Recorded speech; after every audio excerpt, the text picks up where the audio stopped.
Welcome to today's continuation of our adventure in Pragmata. This is our fourth session with the game, and we are quite far along. I will take a look at the tram station map first to just offer a bit of a recap of our progress so far. We're obviously not getting out to the map just yet, but we will be continuing our adventure right away there today. Currently, we are pretty far in the Lunum Mines. It seems like this is probably the last major area, which will be followed by the zone boss, which is, I think, likely going to be the Luna Digger tunneling worm machine that we've had to fend off pretty much throughout the entirety of this sector. At some point, we will need to go back to one red key door over there and one red key door back here in the Terra Dome, although currently that's two red locks and we only have one red key, so we'll see where the other one's going to come from at some point. It might be through one of the other safe boxes that we haven't cracked open yet. Regardless, it looks like we're pretty close to what may be the last sector, given the way that the character progression is structured when it comes to the available upgrade points, for instance, and also just the structure of that map. I think there's probably one major zone to go once we get to that massive 3D printer tower to attempt to shut down Edis, the machine that is controlling everything that has decided to reject humanity's influence on the lunar base. Oh yeah, that thing. Yeah, exactly. That's exactly what I'm talking about. You see, Diana's listening. We did, in the previous stream, also manage to get all the way through perfect on every available training simulation thus far, up to number 20. They do unlock 10 at a time with the additional sectors, so I'm assuming that when we finish Sector 4, we'll have 21 to 30... Well, they unlock a few at a time. You see 10 at a time, but you need to unlock some of them as you go with collectibles on the map, so we'll be on the lookout for that and trying to prioritize that as we've been doing so far. As with every sitting so far, though, let's start with a costume change. And I also have tons of currency to plug in for various upgrades.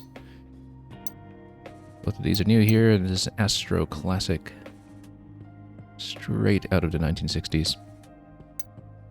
I think we'll go with the Legion Zero Recolor, though. We've been looking forward to this one, since most of our options thus far have been pretty much on the grayscale, apart from the heavy lifter. But let's give ourselves some color today, and then give Diana something else as well. We'll put her in black this time. Didn't want to do so previously when it would have made both of us look a little bit drab together, but I think this is what we'll go with for this session, at least for now, until we unlock some more. And now we have a lot to plug in. In terms of the upgrade points, we don't have enough to do anything else at the moment, having capped out weapons and hacking. But over here, we've got over 6,000 lim to spend, as well as a few units of the pure lunum for the major upgrade choke points. We might change up the strategy that we go with for today a little bit.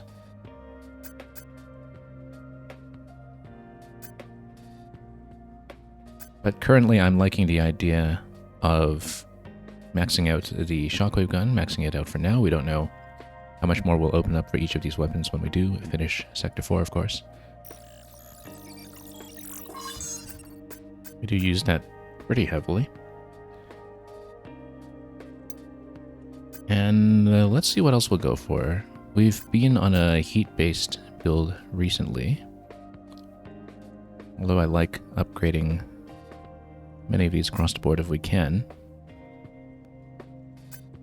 Particularly if we start building a little bit more towards hacking damage. Because heat has not been that useful for the Luna Digger so far, so that is the boss that's waiting for us at the end, as we suspect, and it's similar to some of the previous fights. We want to go for a more hacking damage-based strategy, potentially.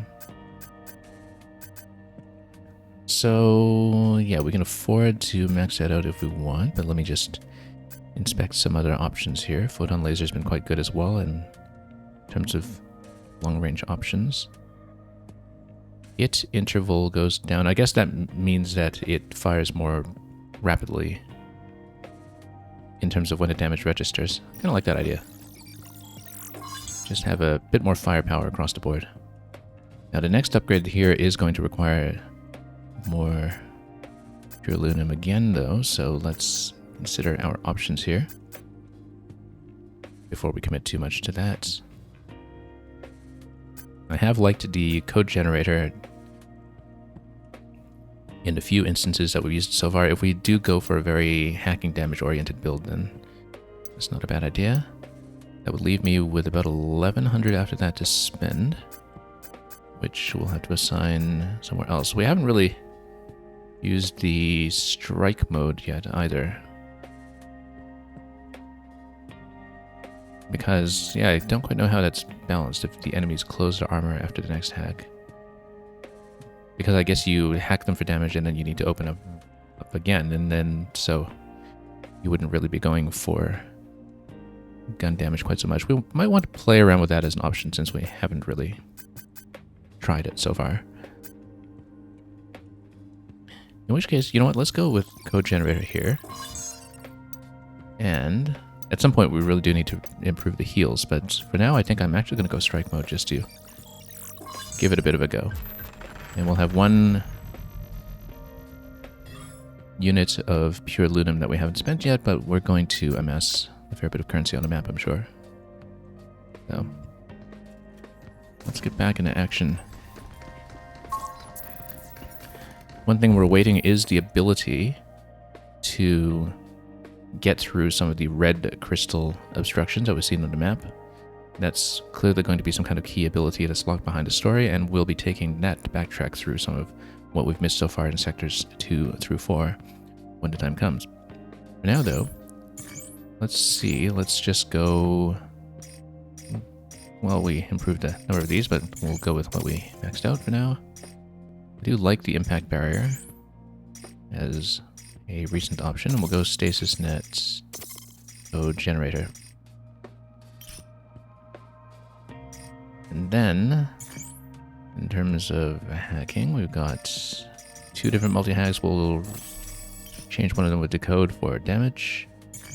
And I'm going to try strike mode just to see how it goes. So we'll do a more hacking damage oriented build. Interesting. That's if we really carefully plan to dodge though. I think we'll take off analog aggression for the moment, so we can get a little bit of firepower back onto hacking again, but let's see what we'll build instead of that. We could go digital dominance, but I want to try out some of the more hacking-centric strategy before we overcommit to it.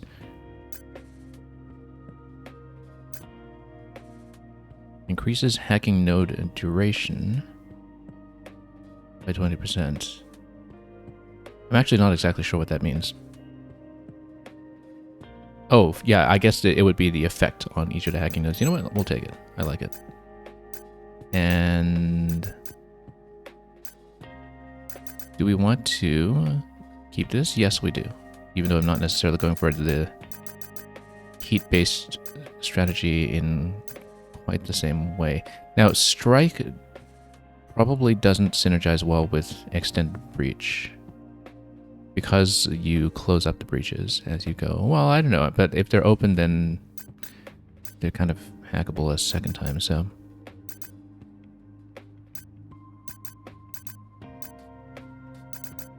Maybe we'll play around with this. This is the first time all game that I've taken off extended breach, but if we're doing something a bit more hacking damage oriented just to try it out, then that might actually be better. And speaking of which, we've been running pulse carbine for so long in this game. Let's actually switch back to the grip gun for the first time in quite a long while. Because, yeah, we haven't really been using that lately outside of the challenge rooms. And if we're not building towards building up heat, maybe we build towards stagger instead. If that makes sense. So it's going to be a pretty big change in playstyle from what we've been running for quite a few hours in this game, but we'll see if it works. Anyway, like I said, a lot of the backtracking in both of these zones requires either a red key or getting through the red tinted crystals. And so I think we'd better just continue where we left off in the main story.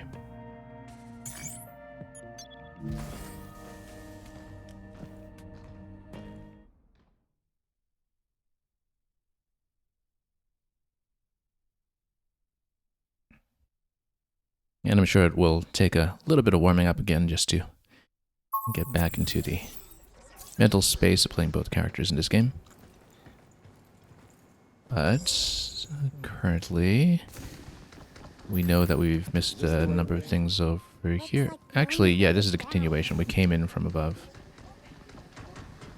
Came in here. The only way, apparently, is down.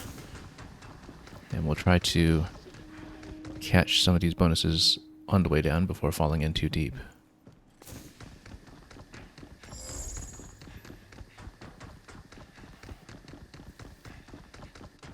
Without falling in too deep. I'd be fairly careful about that. I've been overshooting my jumps in a lot of this game in certain places. But it looks like we will just zip across to the other chests. Did I upgrade my thrusters? I think I did. I thought I'd prioritize that. Oh, at some point... Well, we've filled out the existing bingo boards already, so... Nothing to spend on cabin for the moment.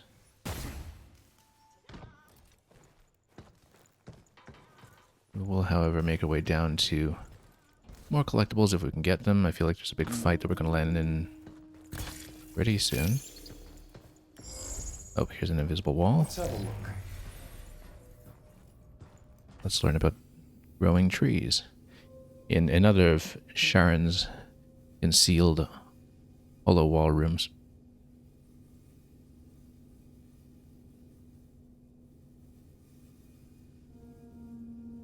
So she played a little prank on Rachel. I feel like that probably could have been disastrous. After tweaking the telomere structure code to allow unchecked growth. Well, I don't know about that. Also, I see a number of other collectibles that we might have bypassed up higher. That might have been from an earlier section of the map, but let's see. Yeah, I did see those nodes pinged over there. Maybe we need to work our way back up.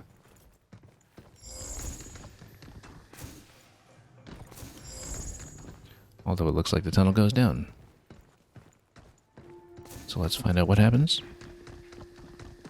Are these tunnels? And look at that, there's our friend. Now, do we need to dodge it everywhere here? Do we have much of a tell? It's funny how much of a structural similarity some aspects of this game actually has to Metroid Prime 4. Like a junkyard. And the previous boss climb all over the walls. And now you got this one tunneling our way forward into the deep. Okay, who's coming? Lockdown, okay.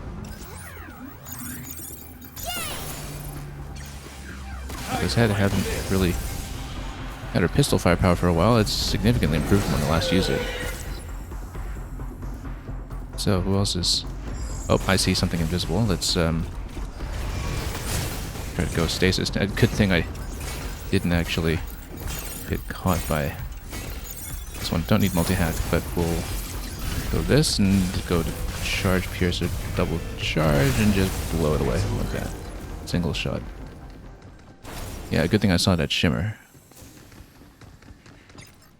Because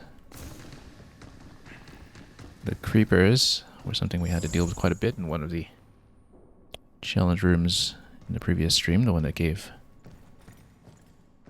That's the most trouble. Anyway, we got in here. Looks like there's just one way forward, so we'll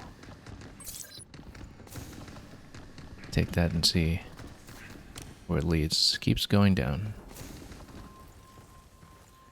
There is, however, a pretty clear collection point over there, so we'll take it, assuming I can land accurately with these platforming mechanics in this game that really project you forward without much mid-course correction. Don't need a multi-hack yet. I think we're good with our current setup. Anyway, you can see the worm's been all over this place. Luna Digger.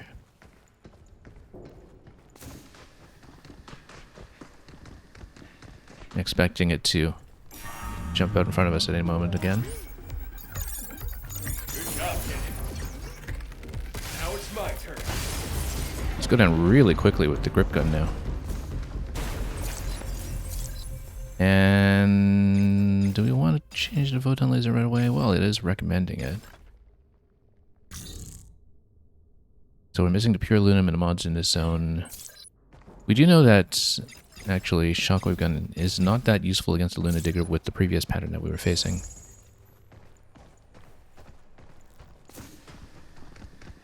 So it might be worthwhile to take that, but we'll see. We don't know what else we're dealing with here in this section yet, so if we spend one of our weapons, we can always go back for photon. Let's go multi-hack against this, and then... Oh, totally whiffed on that. That's okay. Back off. Let's go strike. And then strike. Like, you put up a little bit of gun damage, and then you do some hacking damage, followed by a punch in the face right here. Okay, that works. What happened to the other one? Thought it was the second one here. Here it is.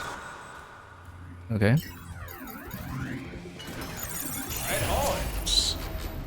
Go to code against it. Yeah.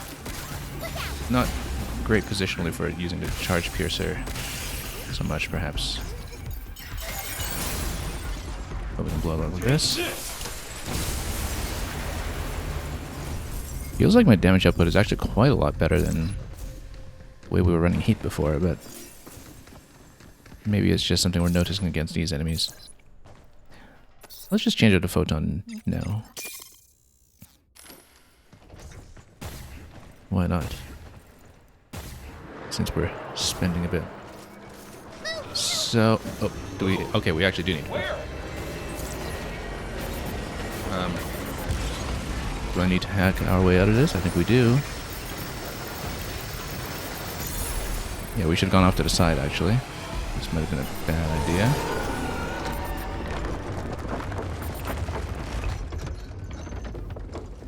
Okay, where do we even wind up? Oh, back over here at the entrance. So yeah, maybe we needed to go off to the side. Wonder if it'll just charge at me again until we understand that to be the case. Is it going to obstruct me twice? Yeah, maybe we should have ducked out to the side.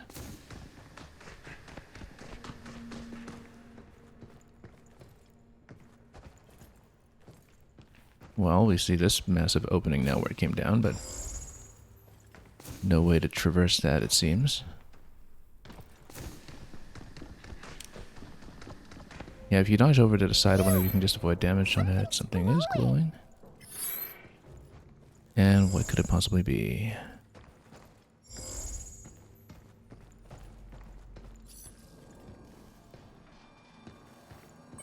So this is Luna. Lunum's the ore you use to make Luna filament, right? Yeah. First time seeing it in person, though. And I've got Luna filament inside me too, right? They say it can do anything, so sure. I guess it's possible. Can I do anything too? Maybe not anything, but I'd say you're doing good enough. I'm doing good? Yes!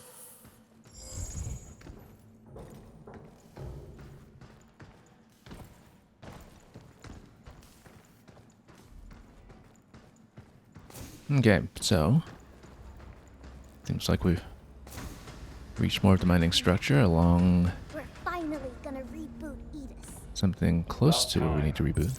That damn thing's getting on my last nerve. When I get back. Okay.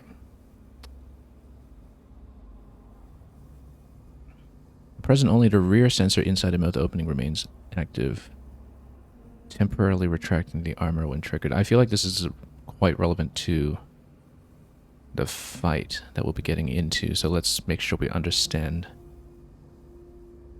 The emergency stop sensor at the front of the machine was overly sensitive and is therefore being disabled. Rear sensor inside the mouth opening.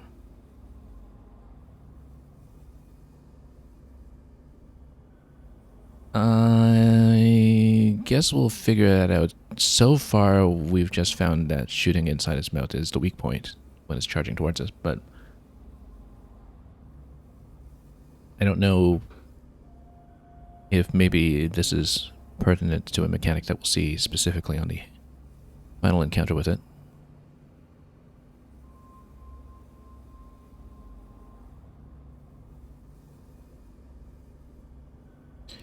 Oh, okay, no, that's how you disable the armor then. There is a sensor that is inside, so maybe that's something we need to hack. So, the mouth is its weak point. If we could get past that armor, we could do some serious damage. I mean, we knew the mouth was a weak point, we just couldn't do much with that information previously. Hey, Megan. Been a while. How's the little lab doing you? To be honest, not great. Really? What happened? That's the problem. Nothing's happened. Dr. Higgins hasn't shown up in weeks.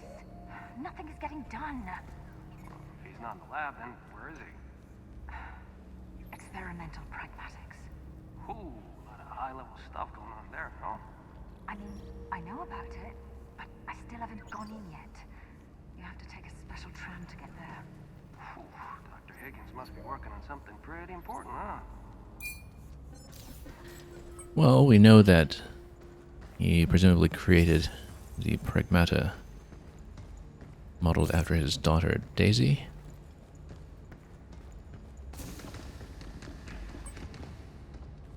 Herself probably named after the HAL 9000 singing the song Daisy Bell. We don't really need much of a heal, but the thing is, reloading enemies doesn't affect anything around here, so we might as well go back and spend some cash, I think. Very briefly.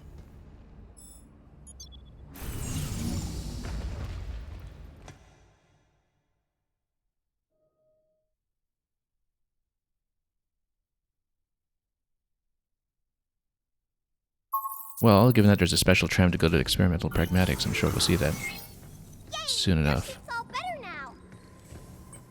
We can invest in just a little bit more defense, perhaps. Or we can afford it. Alright, let's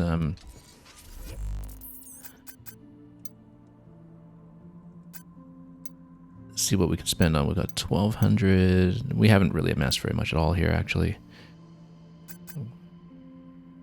Potentially we could keep going for the homing missiles. I think I'd rather save up for the moment, though.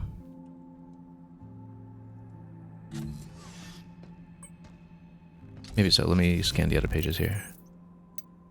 Yeah, I'd rather save up.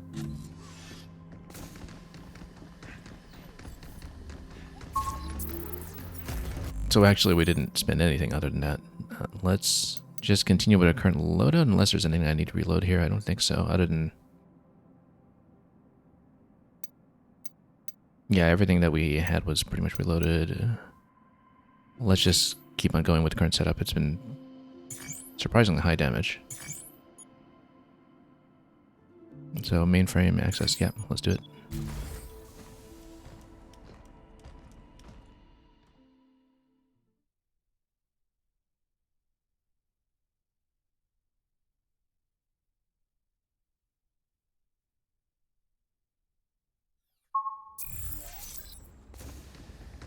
Now that looks like it's the only way to go. I don't know where the remaining collectibles that we missed can be obtained, because if we're all the way down here, I wonder if we missed them pretty far down. However, we're approaching the tower, which means we're probably going back up. And then maybe the 2 remaining collectibles will be accounted for then. Particularly because we left the gravity zone here as we went through the airlock. Mainframe's close. All right. So, do we fight a Luna Digger here? I mean, you've got this open terrain here that it's likely just going to burrow right through, so let's find out. Phew. Or is it just a mid-boss? We made it.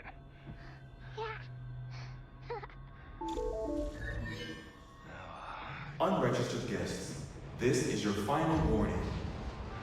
Continued presence in this area may result in physical harm and or death.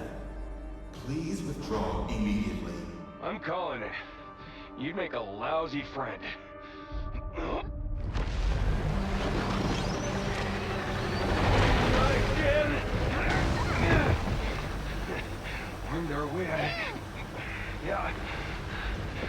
Sorry. So we've driven this thing off 3 times already, but I'm sure there's some change in pattern now. Where'd you go?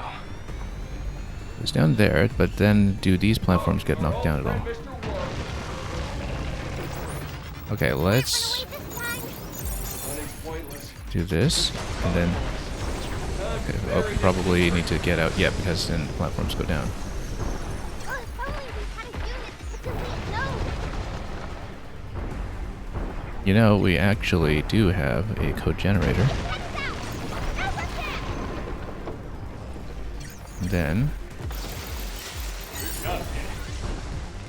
But then what's it doing with this little spray here? Can I over his mouth right now? Oh no, I'm on the wrong weapon.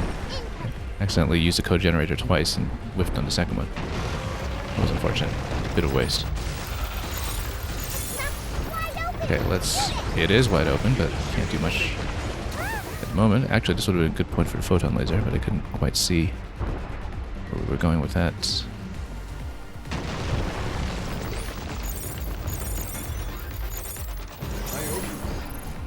Okay. I need to get out. Can't just stand here, unfortunately. Oh.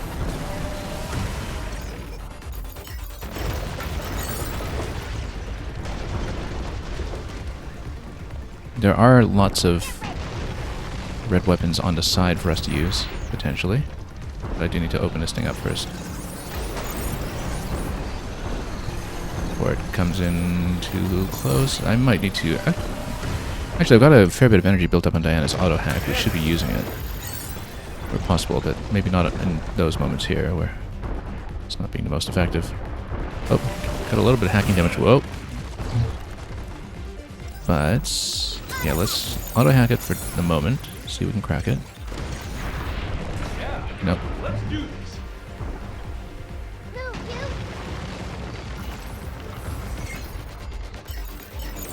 Okay, it didn't actually need multi-hack, but let's just see what we can do. It is not open.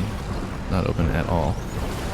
Oh, probably because the strike node, or strike mode rather, closed up again. Let's get it open and then try for photon at a time if we can. We're clearly supposed to use the platforms from time to time. Oh, gotta get out. Okay. I went the wrong way. Wrong way completely. There we go. Way too close.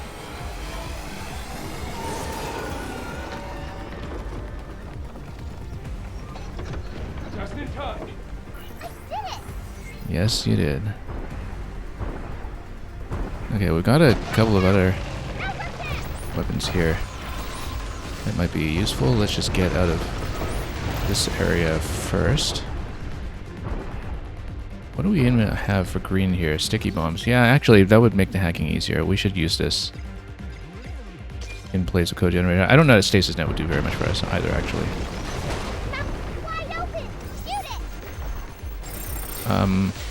Hang on. Got a little confused here with the inputs. Okay. Oh, we should be using the impact barrier too, right?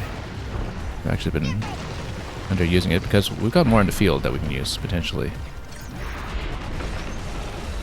And we can just try to take it like this. We've got the impact barrier upgraded nice and high. There we go. There we go. Take this.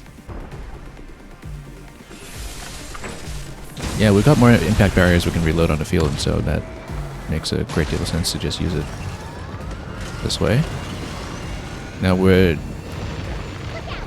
not even at 50% yet, so I'm assuming there is going to be a phase change or something that we'll need to be aware of at some points. And then this is just a jumping moment, probably.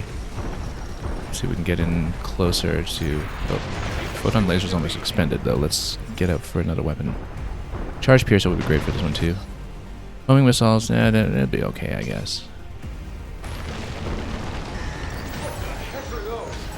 Okay, you know what? Oh, we got missiles to deflect, or is that... Did I misread that? Where is it? There it is.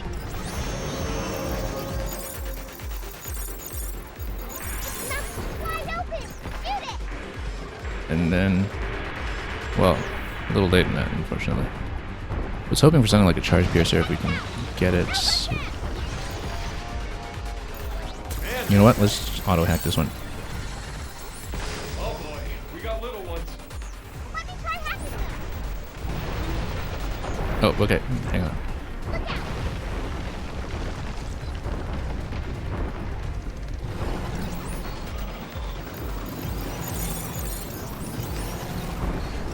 Linking the enemy. Okay.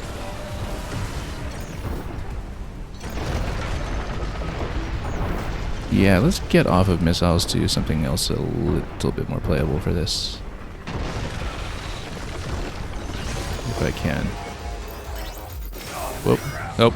Didn't see that coming. Didn't quite that way. Let's just heal up quickly. You know what? Missed my missile window as well, unfortunately. Handle them.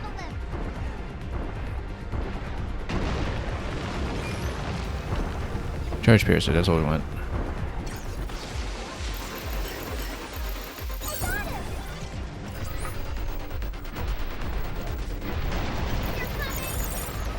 Oh. Lost that shot. Okay, there we go. There's an opening. Oh, whoops. Okay, let's read it accurately this time. And go the right way on a maze.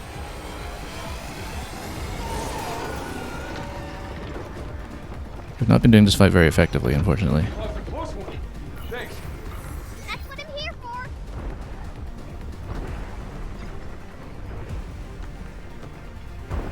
Why don't we go stickies on it? Or some slightly faster hacking. Yeah, maybe going strike mode against this was not the right idea, because I've not been keeping very good track of when we actually have the openings available. It's a good amount of hacking damage at least, but we haven't been able to take advantage of that opening just yet. Oh.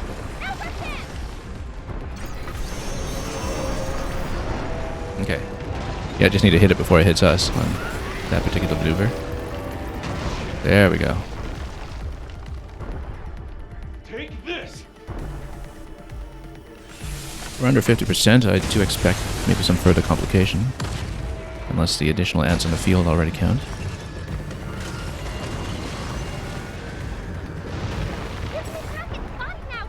Okay, so it's finally exposed. As far as we know. What's auto hack? That's a long auto hack path.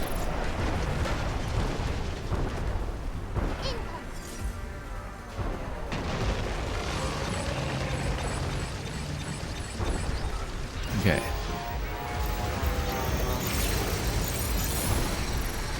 Let's get out of here. And shoot it in its mouth, but it keeps on going. Shockwave gun was surprisingly effective there, despite the spread. Probably because it's such a huge target. I should counter-hack some of the ads that are spawning on the field, but we haven't really made use of that very effectively. Oh, that's a decoy generator. That's not what I was looking for. I was hoping to shield. Oh, haven't exposed it yet. It's getting close. Yeah, you just need to hit 2 nodes for that. I'll just pop it. Pop up some additional hacking damage on this too. Diana's really pulling her weight quite nicely here.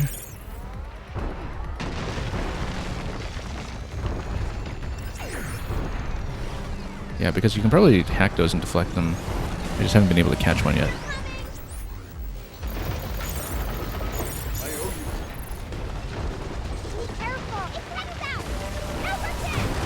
Okay. Yeah, diverted it. Getting pretty close. This is going to be the kill. This should be the kill.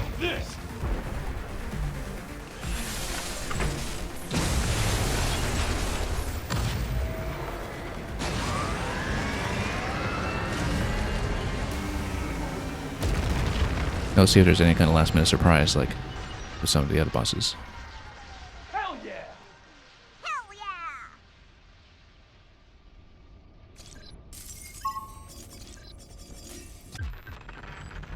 Okay.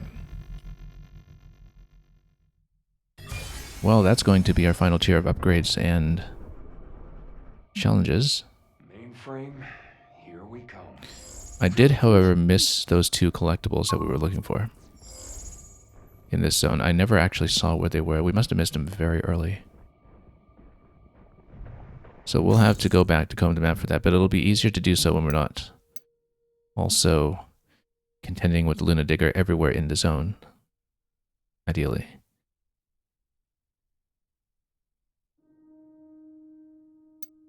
I almost wonder if the red key door actually leads into block 5 rather than 4 for the 2 collectibles we see here. That would be more in line with what we've seen with red doors in the past rather than just one safe box behind it. Because that could very well be the case given the elevation of some of those collectibles and how far out of the way they were. Now, we still don't have the ability to cut through the red crystals that we've been talking about, and so... Oh, is there something targetable here? That looks important. No, that's just a weapon. Okay, well, let's just see whatever cutscene awaits here. And pick up some other tools as we go.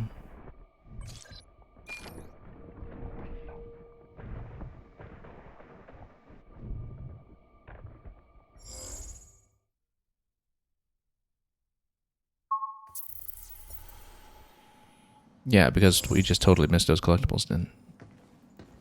That's alright, we'll sweep them out.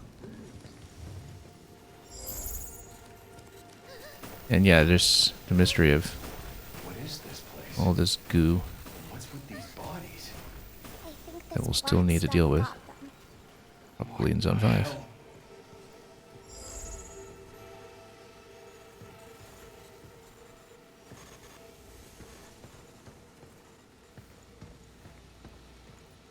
Yeah, something leaking all over the place.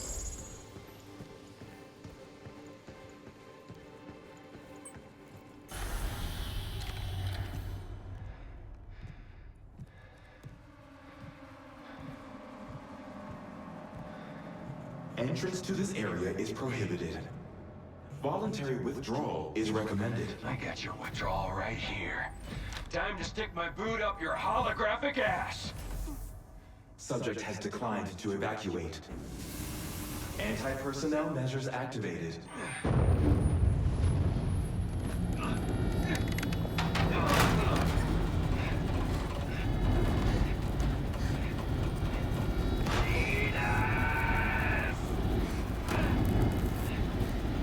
Interesting that Diana doesn't seem affected by the gravity field.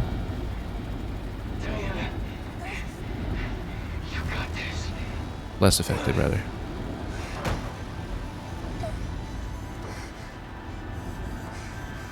I mean, she builds up so much charge from her feet.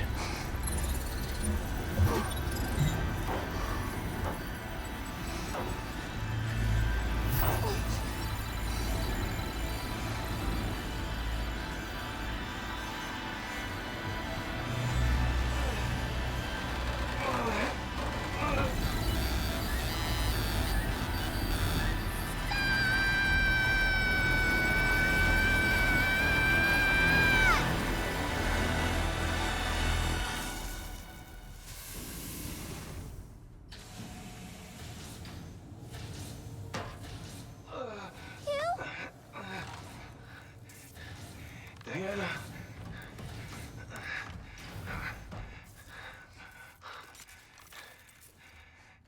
That was incredible.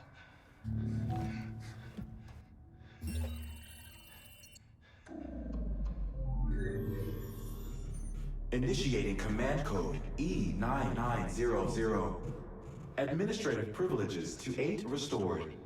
Resuming transfer of dead filament to the central port. Thank you for your cooperation.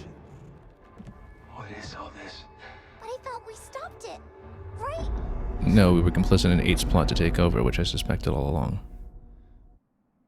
Transfers dead filaments to the central port. Thank you for your cooperation. Transferring dead filaments. What are you doing here? Non-essential contact with the payload is prohibited. What is all that?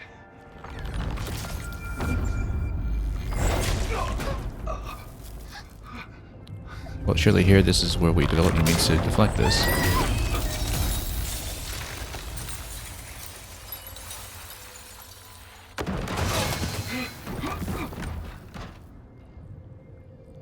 Hugh Williams, you've completely ruined her.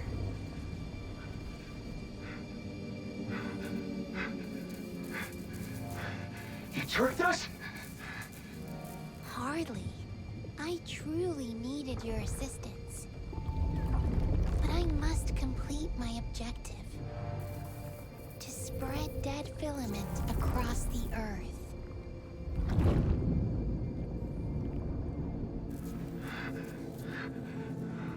Oh, why? I thought you'd understand.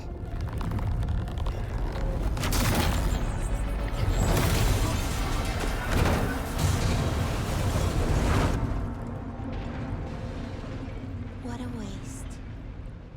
Transferring dead filaments to the central port. Thank you for your cooperation. Transferring dead filaments to the central port. Non-essential contact with the payload is prohibited. Transferring dead filaments to the central port.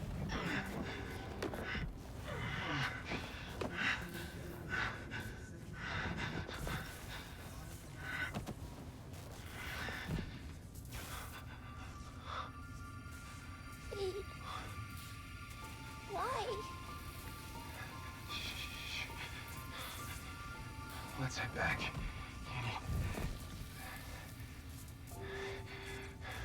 We need to regroup.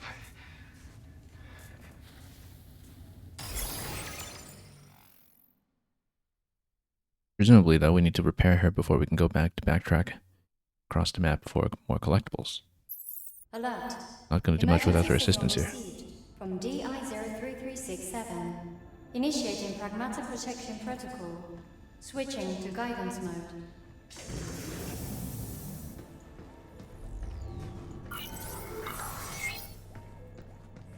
Kevin does not look happy with this. Guidance mode activated. Oh yes, that's right. There's a whole section that was sealed off previously. Special tram right over there. Special tram? Experimental pragmatics. Experimental pragmatics. Okay, can't do anything else in the meantime without that. So, let's follow the guidance. What happens if you don't follow the guidance? Oh, I mean, everything else is just shut down for now. But here's the emergency failsafe. And let's see what we can do. Has this tram always been here? Well, we heard about it if he was paying attention to the logs. And, well, we are allowed to change the loadout for whatever reason. We'll probably stay with the same thing that we've been running so far today just because of that being what we've chosen to go with. And do we want to just stay on the strike mode? Yeah, let's stay with it for now until I have a better understanding of how to use it effectively.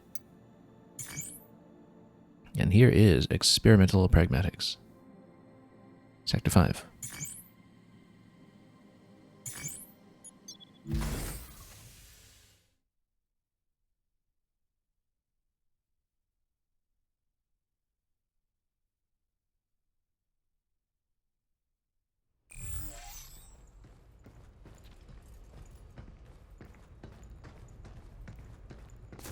Diana!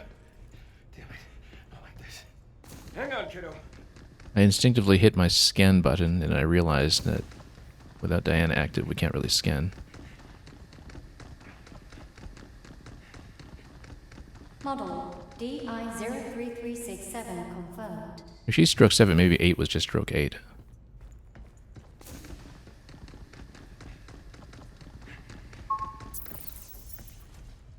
Okay. Well, we can't open anything up without her. Or rather, without access to tools that we can't handle when we're carrying a child bot in our hands.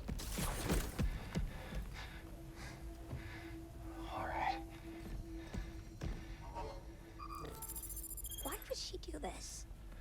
We're supposed to be the same, but I don't understand her at all. Hey, don't worry about that. Anyway, luckily it was established at the very beginning of the story that we can just 3D print the repair. As long as all of this dead filament is not obstructing it, perhaps.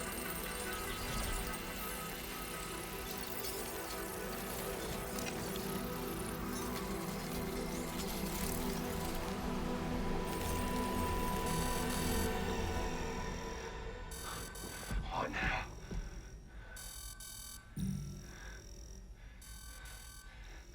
How many times I gotta go through this?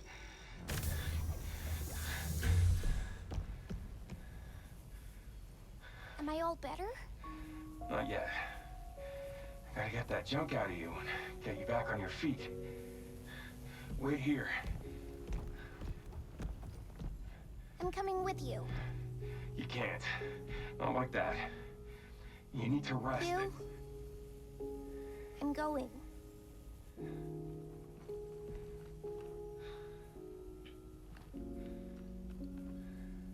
Okay. Let's move. But then, does the dead filament corruption allow her to remove dead filament? We'll see. I mean, we can still scan. And we can still open boxes.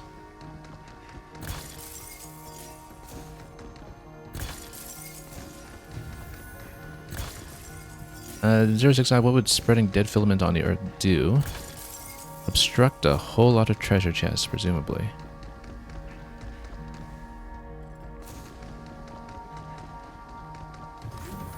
We don't know much about the dead filament yet, actually, apart from I'm here. what has happened to Diana over here. Also, we have some tools available that imply a bit of fighting in just a moment.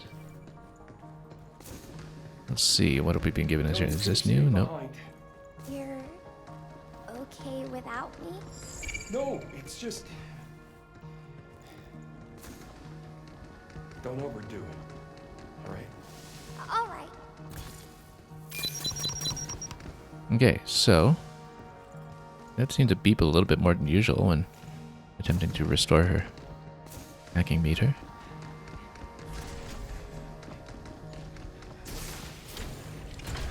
Okay, so purple corrupted nodes now appear when hacking.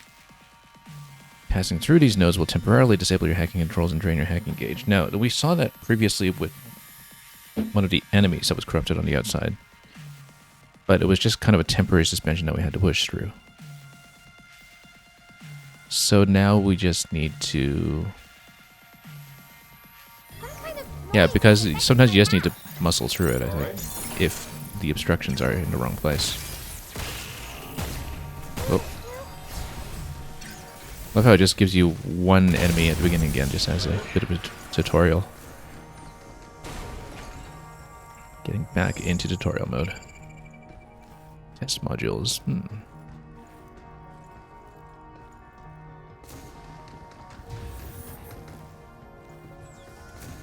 So this is where the bots are designed. Who's coming? Oh, then we have to deal with the Mark IIs as well, with limited hacking. Luckily, that doesn't seem too bad.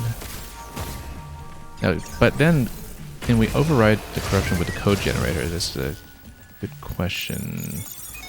No, sometimes, though. Okay. Looks like we have to fall up this way. Oh yeah, that's right. The strike mode closes up the nodes again. I keep forgetting to account for that.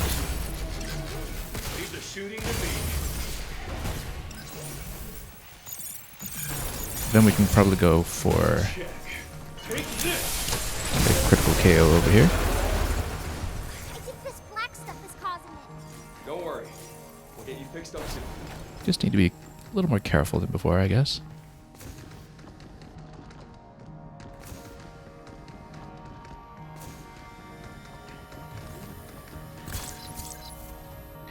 More homing missiles. Let's stick with what we have for the moment, and then... We just gotta push through. I mean, maybe we can float through it. Let's... run. Oh. Touching dead filament interferes with Diana's hacking ability. I actually missed half that tutorial message. Because I accidentally clicked through it with my jump button. Hang on.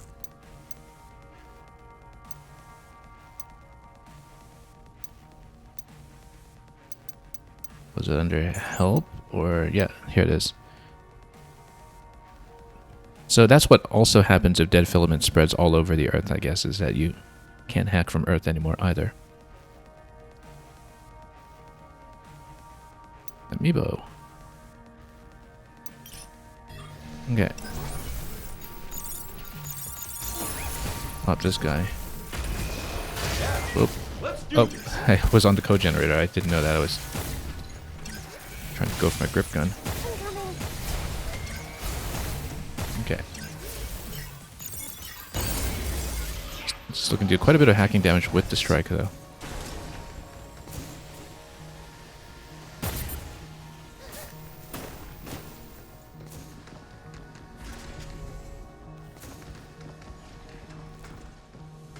Hey, down there. Is that a reactor? Looks like it.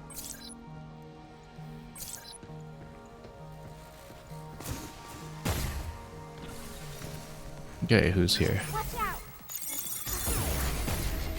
Guess it's my turn. I think we went a little higher damage against some of this stuff. Well, just had to push through the purple. Yeah, because it obstructs your base and kicks you out for a moment, but we were able to deal with it. Let's switch to drone hive, sure. Seems like it might be more useful in this section.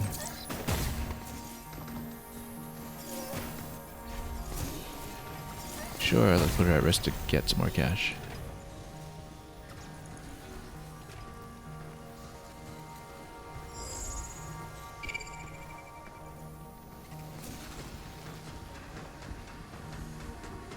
It's done. Work on the Pragmata prototype is now complete. It will be a fine replacement for Daisy in the clinical trials ahead. The projector's broken. Hey, if that was you, then that was Dr. Higgins. Yeah. That's right. Well, that sort of implies the original Daisy was, in some sense, sacrificed for the project. And not just data uploaded from Earth, Work on the Pragmata as we had prototype thought. is now complete. It will be a fine replacement for Daisy in the clinical trials ahead.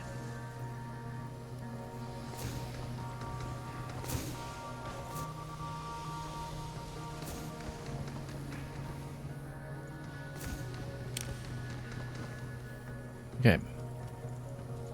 A lot of stuff got wrecked around here. And of course, there's this building that's sticking out here.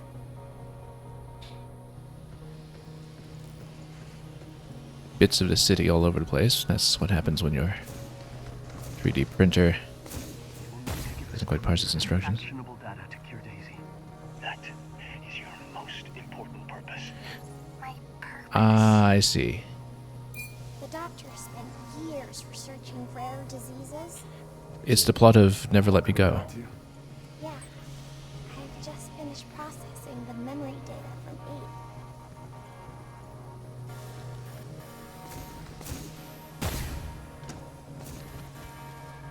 8. And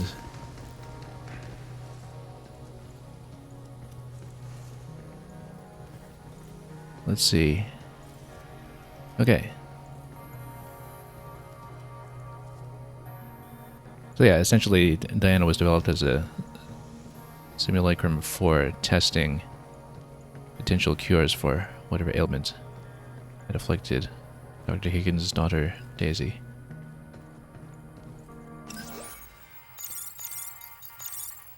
If you're familiar with Kazuo Ishiguro, that's the plot of Never Let Me Go. If you're more familiar with Michael Bay, that's the plot of The Island. To help the doctor save Daisy. But I failed in my purpose. What do you mean? I wasn't good enough.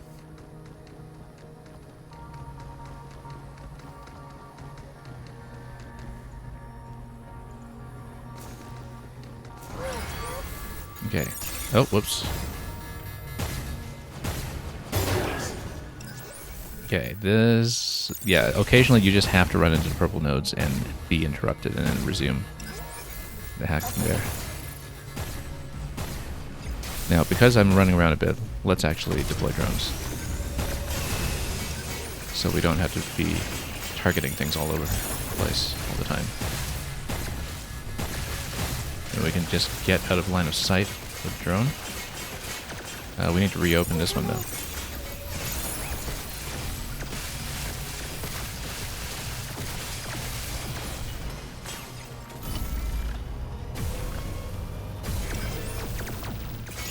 Oh, whoops. Let's wait until we can resume the hack. Yeah. Gets kicked up momentarily, but then we tap that. Okay, in terms of line of sight, let's let that fire first, and then see if we can get in here. There we go. Totally missed that. Whoops. It's okay. Running out of drones, though. Oops. Got tripped there. Okay, Charge Piercer's missing because it's just floating out of the way just in time. Let's just go with the grip gun. And maybe hack damage as well. There we go. That's that.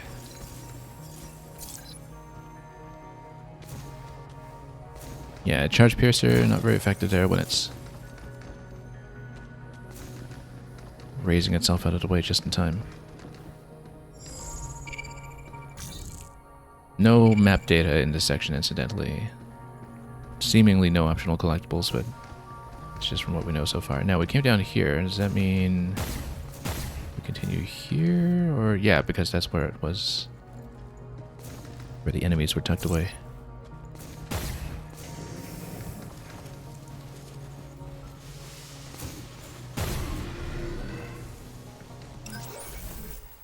Okay. Luckily, with such a big grid here, that we haven't even bothered to... Oh, totally missed on the charge. It's okay, Shockwave Gun might actually be more effective against this one anyway. Oh, tripped. Oh, right, because I'm standing on top of purple, no wonder.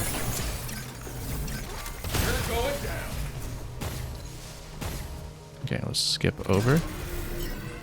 And then... Yeah, oh yeah, we closed it up after the second hack. Due to the strike node, we need to really plan around that a lot better. It's over. Yeah, because the whole idea behind strike is that you do a whole ton of hacking damage, but then you need to reopen on every cycle, so it really does change up a lot of your intuitions for disabling the enemies for weapon damage. I haven't quite adjusted to that playstyle yet, but that's why we've been playing around with it.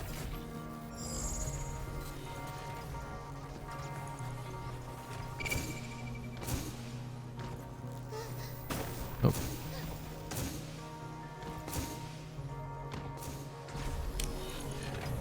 You okay back there?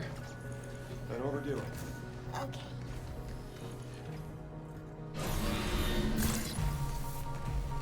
Okay. Watch out!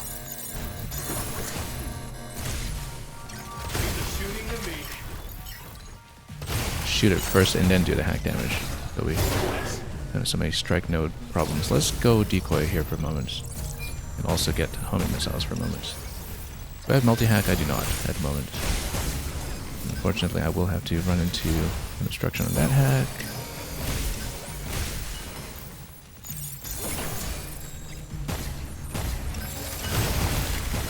No, it didn't open up its vulnerability. However, homing missiles might be able to do something for me here. We haven't opened up nearly enough. But we can probably do area damage off of the critical. Should have disabled the up 2 first, but that's okay. Yeah, let's go impact barrier for this round for just a moment, unless... Oh yeah, no, we blew everything up. That works. Everything exploded. Let's go back to drones, actually. Although I wonder if that'll be effective, given that when we're running strike mode, enemy armor is just up too much of the time for that to be effective. You need lots and lots of armor exposure for drones to do their thing. Got the cash to build this place. They could at least spare an extra reactor.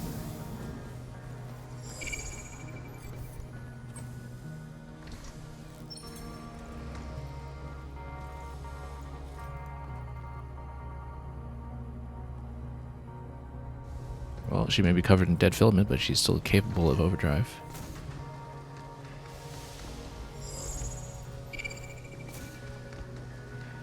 Wonder we'll Pretty have a fancy looking bots for a Pragmata lab, don't you big think? fight with something like a sector guard again. These were made to fight.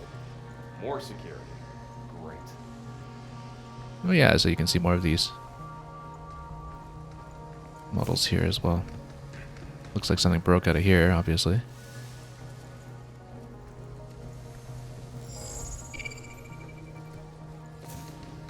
And we'll probably redesign. Can't do anything with the fire extinguisher, unfortunately. Higgins Lab. Well, surely Diana is allowed in.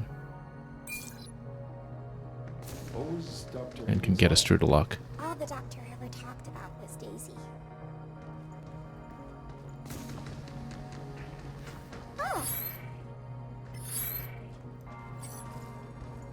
I guess we should look at this. Right around the corner. Daisy.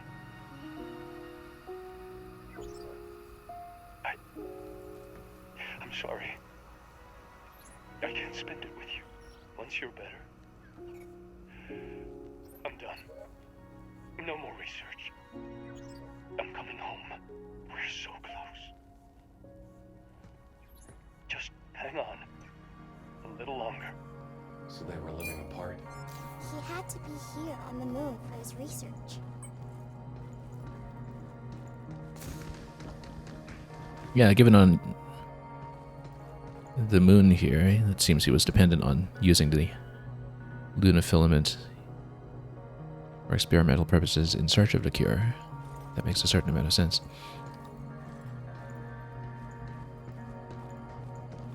Seems like a lot of resentment got All that work. rolled into 8, All though. for Daisy. The research, you, everything. Hence, revenge on humanity.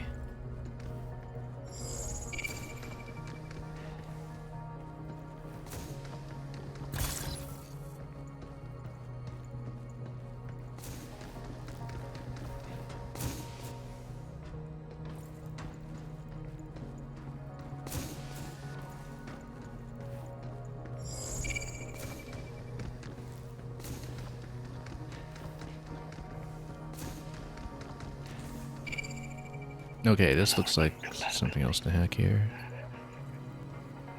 Another failure. Let's listen to all this first now. Results are always the same.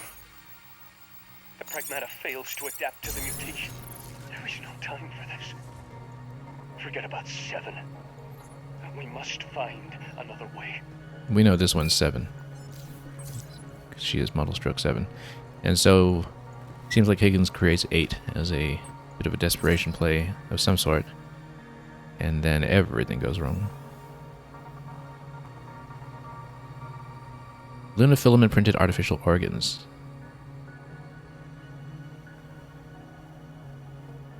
Ah, okay, so yeah, because you can't actually use the artificial organs in a human, but the idea is that you can use them to create a test subject for searching for the cure, which is how this slightly diverges from some of the pre-existing examples culturally that we spoke of earlier. But you can create clinical trials using a replacement test subject, in this case 7. And then what else do we see in the emails? Thanks for the Christmas card. And I mean, I bet Daisy doesn't make it. That's probably what precipitates the entire crisis.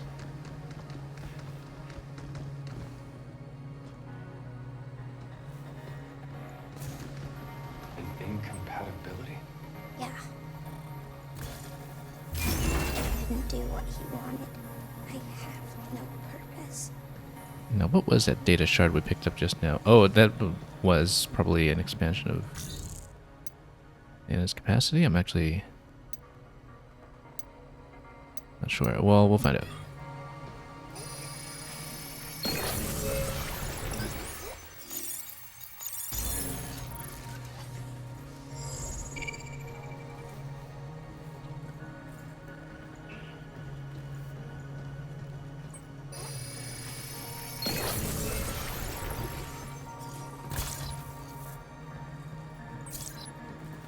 We'll get rid of that in just a moment, but let's look around this room first. Emailing as phones are down. And yeah, that's when we know that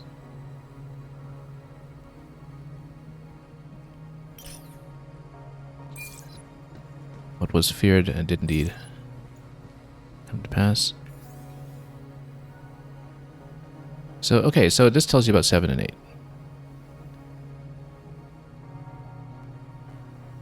Due to capacity for degraded Luna filament removal.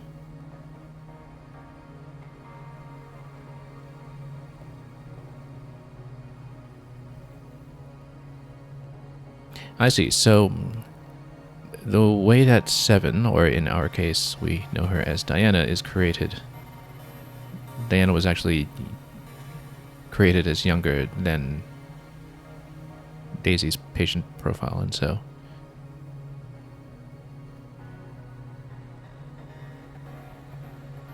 yeah, 8 approximates an 8-year-old, and 8 is kind of a superior replacement for Diana, or from what we know, that was the intention.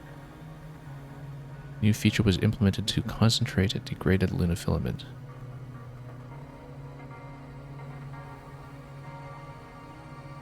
So the first part, due to capacity for degraded Luna filament removal, does that mean removal of degraded Luna filament, or is it the removal that is itself degraded? I think it's removal of degraded Luna filament, hence the change in 8 and 8's construction. And this tells you a bit more about it. Yeah, a byproduct thought to be a degraded form of Luna filament appears during metabolism. That must be all the dead filament that's created here, all the goo, perhaps. That's a problem. Yeah, so the idea is that because Diana is able to get rid of the degraded Luna filament in order to maintain functionality, then that precludes her from being a functional test subject for the cure, since humans cannot expunge degraded lunafilament in quite the same way, and so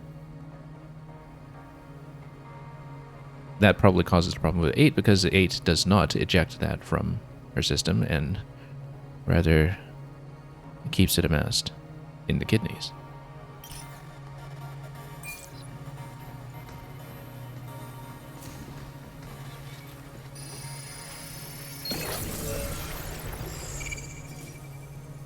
And, well, we still need to disable something here. There we go.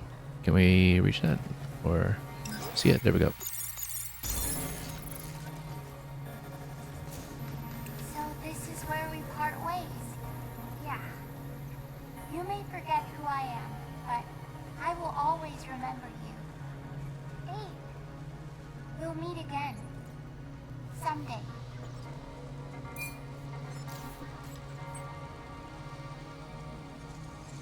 So yeah, 7 was modeled to be a 7-year-old and 8 as an 8-year-old, as far as I know. So 8's kind of a twin and an elder sibling, and also a younger sibling from having been created second. And there's some pretext for Diana having had her memory wiped until 8 restored some of it, in order to lead us all to removing Edis as a system-level roadblock to all of the other plans that are going on. Let's replace the code generator for now. I still haven't really used it effectively.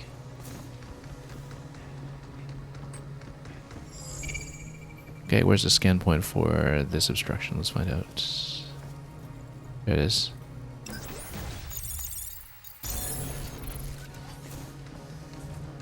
Yeah, so essentially one big story sequence here, but a very critical one, as we can see. Oh, what were the other tools that we had here? We already have the stasis net, that's why.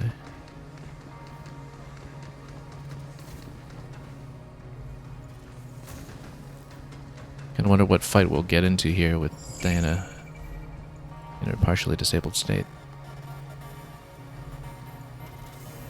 Hey, Diana, here we go.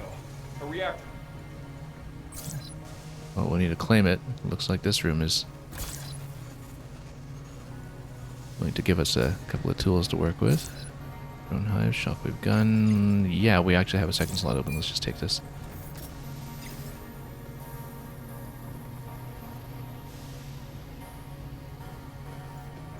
And anything else to interact with here? Nope, let's see what happens.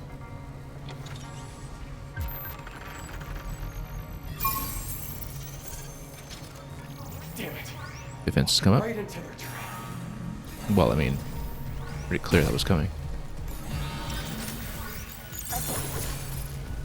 You know what? Shockwave gun just can take this out instantly.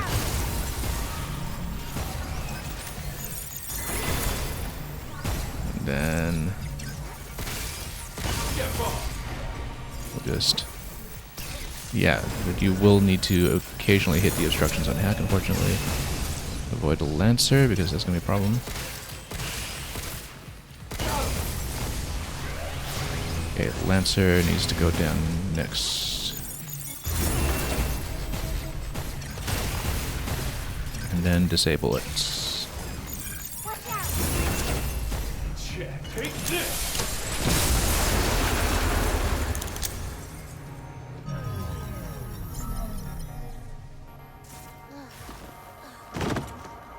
And surely at this point, Hey, the reactor gives us the ability to look at me now. I'm fine. soon correct this material. Hold on. We're gonna get you better. Given that Diana's design should allow her to expunge this once she has been fully repaired. And it's really just the energy from the reactor we need to complete that. Got the reactor. Now it's your turn. Okay. Oh. Through here? Yeah, through here.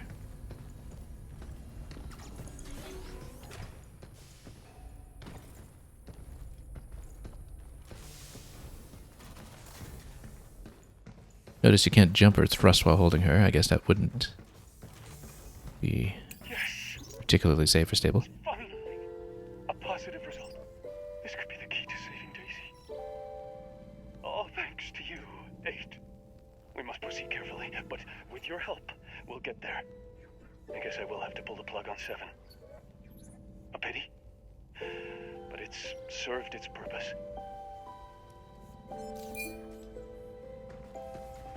Because I'm useless. He put me in the vat. Shh. Easy now. I got you.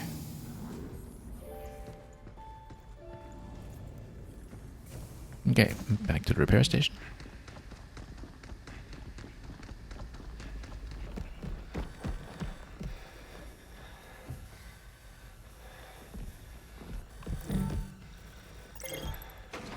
Come on, come on, come on.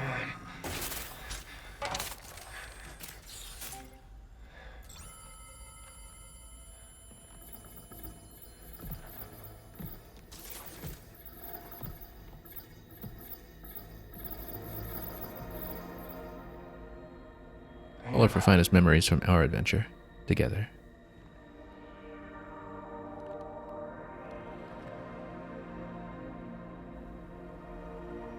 All footage with the default costumes, though, you'll notice, because it's Are these your all memories? pre-rendered. I was useless. I'm useless. No. Diana, stop. Don't think like that. Think about what you want.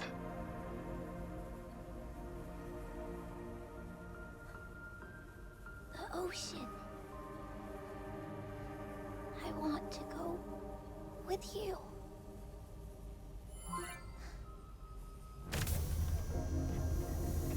Good thing her memory was backed up before this, then.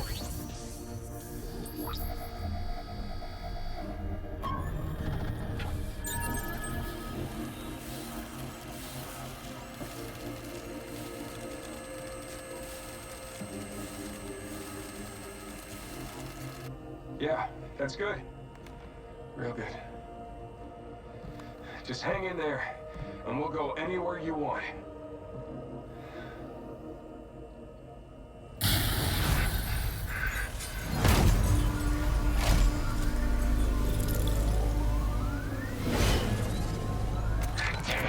So now we defend her solo. I kind of thought so, but how we do it, however, is something we'll need to establish now. This is the same freaking bot from earlier.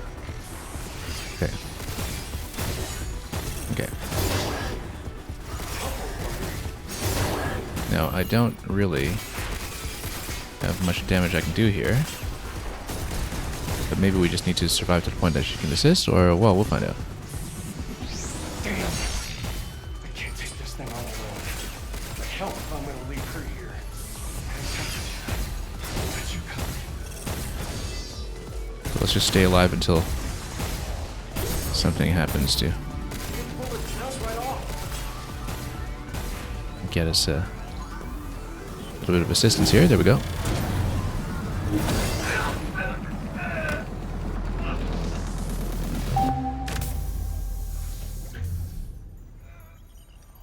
feel different.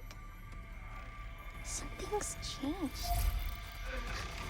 What has changed is that now we can finally get rid of the dead filament, correct?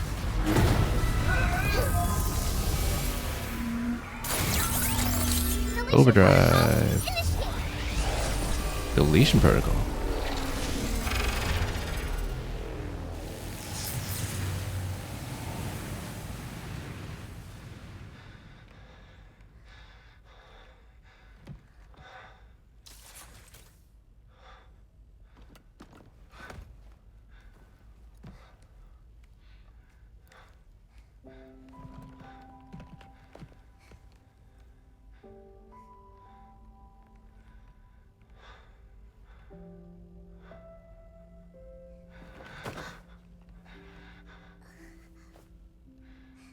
Nice fight, kiddo.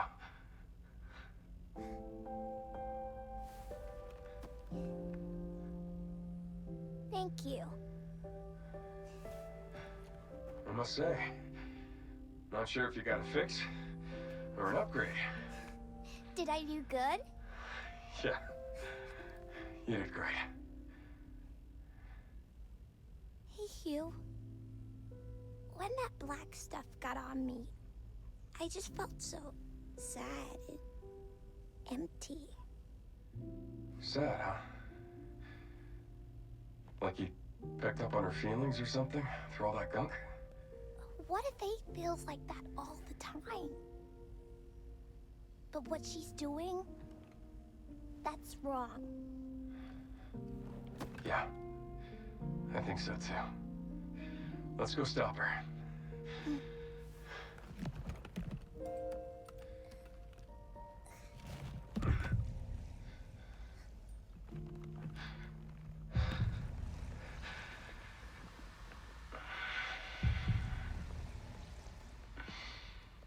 Hugh?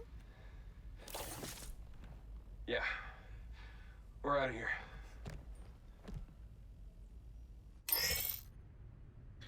Okay, Overdrive has been upgraded to Deletion Protocol.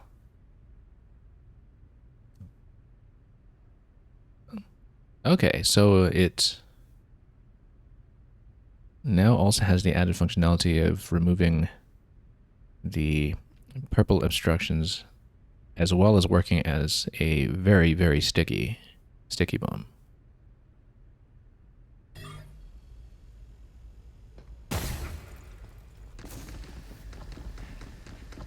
How Hugh makes it out of this, though, is Let's head back to the shelter to regroup. going to be the next question. Which way back to the shelter? Main door.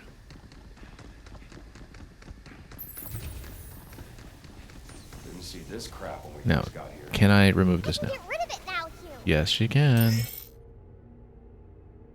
Except it's now with a charge. Okay.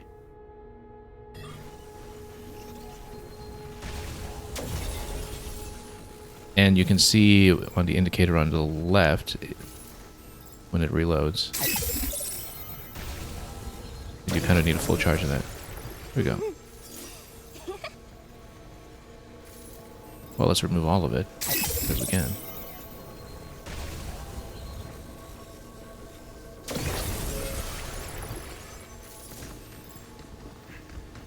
Anyway, now that means we can backtrack through the whole map. Of course, that's going to be the priority here. Apart from any challenge rooms we see once we get back to the level 4 shelter. I'll handle it. All right, back to the shelter. Right.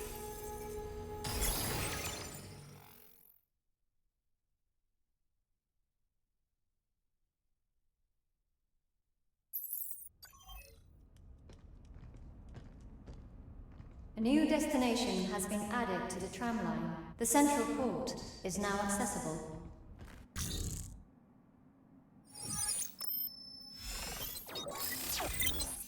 And it does qualify as Sector 6. Once we're ready, let's head to the central port. We've got to stop 8 and get back to Earth. Looks like that'll be the final zone. Let's do everything else first, though.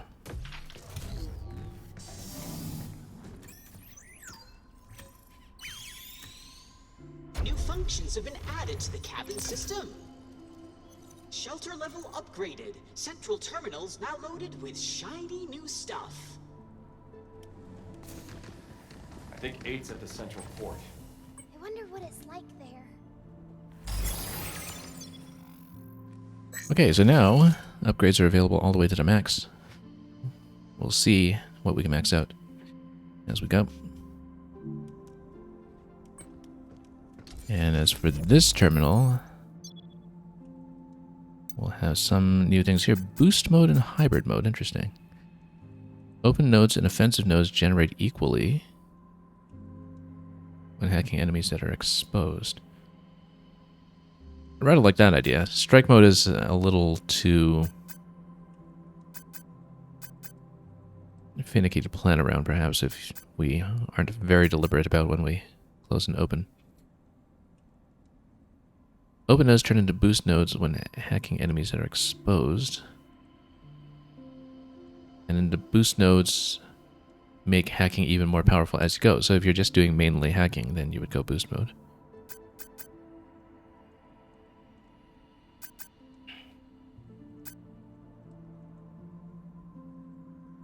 Well, we can try that style for a little while. I'll probably eventually get both of these, but sure, let's take it.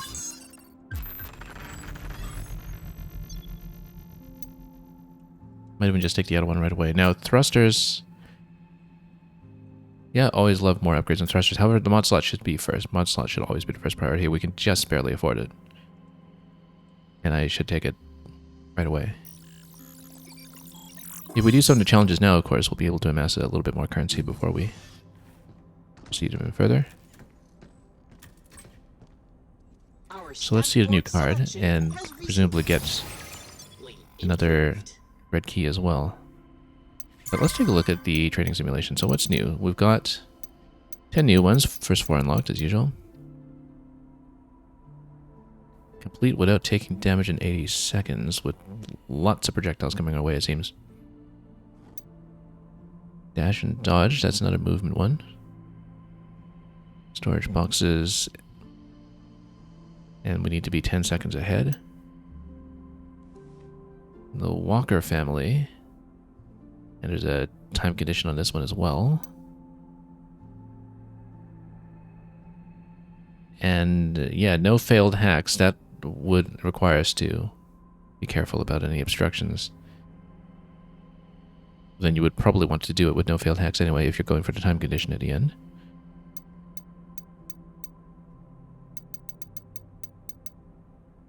Well, before we do that, let's take a look at the current stamp card. Aha, okay, so we can get 2 red keys immediately, but we would need both of them in the next zone to unlock this board completely. So we're still down by 1 red key at some point. We're probably missing one from a chest in Sector 2, so that would be worthwhile to figure out. Also, taking both of these red keys means that they're not really in line together for a bingo right away, but I think we'll want to take them anyway before we go to the next zone. An impeccable choice.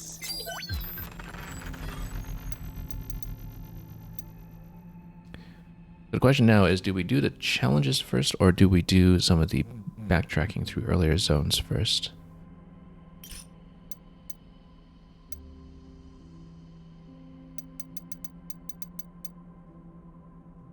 Let's try it. Let's see how it goes.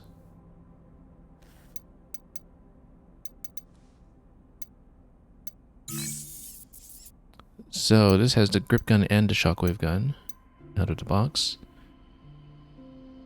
Try not to take damage within 80 seconds. Let's see how it goes and find out what happens.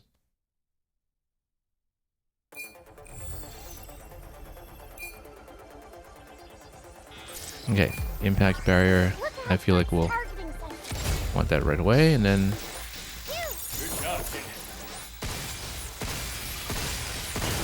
let's do that. Okay.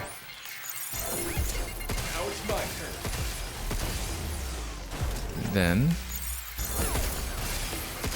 yeah, the impact barrier is making an impact here. However, we're going to lose it. So let's make sure. Oh, really should not have whipped the hack on that one here. Missile, where's the missile? I don't see it. Hang on, we absolutely need to take this one out. Nope, took damage. Yeah, we should have stayed within the barrier for that one. Maybe we don't use the barrier as early as we've been doing.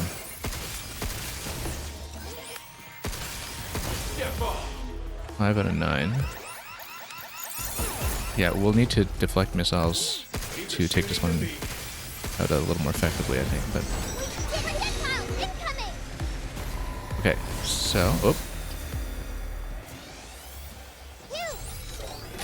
now this one, I think we shotgun it in the face if we can.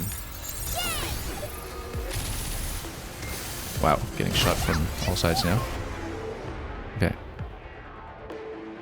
Yeah, that one I think we want to prioritize dodging first, perhaps. And then save the impact barrier for later in this sequence, so we can take out some of those. I actually did not mean to climb. That was a mistake.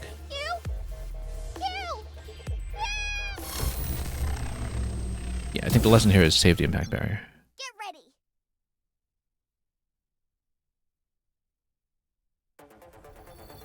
And have a very clear idea of when we want to use the shockwave gun. Look out for targeting. We did it. Okay. Something's aiming at us. And then get out of line of sight for a bit sometimes. Yeah, line of sight management is much of the battle here, I think. Because then we can get the impact barrier up for where it becomes critical. Okay. Missile spotted. Watch out! There's more. Where was that missile launcher? There we go. Let's hack it. Good. Oh, let's get back in here.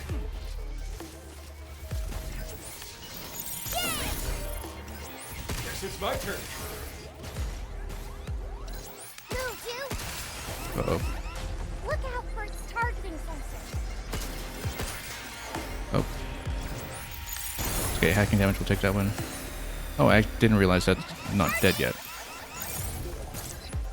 Okay. Yeah, time is unfortunately not going to happen on this one. Deflect properly this time. Here we go. Okay.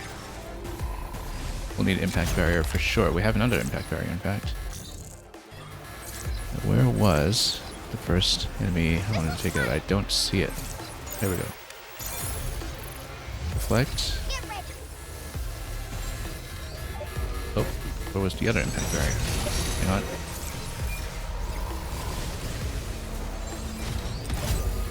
Okay. Now it's my turn. Oh. Not too far away for a shockwave to make a difference here.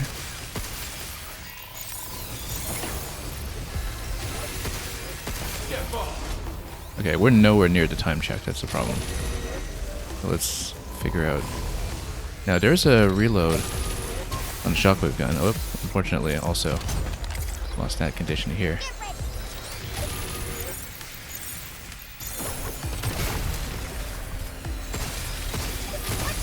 Yeah, with a shockwave gun available there, that means we should be using shockwave gun much more aggressively in the earlier waves. Okay, let's see if we can deflect missiles.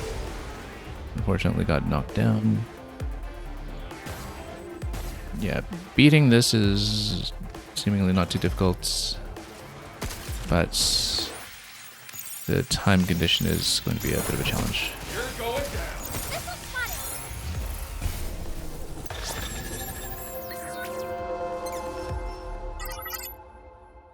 Okay, lots to work on here, especially with so many upgrade components trapped behind the time condition, which we're nowhere close to.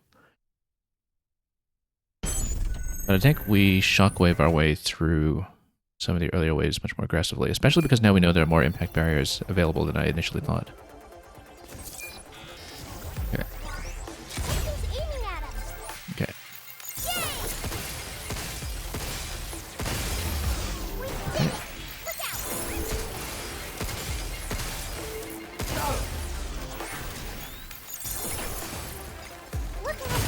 Okay, there we go.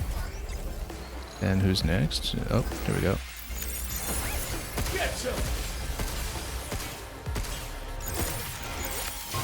Oh, how did I get shot by everything here? I wasn't watching. Yeah, I wasn't watching what spawned. Let's redo it. Because that spawns on the right. That means that we need to get more impact barriers up once the first one goes down. That's fine. We just need to maintain it. The sooner we get through the early wave, in theory, the more uptime we have on the impact barrier.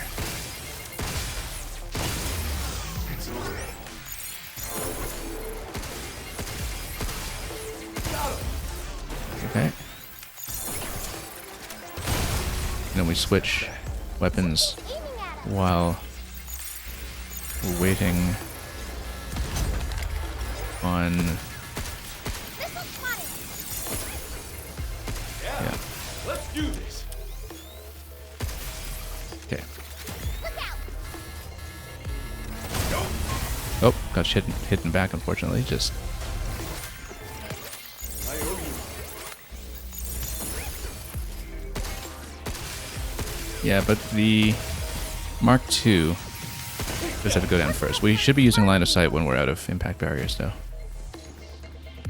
That was the initial idea that we had.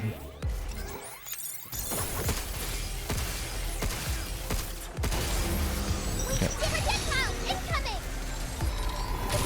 Nope, got caught here while it was mid-movement.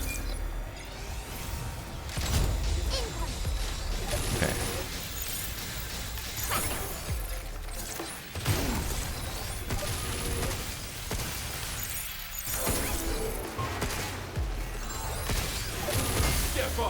No. Unfortunately, yeah, that was a little bit off. And yeah, we've already failed all the additional conditions, so let's just try this again. Okay. Yeah, we shouldn't stay in the exposed location for quite so long, I think. So we have more impact barrier uptime.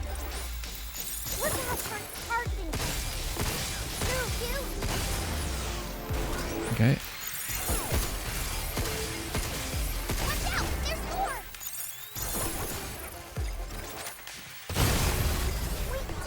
Then, yeah.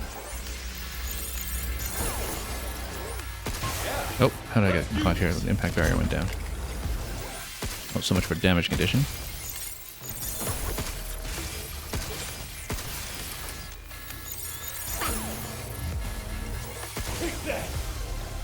Okay. Oh. Yeah, that needs to be done by deflection, I think.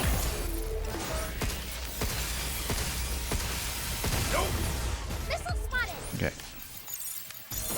Then deflect the missile. And then... go. Oh. Yeah, shockwave just completely missed there. Okay. We do need another impact barrier. Otherwise we've got big trouble. Look at that. Like I said, big trouble because we just get stunned like crazy by the Mark II. Okay.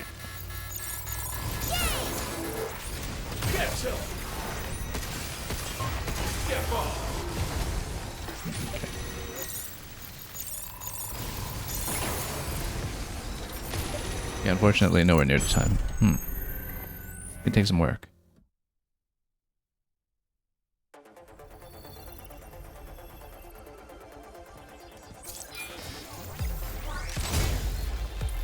Okay.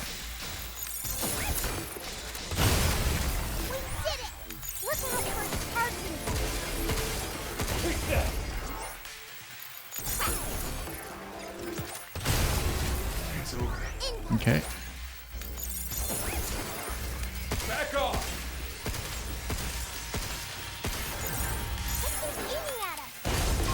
Okay, it took damage unfortunately, but at least we're doing this somewhat quickly.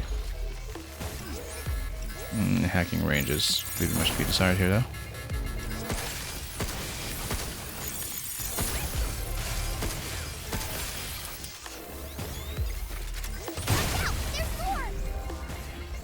Okay, let's get behind line of sight over here.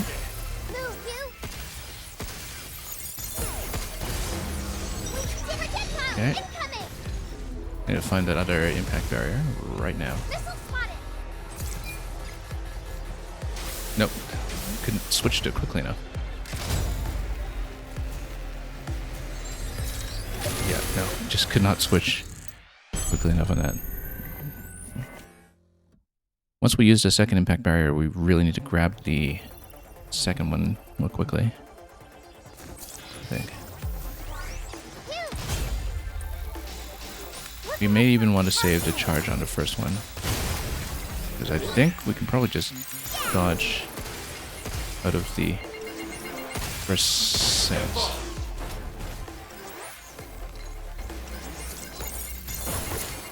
Yeah, because we don't really need the first impact barrier so much.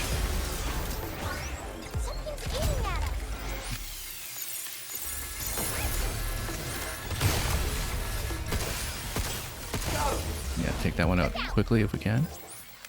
And then missile is going to hit the barrier, that's fine.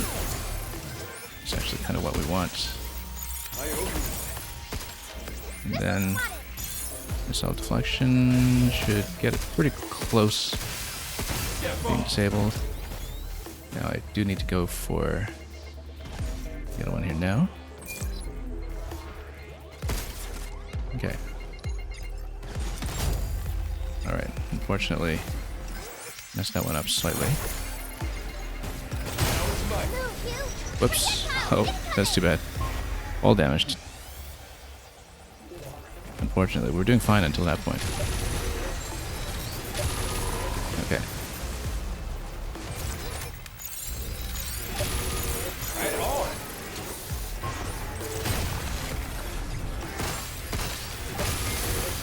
Yeah, too slow on that. And then now everything fell apart. Okay, so we don't use the first charge in the impact barrier, and then we take out the first 3 just by dodging. And shotgunning through it. And we have impact barrier up in a more convenient location for what comes second.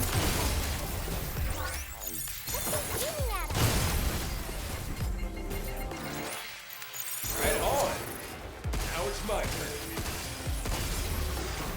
Okay. And then we put up the barrier over on this guy.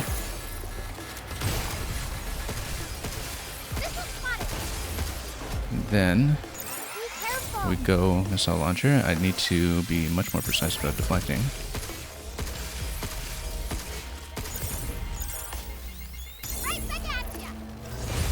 Okay, that'll be fine. Let's do that. Need impact barrier right now, and then impact barrier again if I can. Whoop. There we go. Maybe make another one. Get ready. I got it. Watch out, there's more. Okay. I'm out of impact barrier, so at this point. Oh, and then I've got a big problem now. Okay. Alright, it was a double missile track me there. That's unfortunate because we were actually doing well up to that point, although I was a little bit down in time. However, that's a little bit closer to what we're supposed to do. Just need to refine the route.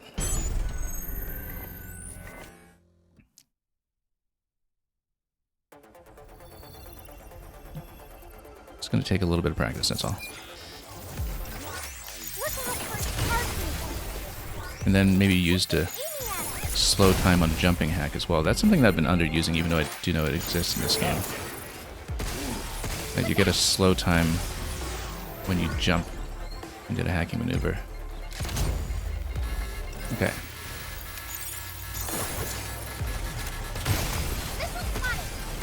You need to be closer for shockwave to be effective. Uh-oh. Caught by the reload there.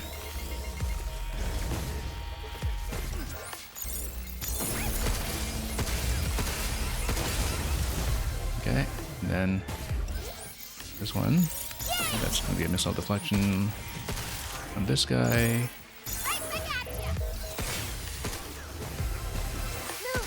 A little bit slow in time, though.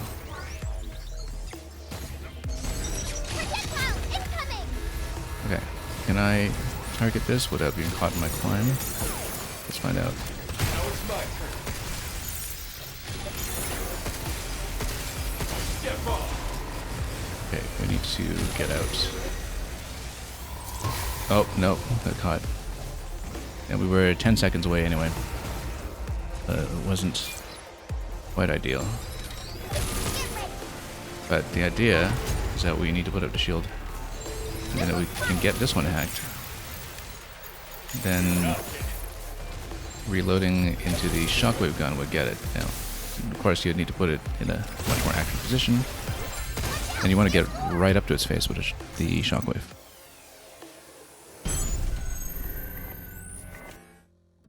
Yeah, we need to move closer in and take a few more risks with the shockwave positioning. That's one thing I'm discovering here.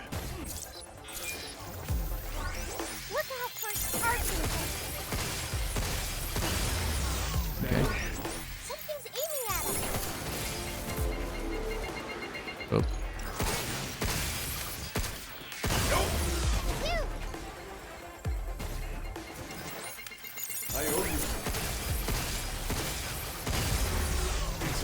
Okay. Where am I? There.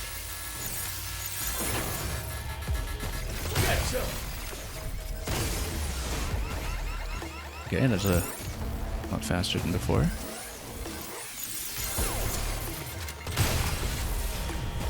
Okay. Missile spotted. Get ready.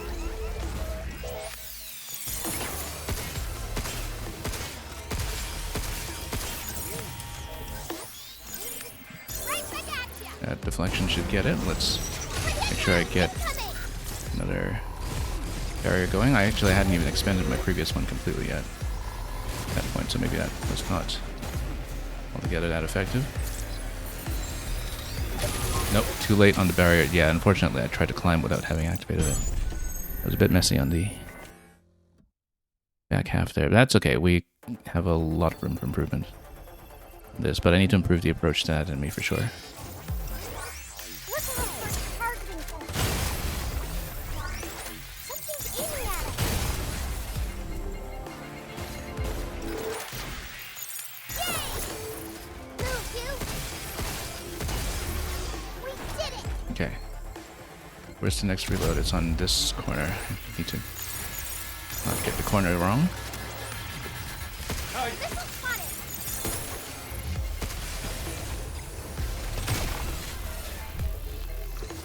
No, missed the shot. Unfortunately, that was a big goof there.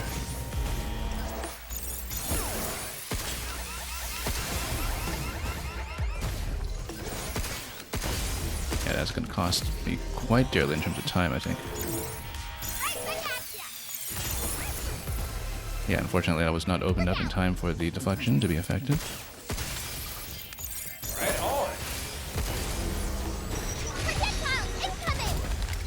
Okay. Let's see who we disable first here. Nope. Nope. It's got caught. We still need shockwave available on that wave, I think, just to know what we're doing. I mean, I need to pick on that wave which target to go for first, because they're all a little bit hazardous. And Look out for targeting point. we'll need a little bit of work either way. Something's aiming at us. Move, you. Okay. Maybe save more charges on shockwave for this part. Okay. Now where we can get in close. And nope, got caught outside the shield. Just a little bit imprecise there.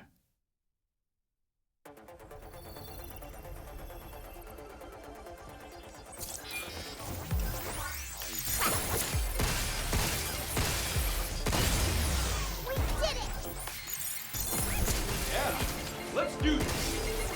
Watch out. There's more. Okay.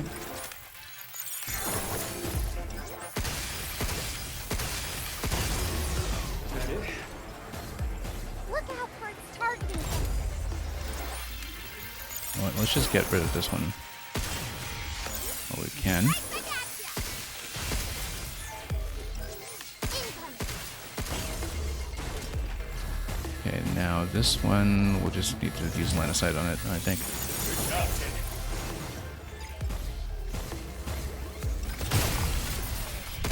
Yeah, good. Pop it quickly.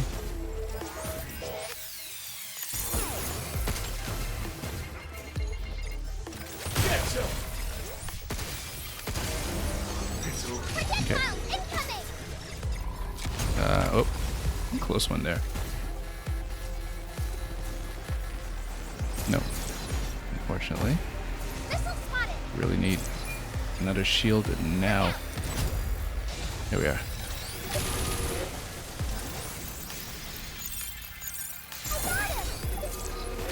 No, gotten too close. Yeah, that was a big problem there. Over. Oh, where's my other impact barrier? Did I never pick that up? Or did I use that already?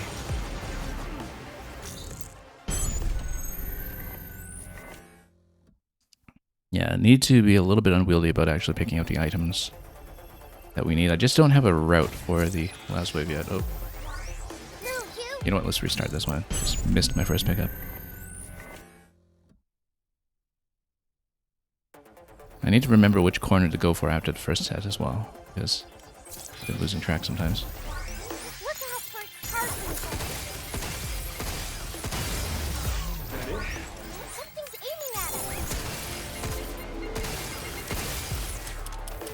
Nope, just got caught.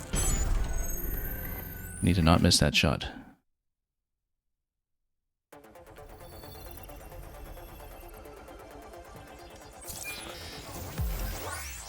Good job, kid. Yes, that's that. How you like this? Take that. I think we just need to go shotgun. Blast it right away. Just to save time. Oh. Okay.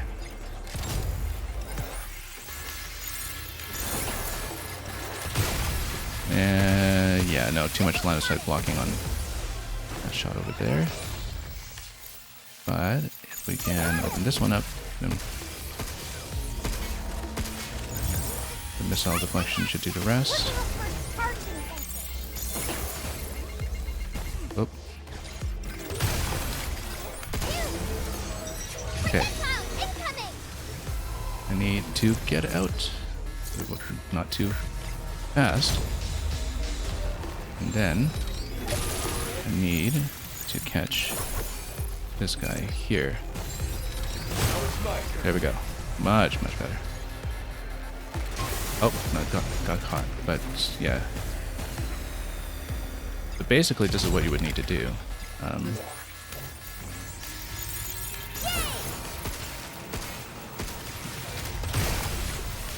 Yeah, not close enough to take advantage of that.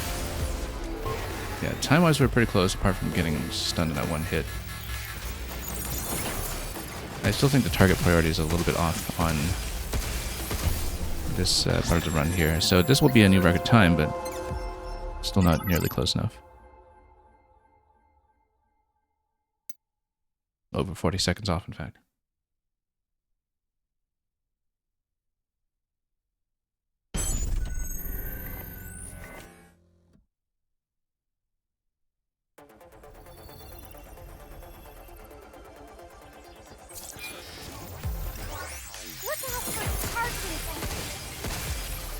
Yeah, we need to budget our projectiles a lot better, I think.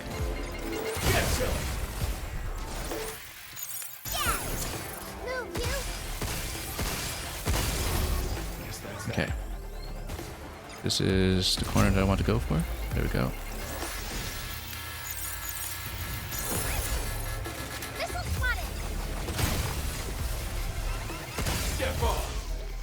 Okay. And with this shield up here.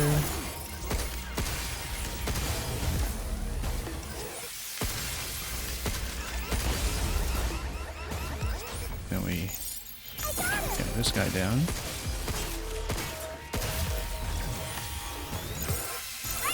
That should be the reflection that we need. Now, nope, got the barrier up just a tiny bit too late there. It's my turn.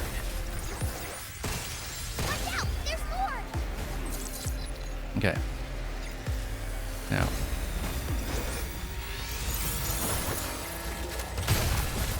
Whoop. How did I fail to open that one? Anyway, we're down on time again, so yeah, we didn't even get the damage condition. But I need to practice what I'd do about this guy. Oh, not like that, we don't. Maybe going for the missile launcher in the back is the wrong idea, because we can shield against it first if we have enough of the impact barrier charges. I think getting rid of the Watcher Mark II, the flying one, is probably most important, because otherwise it just shoots you in the back from everywhere. And then we know that as we approach the missile launcher, that we can pick up the next impact barrier and a shockwave gun. So basically we expend our existing resources on the other ones first, perhaps. But I need to know where to turn. I might want to change my route slightly, actually. Just so we're not flipping between corners quite so much.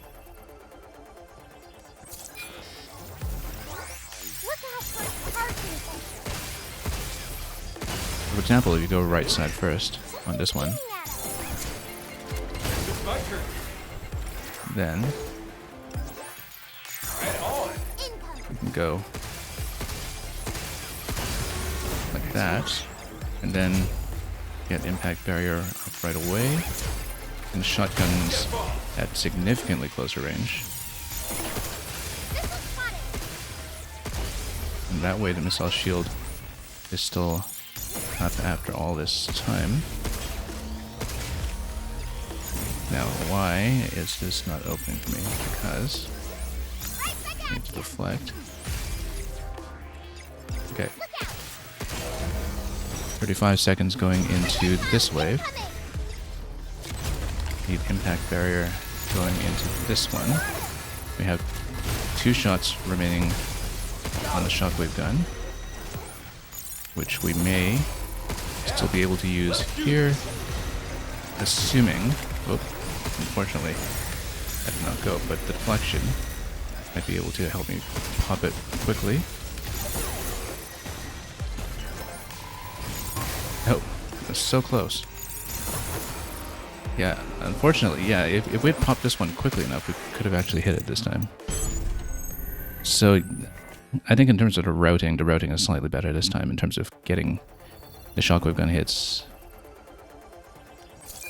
used more effectively than earlier. Okay.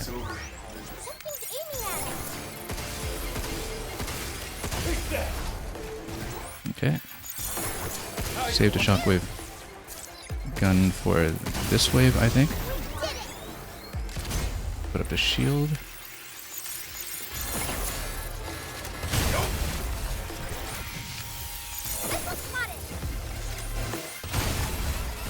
And then, where's my launcher? Here it is.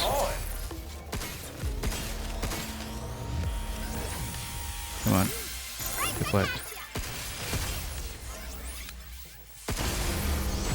Okay.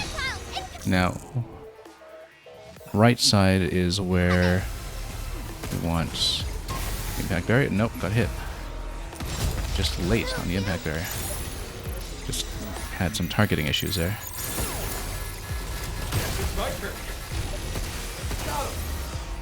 However, if we get the other launcher up now,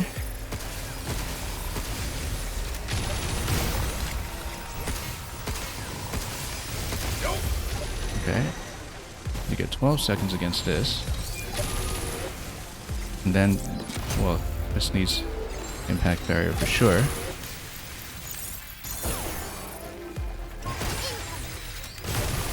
This is actually pretty close to the timer. It was pretty close to the timing that we needed, so the mistakes get cleaned up. That's actually the route that will do it.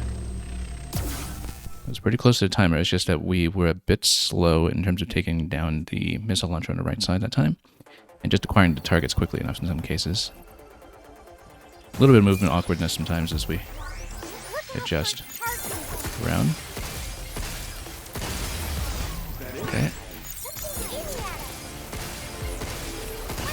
Yeah, the route just needs to be refined sometimes. It's not too much of a problem. Oh, come on, grip gun running out of ammo on me here. But if I just come here right away, we can save ourselves a little bit of jumping time.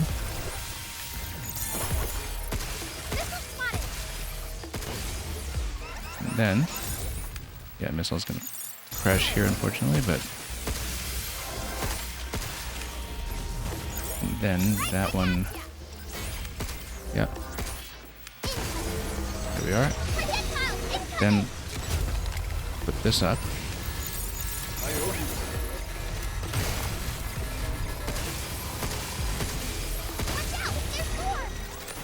Okay.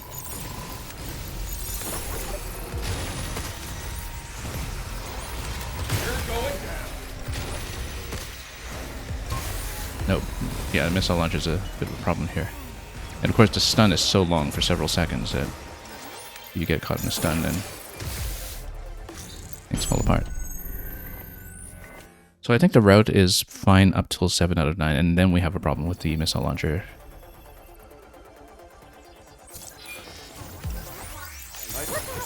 Could do with a bit more accuracy in some places, so we have enough time for the grip gun to reload. Here, for instance.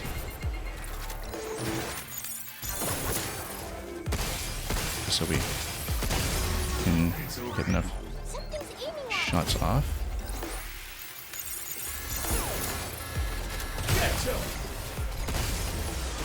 Okay.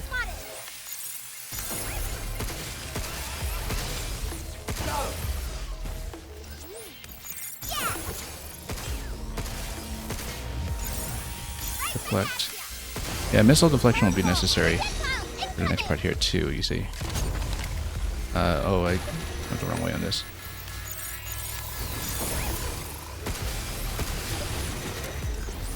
Oh. That ledge climb was not what I hoped for. But if we go for this right away, nope. Nope. Oh, it's still alive at the back, that's why I didn't actually kill it. So, up to that point we have some semblance of a route, but there's still a bit of work to do here.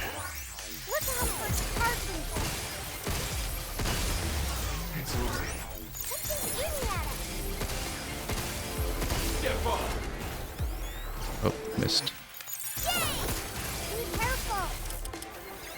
Yeah, unfortunately the grip gun reload means that I need to use shockwave for at least one of those shots for that to be effective. Let's do this.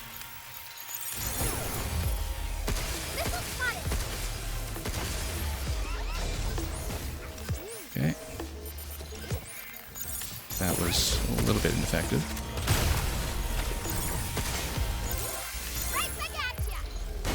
Okay, now let's go here. Impact barrier.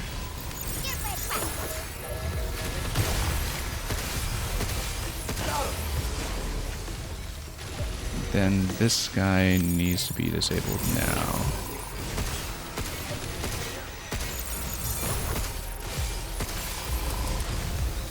Now my shield's still up, it's just that I have very little other weaponry at the moment, and I'm in a little bit of trouble.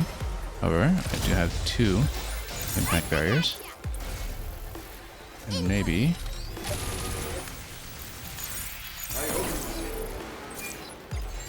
Okay. Nope. Got shot in the face right away. Yeah, no, unfortunately, you need a second impact barrier up here to reposition, because otherwise you can't get it.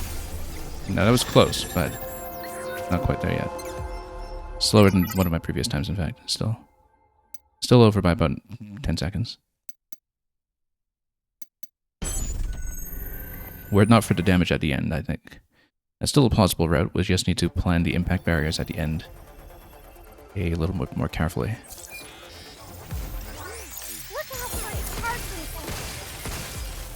We need to alternate weapons here a bit better as well, so the grip gun has time to reload between successive enemies.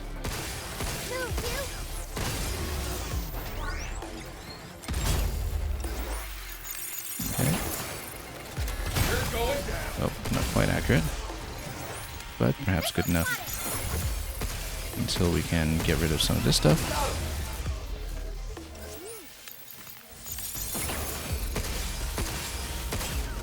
And then, can I deflect this? There we go.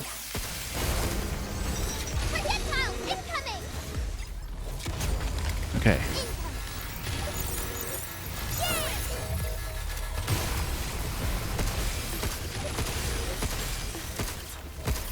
Nope. My ammo problem here.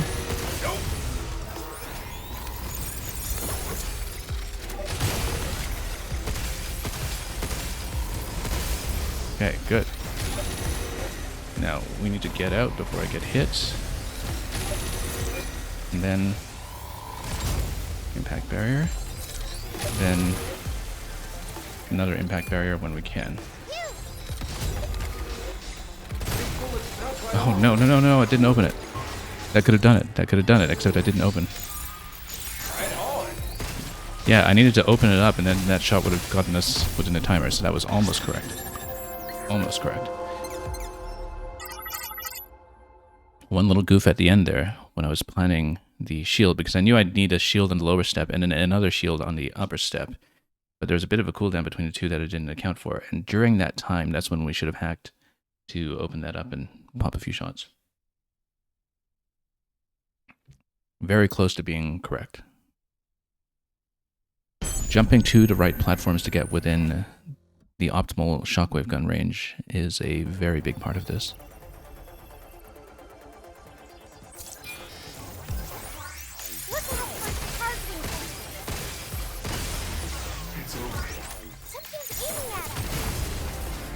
Okay.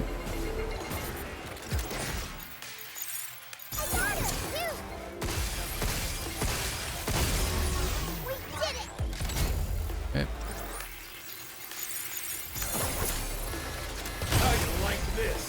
And then... okay.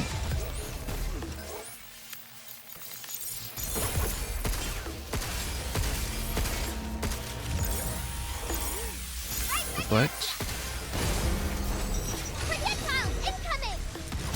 Okay.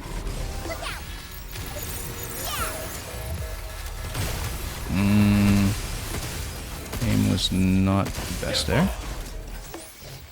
But maybe we can get this one open while my missile shield is still up.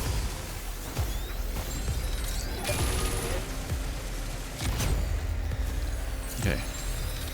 Then we hack into this one while I wait for another impact barrier. Oh. There we go. Okay, we eventually got it. Just took a little bit of rehearsal.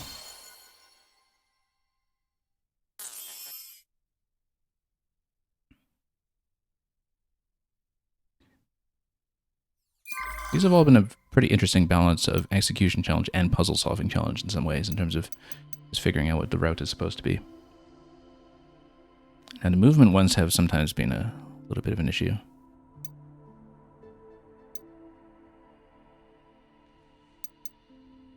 But let's try it. I don't know if we'll even progress to Zone 6 today, depending on how long these take. Because I would like to do a bit of the backtracking to clear out the previous zones and some of the red key rooms as well, of course. You'd have to do this within 40 seconds and destroy storage boxes. How bad could it be? Dash and dodge. Now again, some of the movement mechanics in this game can be a little bit of an acquired taste, so...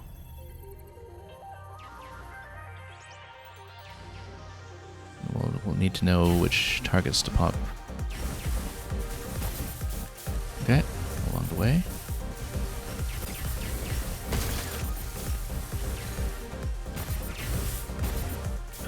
Oh, there's a target lower down. That's okay. This is just a route finding exercise mostly, I think. And if we can be consistent about the timing, particularly using the forward dash.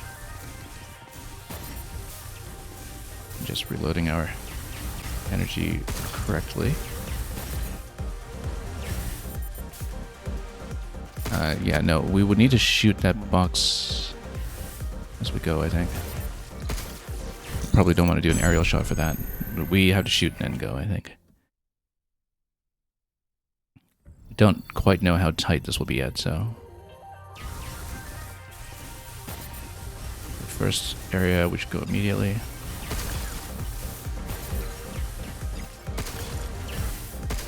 Oh. Hang on. Yeah, that's got to be a jump immediately. Lost a little bit of time already. 2 more boxes to go, though. That's a shot accuracy issue there more than anything. Oh, and then that's a dash accuracy issue more than anything because, again, it'd be a little awkward to aim that. But yeah, going around the moving platform is probably the right idea. Oh.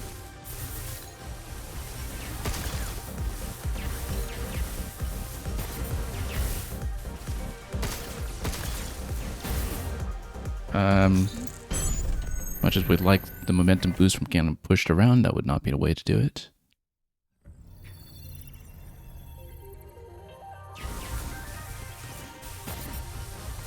Okay, aerial dash. And then, yeah, oh, no energy.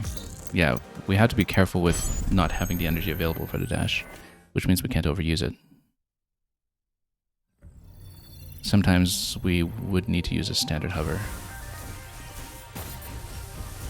We need to know when to use a standard hover. Oh. Let's slow down a little bit there.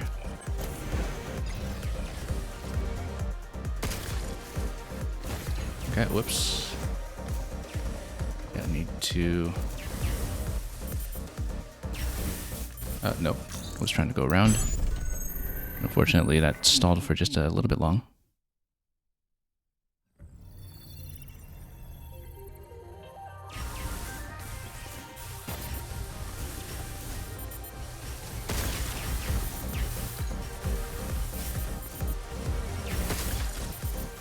Need a little bit of energy here. Unfortunately... Oh, actually, made it. That was surprisingly fortunate. Now let's not blow it in this area.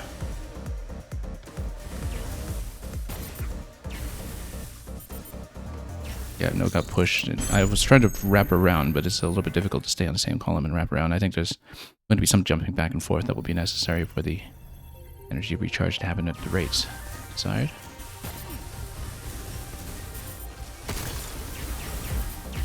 No, not like that. Slightly off. But yeah, the energy management here is going to take a little bit of work. Reminds me of some of what we had to do in Mio Memories in Orbit, where you have tons of energy management all over every platforming challenge in the game. Unfortunately, we won't get quite a convenient diagonal push to that far platform like we did last time. Can't rely on that.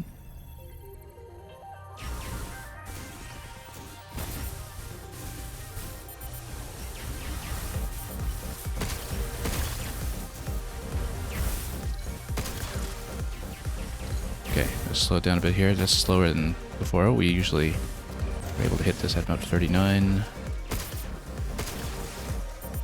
But much depends on this part here. Yeah, unfortunately, there's just no mid-air correction in this game. You have to have the thrust available. If you don't have the thrust available, you just cannot correct.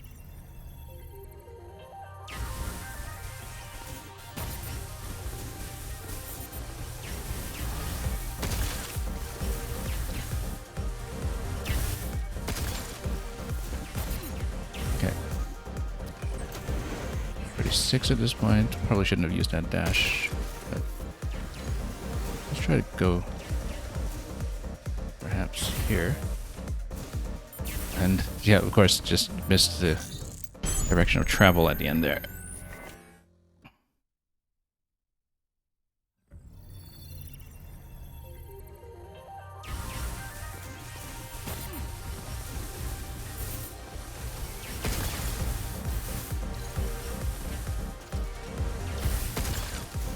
Nope, nope, too slow on it.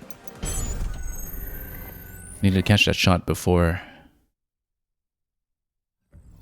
that first window of opportunity expires, perhaps.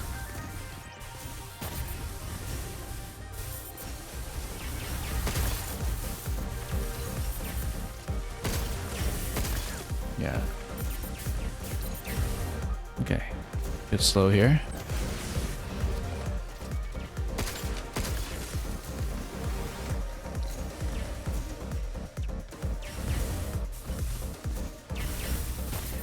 Okay, that works. This requires some dashing, and if you don't dash, if you don't start to dash at exactly the right moment, I think that doesn't count. Now, where's that final box? We didn't see the last box. Otherwise, that was actually pretty close to the time we needed, as long as we dashed correctly. We got stunned a little bit too much on the lasers that time, but I didn't even see the final box, so...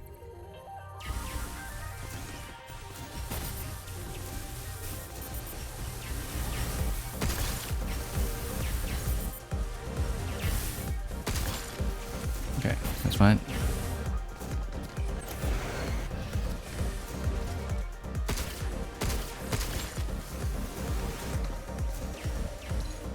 Nope, need to watch our timing there.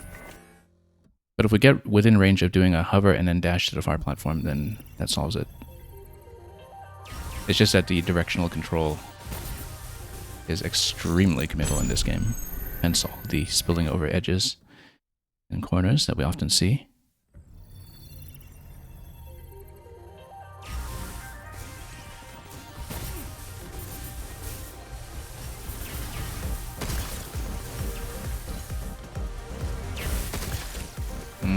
Yeah, I could have gone one window earlier, but that's okay.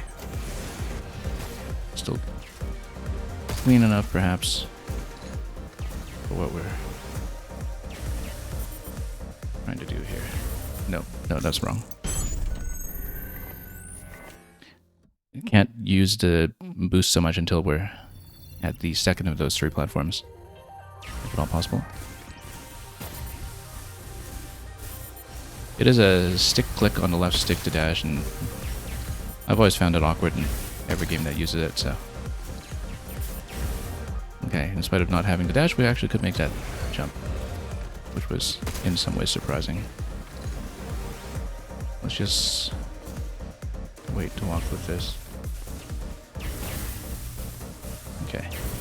I don't see the last box, but then this bit is just a dash, straight dash, or at least, well, with a bit of a zip at the end, perhaps.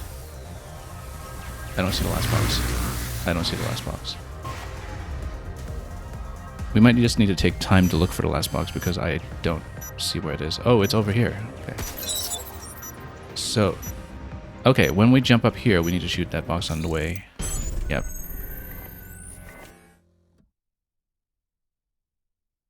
Okay, then we just kind of do a backspin as we're going up then. Didn't occur to me that's the location, but then I think we can make this.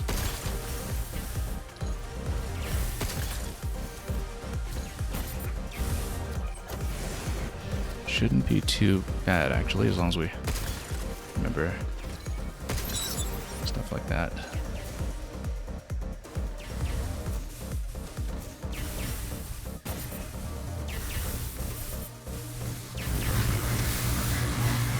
Don't get caught too much on this area. Oh, just a second off of the buzzer. Oh, actually, no, we got it. Within 0.05.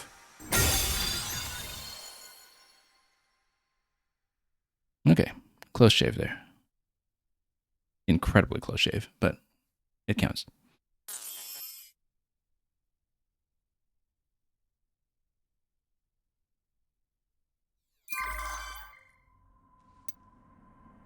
Walker family. Again, time is probably going to be the issue with these ones.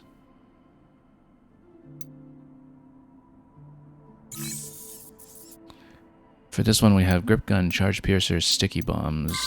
I guess you would need the sticky bombs to reduce hack complexity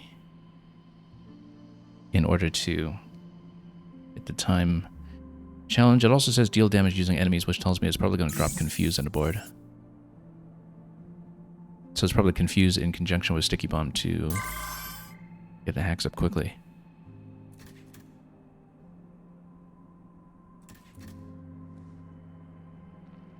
Maybe so. We don't really know. Let's try it.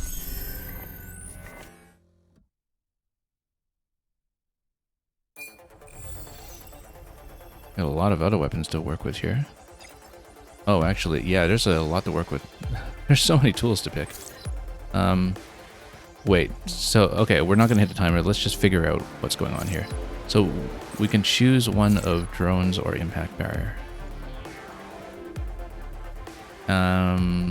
Yeah, let's not worry about the timer. Let's just figure out a strategy. So you just need to run and pick stuff. Homing missiles I find awkward. We'll probably go photon laser. So we need to dash and then pick up what we need. So we can pick up one green here. Probably riot blaster, I would think. So let's say we initially pick up all this stuff, and then we can pick up 2 of our choice. But then the timer does start immediately. So we want multi-hack, I think, and we also want decode. Now we don't have confused though. So what would we... I guess would be depending on drops or something.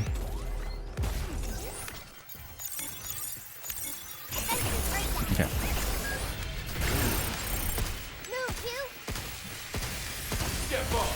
Yeah, but multi-hack nice and early seems like it's correct.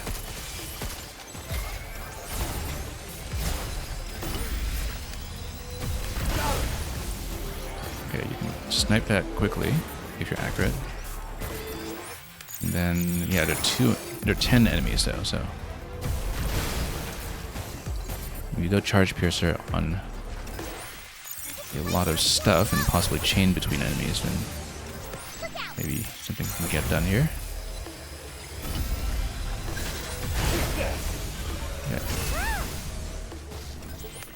Deal damage using enemies, so how do we do that with their current setup? Maybe it's something that's dependent on a particular enemy spawn that we're not seeing yet. Oh, no, it's using the medic bot, of course. Yeah, okay, no, we can do that. Hang on, but except you need to... Yeah, no, it's like the first medic challenge. It's exactly the same, in fact. Hang on. Okay, this is a mess. Let's redo. So yeah, you just whittle them down a little bit and you blow up the heal bot that they have. Let's not forget that we have access to so many different tools this time.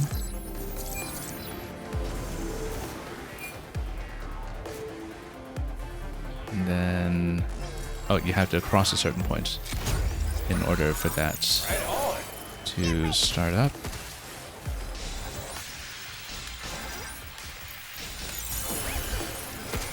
How you like this?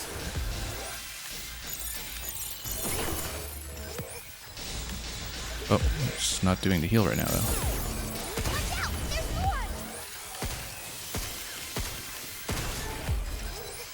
Okay, and then do the maze. Deal damage using enemies, good. Might not be the time challenge yet, but that's because we haven't actually figured out a route. As such.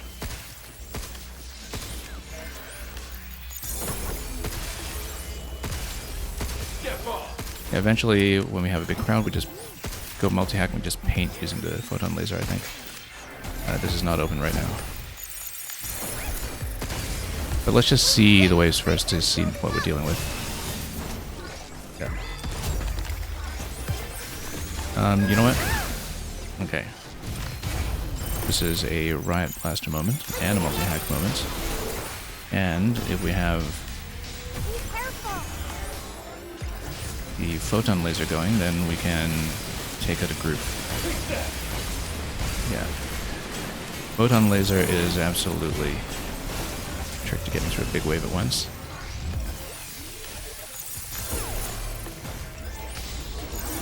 Okay, however... Oh yeah, this guy's got to go down really quickly, unfortunately.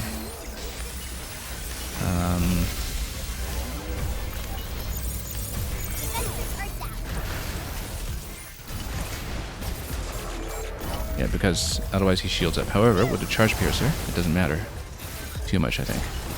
Because as long as you get him opened up again, then the shield doesn't affect the exposure to the weak point.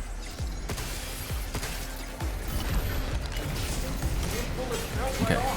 Now we did mess up at this point for the meat of the challenge, but I like that it gives you a bit of flexibility in terms of how you approach it with the loadout you select at the beginning. It specifically reminds me of one of the hardest challenges in Splatoon 2 Octo Expansion, actually the hardest one, which was Girl Power Station, which was the point defense map where you get mobbed by Octolings, but you have a selection of basically anything you want. Play it, and so it's very flexible and adaptable in terms of strategy. Now, the thing is, I think we can actually make this. It looks pretty doable. Particularly with the photon laser painting everything in the second phase. We just need to plan it more accurately so we can get some inputs down in muscle memory.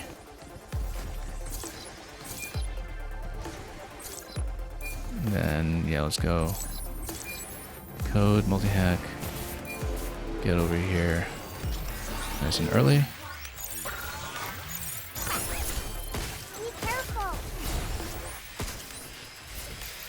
And get the condition down quickly. So we just don't need to worry about it too much.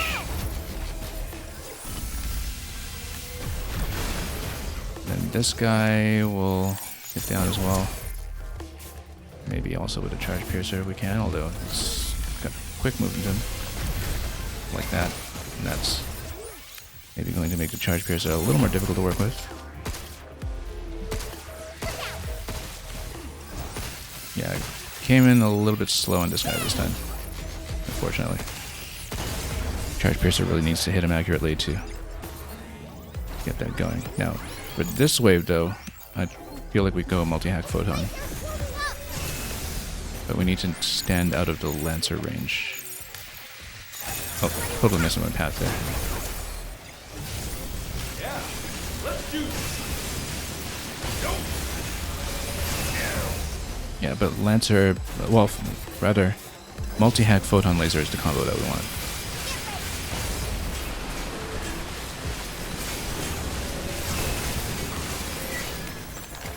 But we need to do it accurately the first time after we open them with multi-hack and close down the whole group.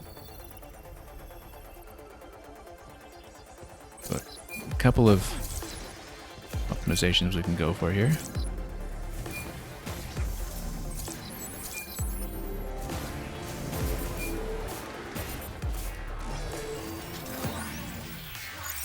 Okay. Then this one. Yeah. Now it's my turn. Okay. Blow it up slightly. Take that. Okay, and then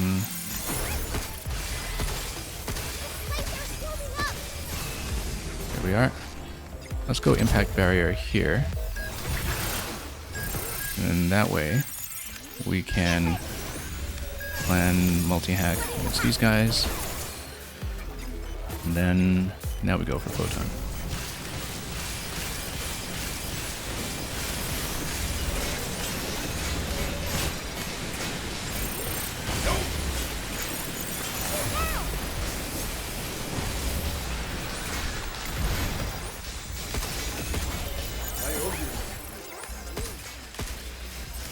Nope, nope, missed a heal unfortunately. Okay, let's go impact barrier again.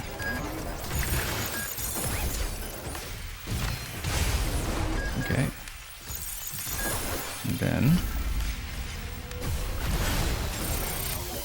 see if we can get code open on this guy before he's got the shield up.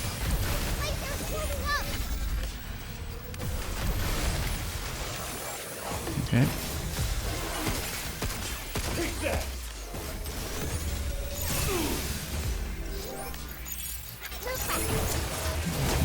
Okay.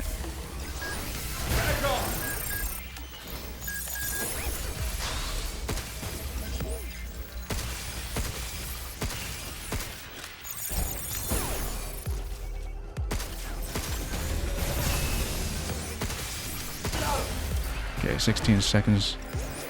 Take out the last one here. Let's make sure we get decode down on him. There we go.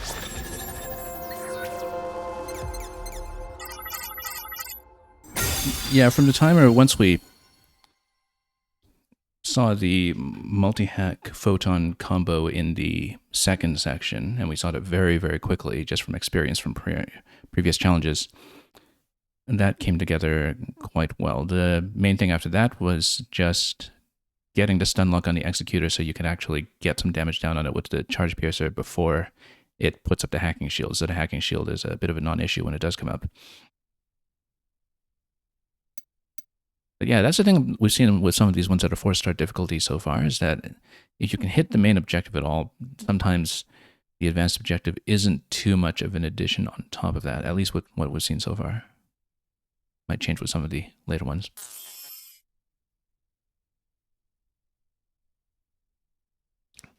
But I like that that challenge gave you a lot of flexibility to figure out the loadout that you'd be comfortable with. Alright, so this one is a hacking accuracy challenge. No failed hacks within 45 seconds. That means we need to watch out for line of sight blockers, because that was one of the issues we ran into previously.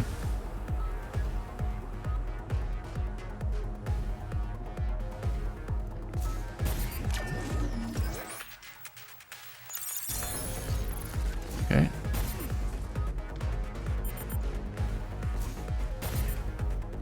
And then, well, that's okay. Let's just see the challenge first and then worry about the timer. Well, okay, a big part of this is landing on a platform accurately, of course. That's the thing. Now, I wonder, though, if on these kinds of nodes you can do the aerial slowdown from the aerial hack. And once you do hack, then you can slow down the platforms quite nicely. And then that just requires you to be a little bit accurate. Ooh, only a few seconds left though on this, so you have to be a lot faster. Main objective, it seems.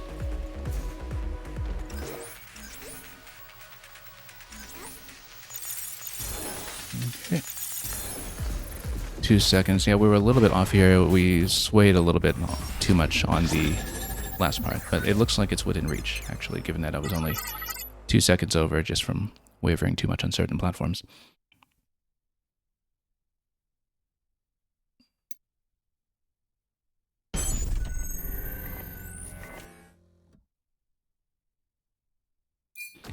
Not too bad as long as you can read the hacking order quickly and also just not miss the platforms too much. Hang on. Well, let's try it again for the perfect.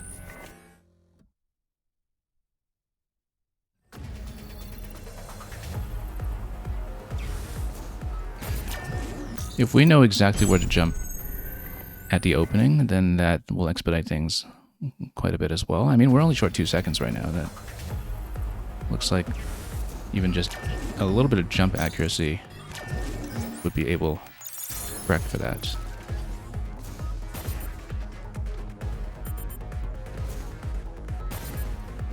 Okay.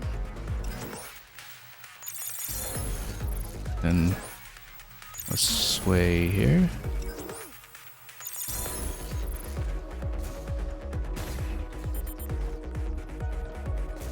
Seconds at this spot is pretty similar to how we did before, so we need to basically not miss in this section. That is a miss.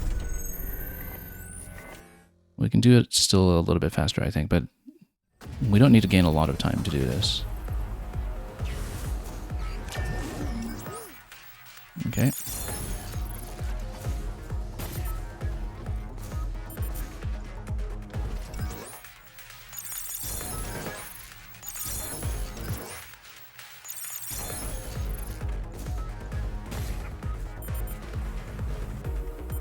Actually gained a few seconds this time already.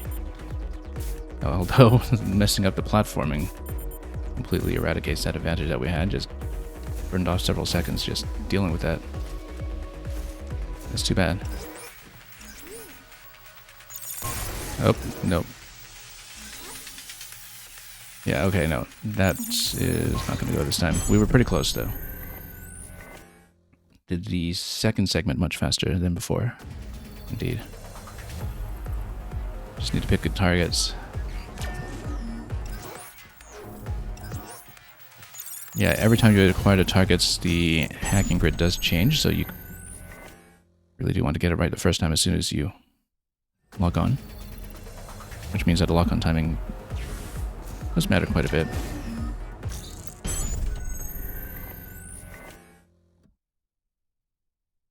Also to minimize the amount of time you spend jumping in the first segment as well.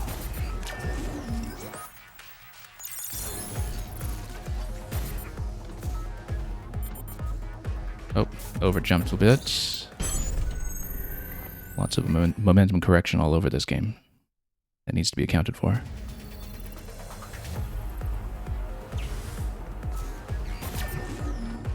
No. Let's clean up the first jump.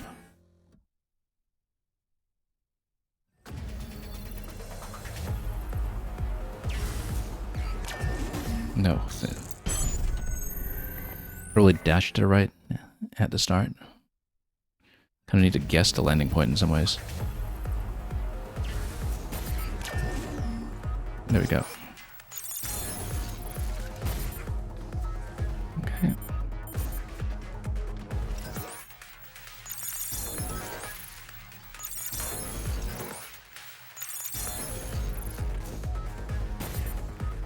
Okay, now let's not dash jump the wrong way this time because we do have some of that time advantage I was looking for.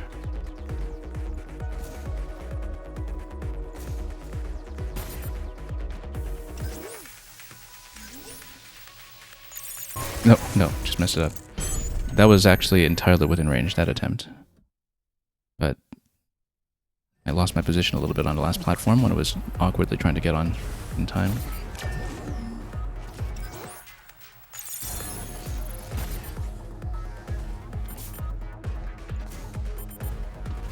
Okay.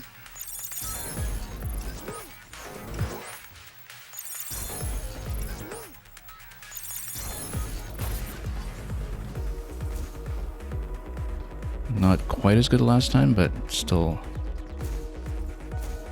reasonable perhaps if we are just accurate enough in the section. No, hang on. Yeah, I lost my target again too quickly.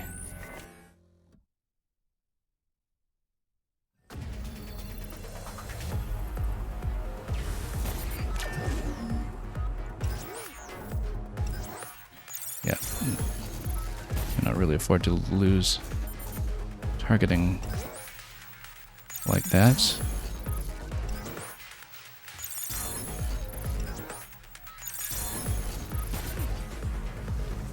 We're landing here at 25, that's still reasonable improvements. And then here, we just need to make sure we acquire the target cleanly. Nope, messed up a little bit here.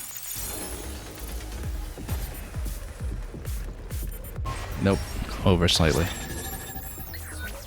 Over by 0.25. Yeah, I missed one opportunity at the very end that time. Very simple thing to clean up. It's a matter of retaining line of sight on the targets. And we should be able to get this one before too long.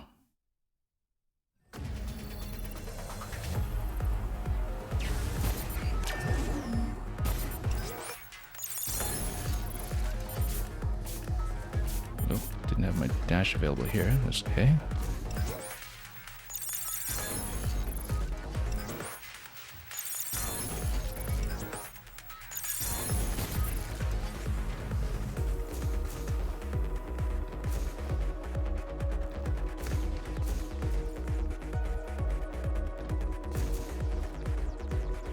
Okay.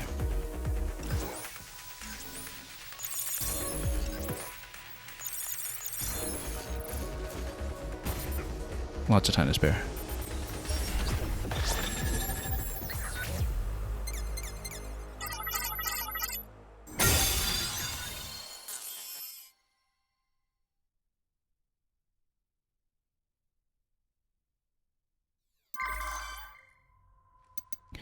So that's all that we're able to do at the moment. Expert red flash. What was the first red flash? If there was one. Red flash was... Oh, survive the lasers. Okay. And then... Yeah, this is a one where there's no requirement this time to not use your dodge, so it probably is rather dependent on the dodge. This one is about building heat for critical. And the timer would probably depend on that. Round and round is movements. Time for a chain attack. And you need to disable them from using the antennas, probably using something similar to the stun lock that we had on Executors previously. And then this is where you get into Cave-In, which is going to be another big enemy set, and then Stand or Die, which looks like it's going to have a lot of lasers. 5,000 lunafilament as a reward. That's quite something. Okay. We got all that for now, though. And since I only really need this board... Well, we will want the secret log and the extra health probably as the priority, so it makes more sense to plug in this spot here and then save the rest for later. Unless we want a bingo right away. What's the bingo? Chain. Continue hacking even after reaching the execute node. That could be really interesting. In that case, I think that we can just cross this bit now.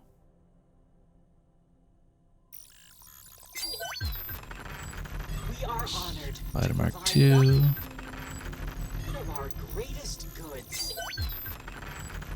And day 7 on the Cradle Infiltration log. Well done. Great. We'll retain the other 2 coins for the moment.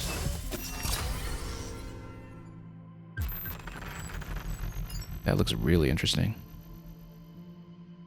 We'll probably use it. Okay, let's save the other 2 for the moment. Satisfaction level maximum. Glad we could. Oh, and since we're here, let's try the new jukebox tracks. Why not?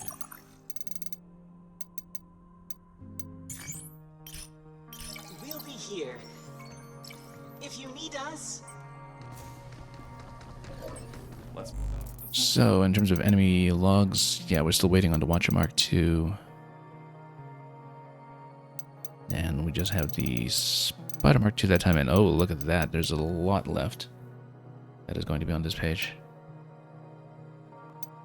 I mean, we still don't have to file for the driller, for instance.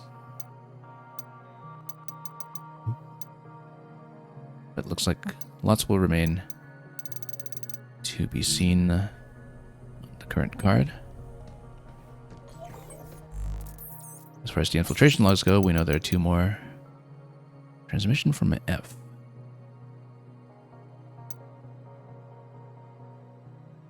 From Employee F, the one who raised an eyebrow about the whole AI rollout. Routed from Experimental Pragmatics.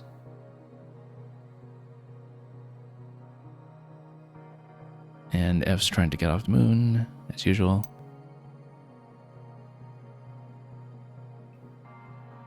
And this is where it's revealed that, to the journalist anyway, that Higgins is in Experimental Pragmatics, as we have since discovered ourselves. Give me a day. I bet it didn't really quite come together as a story. Hence why the infiltration logs wind up with us. Anyway, lots of upgrade points available. Well, some. It's getting expensive at this point at the higher tiers, and so I think we'll prioritize the gun damage first. And we'll keep on saving up since we'll be exploring.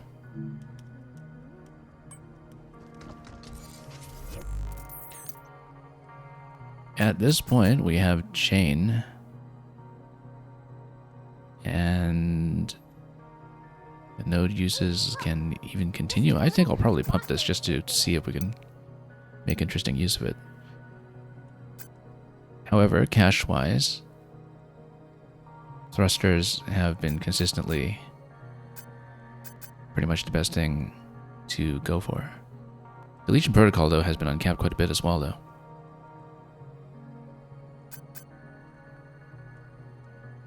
But I like having lots and lots of defensive movement, so we'll probably go with that first. However, you have final upgrades, it seems, that are available. Triple charge, and then lots of ammo capacity on Shockwave. Pretty expensive right now, though. I think we'll go thrusters first. I also totally forgot that we had unlocked one additional mod slot. I don't think I'd even plugged anything in there previously, even after having unlocked it. So we'll do a little bit of configuration here. We still have 1500 available for something.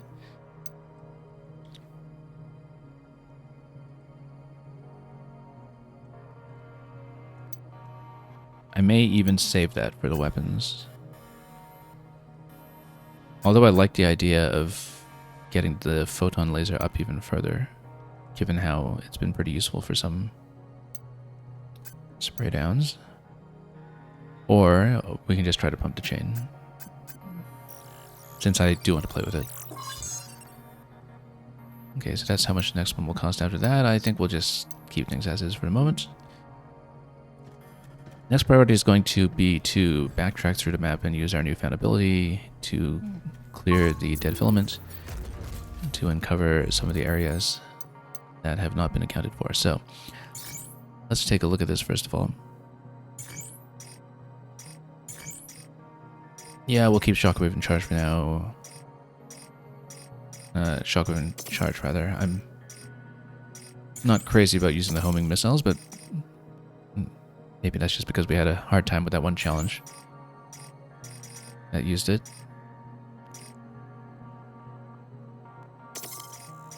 Still go a little bit hacking heavy. We haven't been using the code generator that effectively, but it's still nice. So we're going to play with chain. Wow. You get 7 uses on a chain. Well, of course you would, because as you use the chain, you would loop back to it to get even more charges, presumably. And let's play with expose. And yeah, I don't want to go with strike mode. I want to switch over to boost mode, and then we'll do something a little more hacking heavy this time, perhaps.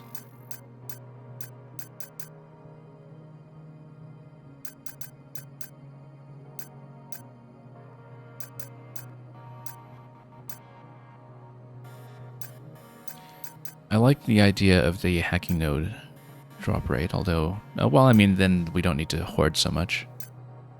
Perhaps. And if we really like the hacking style, then we can go with digital dominance. Actually, no, I like recursive learning. That's a fun one to take if we're going to build up energy for the auto hack. Although I might want to go back to the open time as well. But no, that's okay. Let's go with this and see how aggressive we can be. So yeah, at this point, before going to the central port, we're going to do the backtrack that we want. I know exactly what we're going for here, for instance, for the 2 safe boxes, if I can remember their placement. And if we can't, then we have to scan for that. So let's mop up the mass production array first.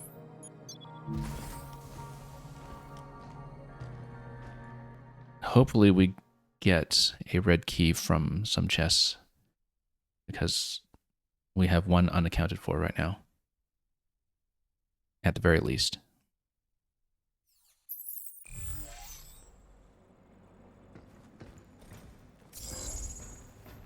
see if I can remember where to find the boxes we're missing. It's going to be this way, if we can traverse there from here.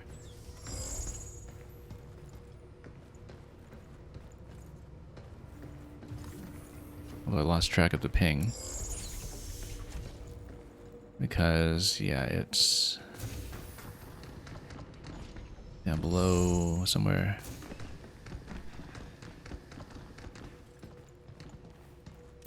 Pretty close by, in fact.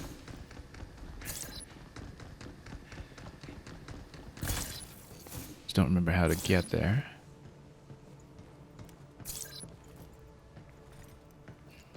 Because it's around this side.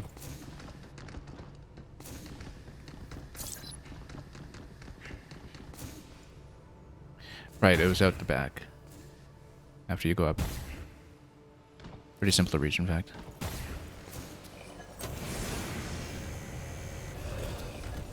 Quite a lot of muck everywhere here. Oh, need to get in closer. And let her reload. I'll get rid of it. Wow. Great. I think Cabin will like that. I think Kevin will like it a lot. Okay, that's it for this. And then there you go, 100% of mass production array. That's the only thing we were missing. So let's port back out.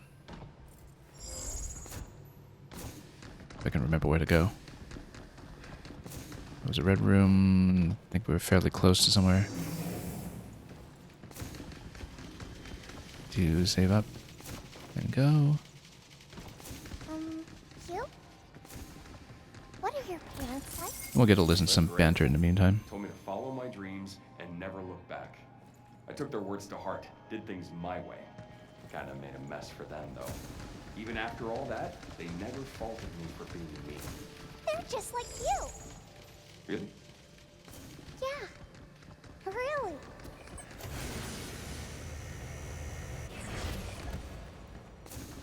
Next level up is where we want to go.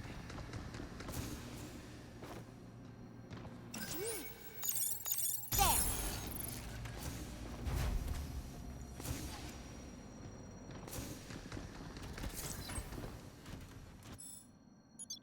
And then we'll go to the next zone.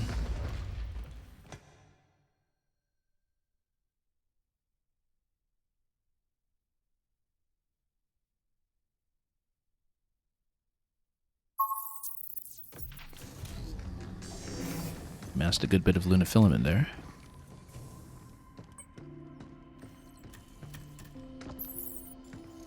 But I think we want even more before I spend. Unless we can get the next chain upgrade perhaps to mess with it even more.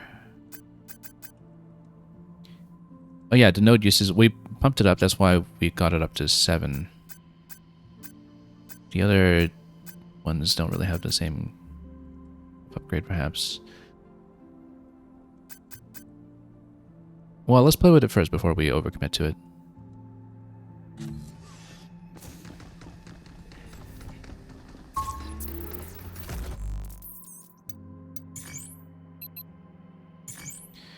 So we know Cultivation Lab is where we would need to spend one of our existing red keys.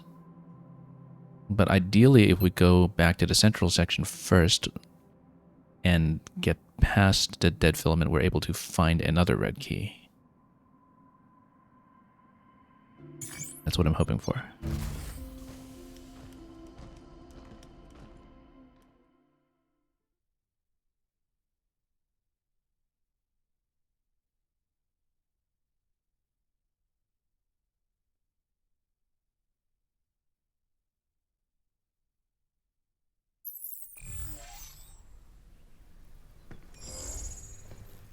Okay, I do know that we saw the obstruction previously.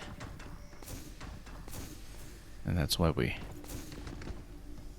abandoned the idea of going for some of these collectibles, because they were clearly formally obstructed. Cleansing enemies. Yeah, because now we're backtracking through the map we have to. It is, so we hit them with Cleanse, charging the attack for longer will affect a wider area. Okay. So...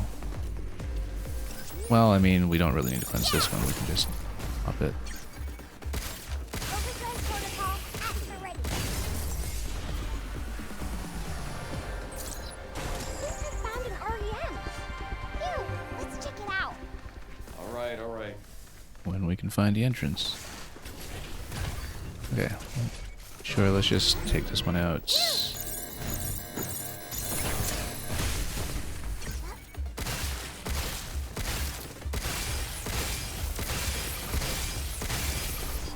You know what? Let's just use the boost.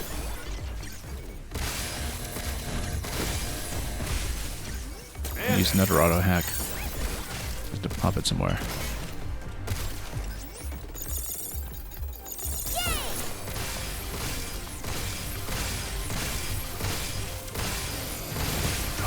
Oops, got caught.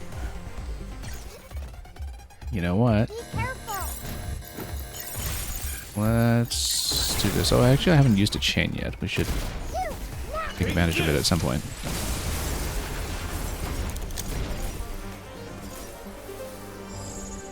Let's clear some space so I can actually see where I'm going for that collectible. So yeah, at some point we need to enter from a different side than what we'd seen. So requires us to enter from down below.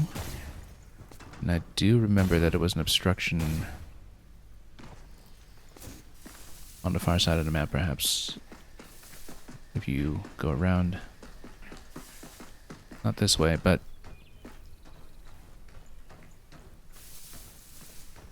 we'll find what was blocking that passage.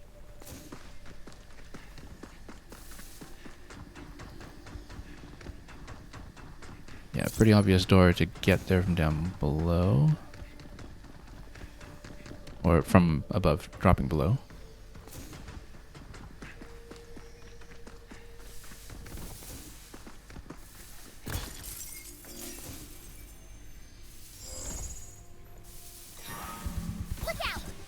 Yeah, there's one of the obstructions, in fact. That might have just even been the standard Luna filament.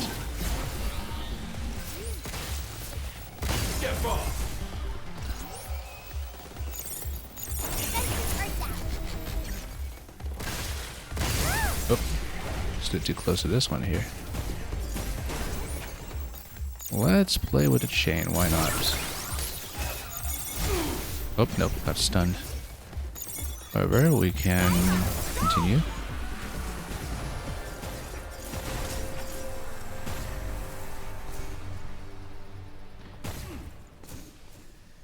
Yeah, we could have just taken this one out ages ago, actually. Maybe. Oh no, maybe we needed to backtrack here first. Originally.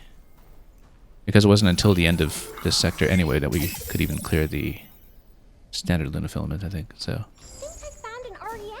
this REM was actually available much, much earlier. Alright, alright. Now, can I disable some traps?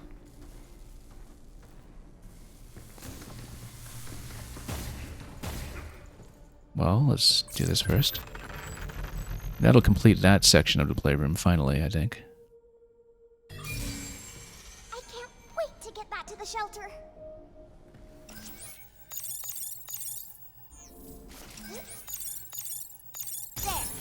The other collectibles, though, I am pretty sure are blocked behind having a cleanse that we now possess.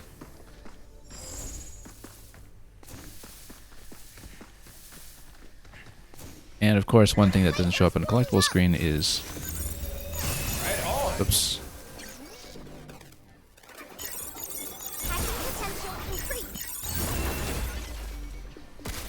Overdrive protocol at the ready.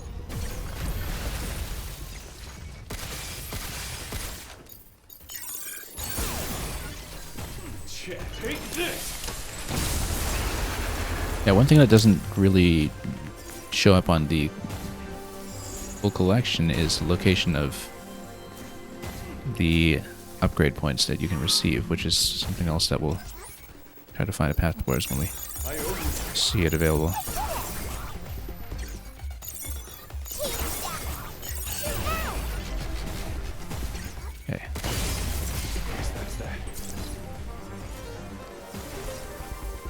Yeah, the chain is fun, but you have to be standing in a good position to use it effectively. So it looks like we missed an upgrade point that was actually on the other side of this room here, where previously jumping across to that side was a minor fight on its own. So we had been here, but somehow I missed skill points. Oh, it says it's above, though. But I wonder if it was above in a way that was accessible in this room. Stop skittering around! Here it comes! Okay. Look out! Be careful!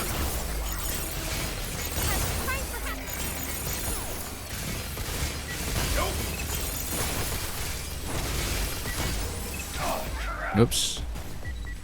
Wasn't really watching here. Let's just go stasis again. Yeah, I guess I don't really have much in the way of multi-hacks. Oh, I actually went code generator on this. I wonder.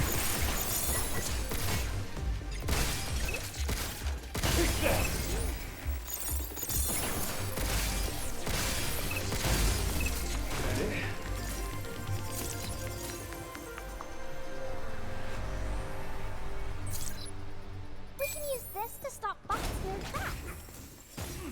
Overusing a bit of everything, of course. Now, how was it that we missed that upgrade point? I think I checked here previously. It's because it's actually up above the ceiling here, not in the tree or anything. At least I don't think so.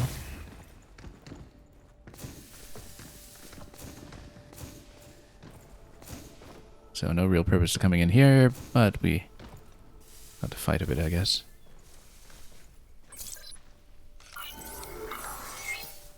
Well, let's check above then. Of course, that's not one of the marked collectibles, but it would be nice to have it anyway, just to see if we can upgrade ourselves to 100%. Could have been in this section. The laser's all disabled here.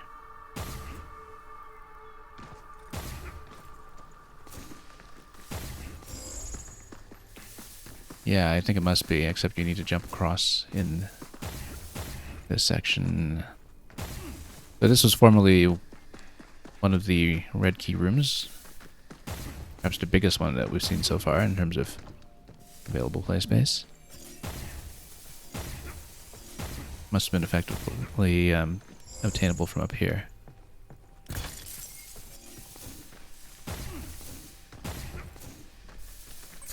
Yeah, and I just neglected to jump there previously, it seems.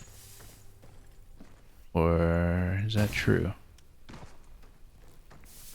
So it's on the other side of this obstruction, so how would we be going there? Looks like it's definitely in this section, though, that we'd have to access it from here. Somehow, possibly from this side. Or not. I can't actually see what to do with that. Because it gives you visibility of where it is, which is like a clue for what you must do to discover it, but I can't actually get a good read on how to enter any of this. Unless some of this is destructible or something. Try it with a shotgun. Nope.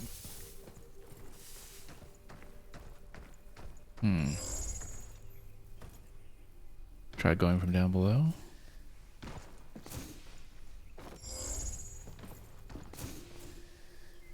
Doesn't look like it.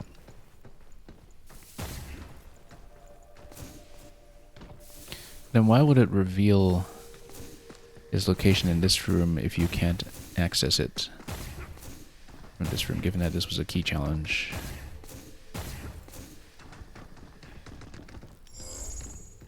Unless it's something that's accessible from outside this way. Over in this section. Could be, actually. Oh, yeah, it looks like it is. It's exactly what it is, in fact.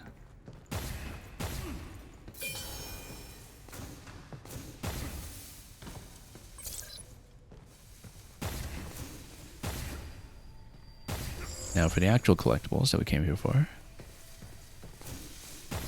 Both in that section. Over here to the right somehow.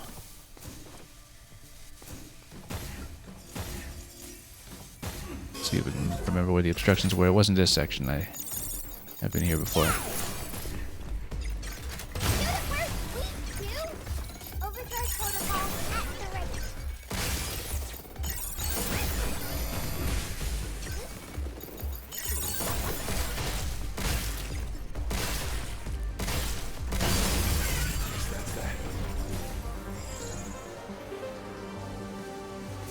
Well, let's check, because I didn't think it was accessible from here, but maybe we were wrong.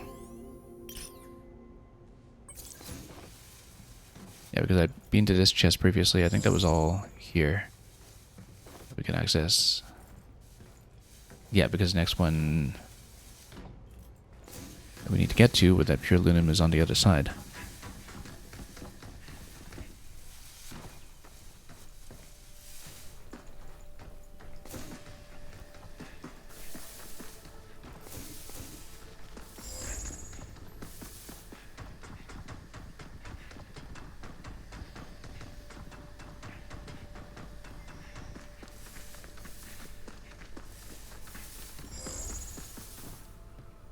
Now I do know... Oh, there's the obstruction. That's what we were looking for. Both of the things we're missing should be locked behind this, so let's cleanse it.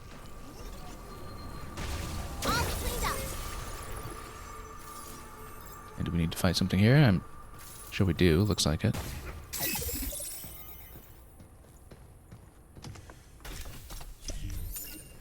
These are so fun to collect.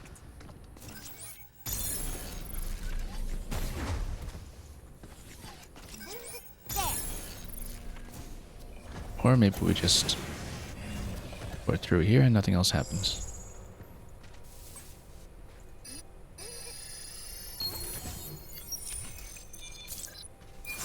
Still missing a red key, though.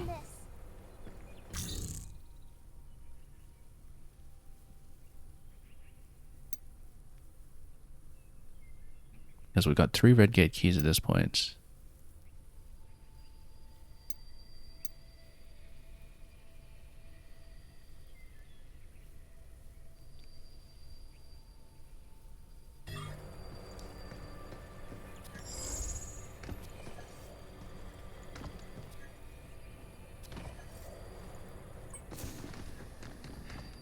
And of course we do want to prioritize the key usage on the rooms that unlock the bingo card slots. So we want to save 2 of those keys for Sector 5 until we've found out more about where the key we missed could be.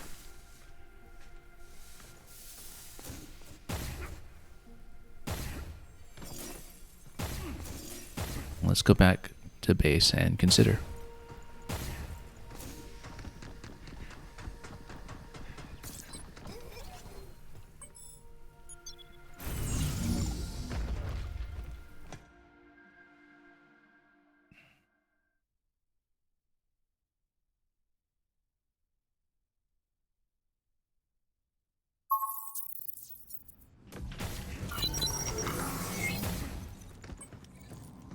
So now we have the 3,000 that would let us afford one of the capstone upgrades for either the charge piercer or the shockwave gun. I feel like the additional ammo on a shockwave gun is actually going to be most impactful, given that with the charge piercer we already have enough trouble setting up just a double shot. Oh yeah, no, thrusters actually have one last charge on them for maximum defensive movement. Maybe we should cap that out,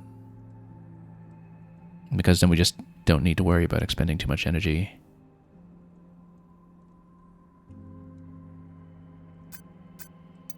I actually like that idea. I mean, we're going to amass enough cash from other rooms to eat into the other upgrades afterwards anyway.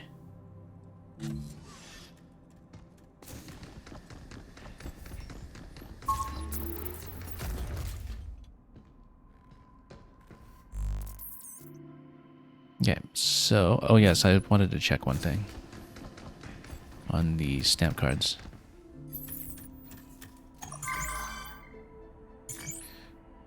So, Regolith Lab Red Zone, Lunima Filament Lab Red Zone. Yeah, so you do in fact need to unlock 2 different red zones in order to up the rest of the cards. So we must save 2 keys. Until we've established We'll be here. how it is that we're If missing you 1 need key. us.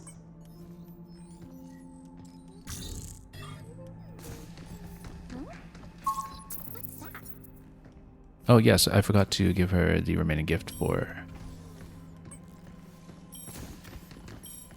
one of This terminal has bot data saved in the it. sections that we need. Where did she go? Here she is.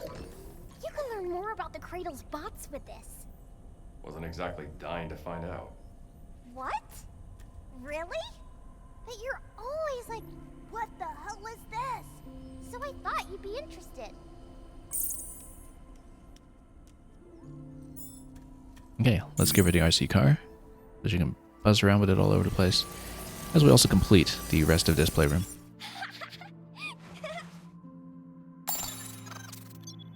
Read Earth Memory series complete. Replicating related objects. We did it! I could play here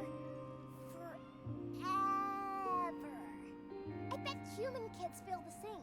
Yeah, and then human kids grow up.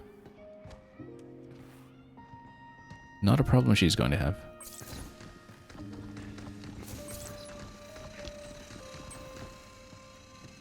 Okay.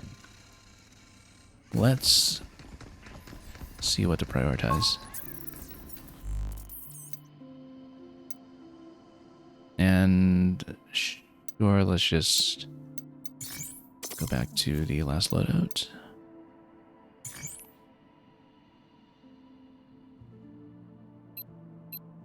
So currently for the Terra Dome, it's just a red key.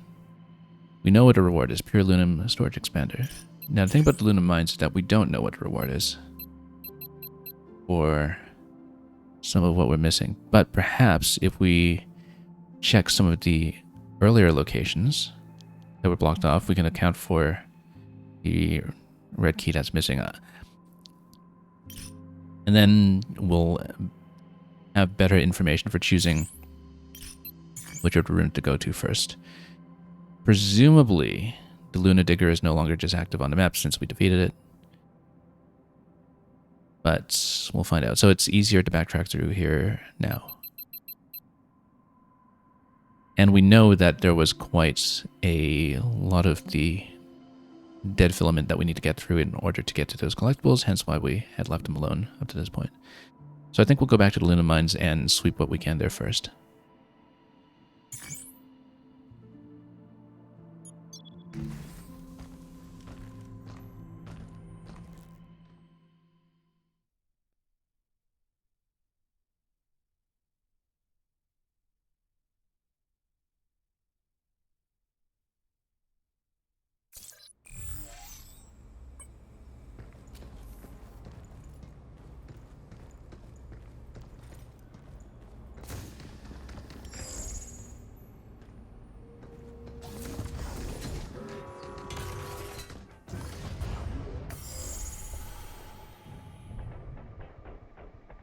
And so we do need to start in the first area to see what we were missing.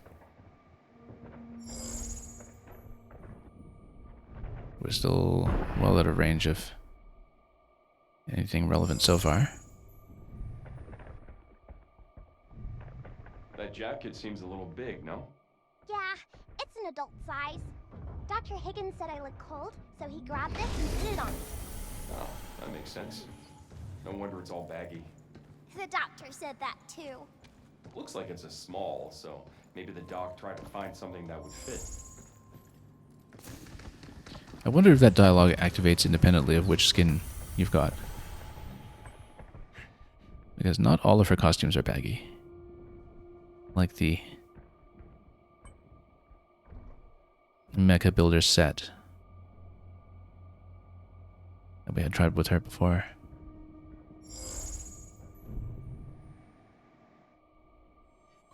Anyway, let's get through all the jump tutorial material and then see if we can locate the collectibles we missed. It's a bit further along in this section, if I recall.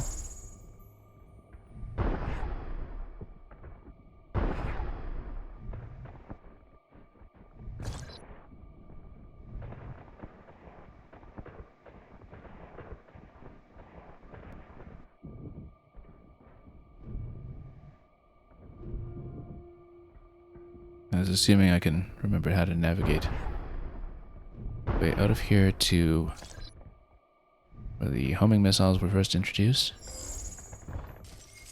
I'm not seeing the collectible locations yet. But we might as well get rid of some of this stuff while it's here on the field to take.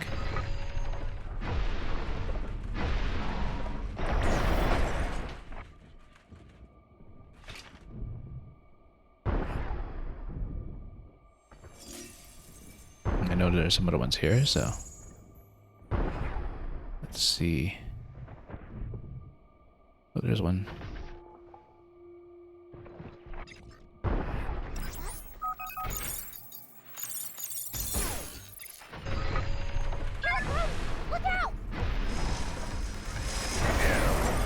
Nope, was hoping to snipe it before it hit, but that wasn't entirely accurate.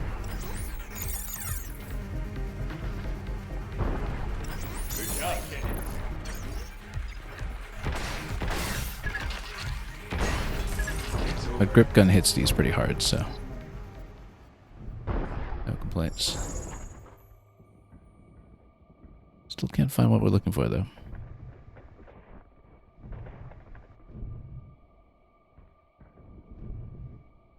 But I remember it was the filament in one of these sections that was blocking us off. Yeah, you can tell by the bar now, too, that with the thrust upgrade that the thrust consumption has significantly decreased. Now, we're still technically in the entrance site, and we need to remain within the entrance site in order to scan around properly. Is this still true? Are we still technically there? I think we are. Yeah, this whole section still counts.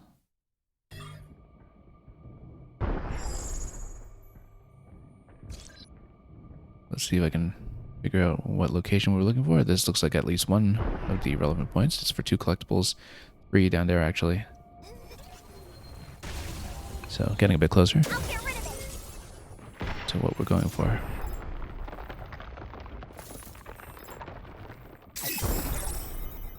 And at least we don't need to deal with where I'm tunneling everywhere now.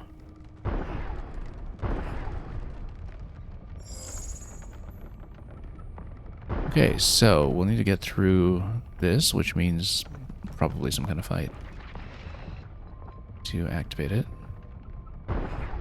Yeah. Or actually, laser traps down below. Okay. That's fine. This is actually just a floating challenge then.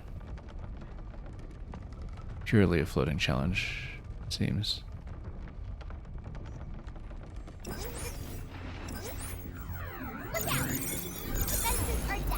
Okay.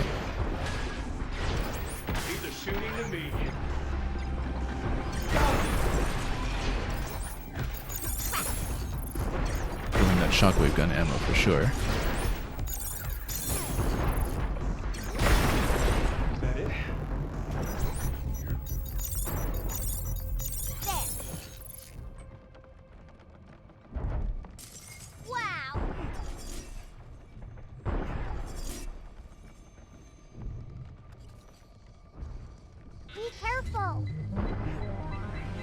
Oh, that's okay, we'll just take this out.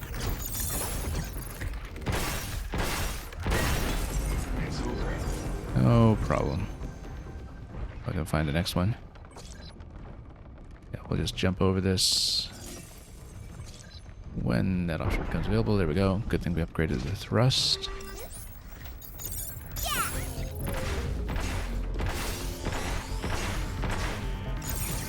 then get missile deflection.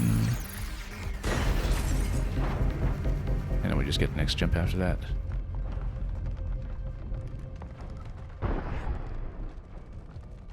And steadily work our way up. Look out for targets! Back off!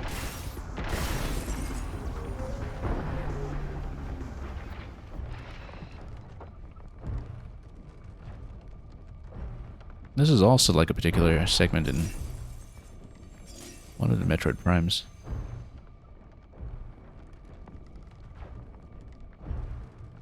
Where you activate something and then do the climb. I still need to activate something in order to unlock that door. What have I failed to disable here? Yeah, descriptive is we've been looking out for its targeting sensor all day. Imagine that. I feel like we had to disable something else here that I... Oh yeah, no, we jump up from this side and then unlock from the inside. Okay. Simple. Except I need to jump up accurately. Hang on, nope. Hold down. Okay, well, okay. Never mind that. Guess we climb this first, and oh yeah, no, we're in the right place now. There we go. No, not bad at all. That was simple. Back at the shelter. And for the first time in a while, we're going to let her eat a little bit more RAM. Have a RAM chip snack.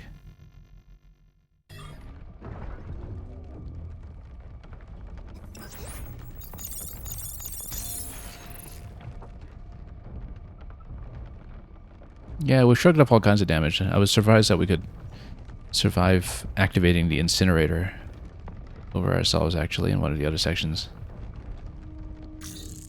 in the game. So anyway, that's it for the mine entrance here. Still no sign of the red key that we need. I kind of suspect what's going on here is that the safe box here gives you a red key here in the main excavation site. And that accounts for the key door, but then the key door would lead to the Pure Lunum and the mods that are technically in Section 5. I think that's what's happening. We'll probably go there and check.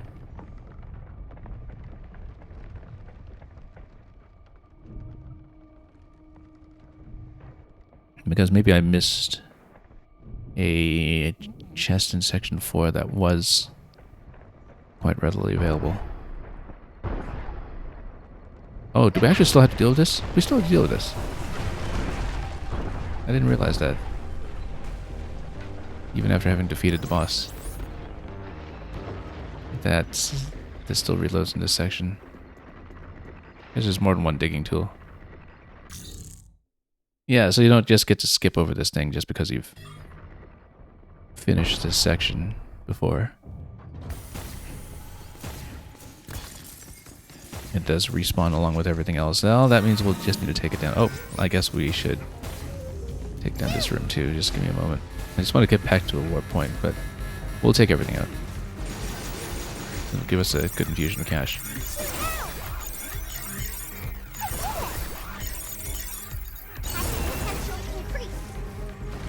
Okay, got a nice big hack on some of these ones.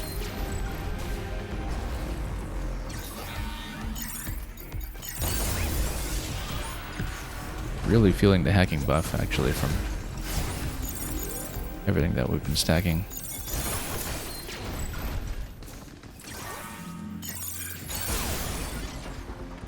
It's on now, tin can. Take this!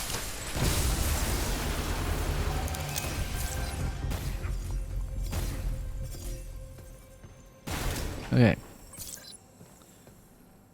Are we short weapons at all? Yeah, we can go photon laser in place of one of these.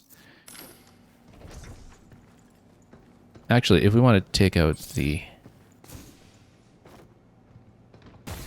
digger again, long-range weapons are best. But I'm just trying to find Incoming. a place to port back out of here so we can port to the later sections. With the map. Whoop. Let's get out. Totally not going the right way for this. Should have just scanned in the first place. Yeah, we're pretty close to a safe hub. It's right here, in fact.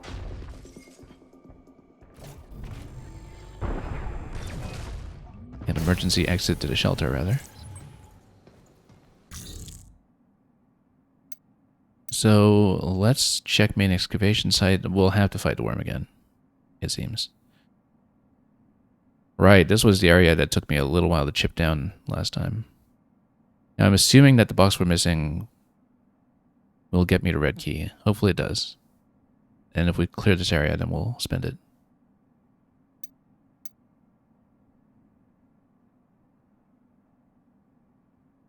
So let's go for that.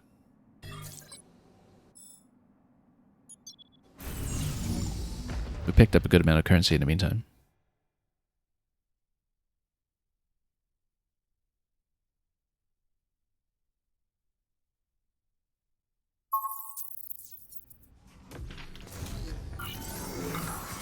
And can keep on upgrading the various things that we want.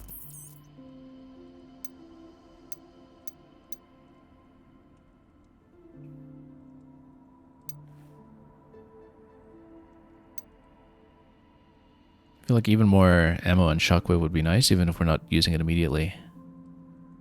The worm.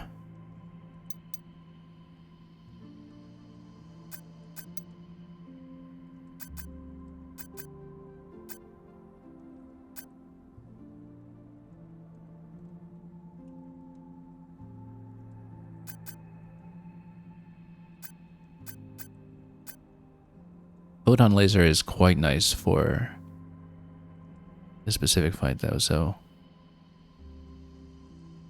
let's build into it now. We'll amass enough currency probably to get back to one of the capstone upgrades there. Although a double upgrade on a photon laser might be fun too, because then you can really spray things down. I only have one bit of aluminum left for the moment, though, so we need to choose this carefully.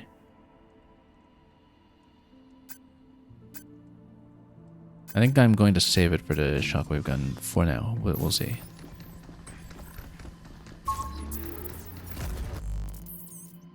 But if we're dealing with a worm, then what I do want to do is go double long range. Oops. What did I do? Yeah, so we want photon laser charge piercer.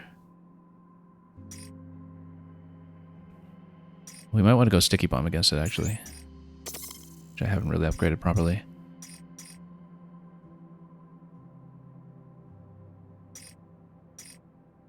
And we'll stick with the grip gun. We previously used the pulse rifle against it.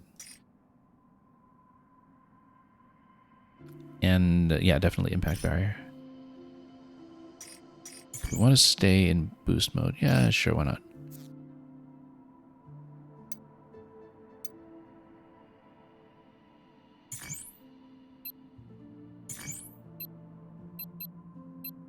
So let's see about that safe box.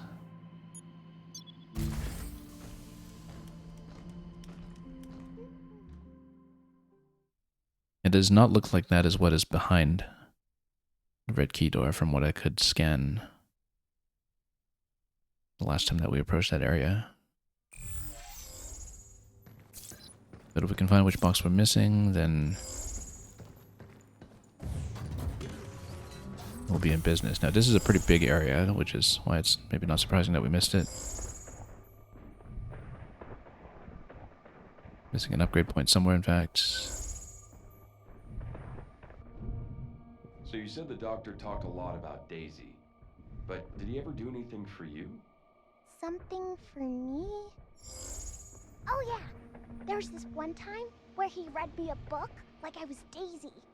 Huh. I see. What's wrong, Hugh? Nothing. You just keep being you. Okay, I do see the chest. Probably not here. That's bottomless. Or rather, too deep for video game business.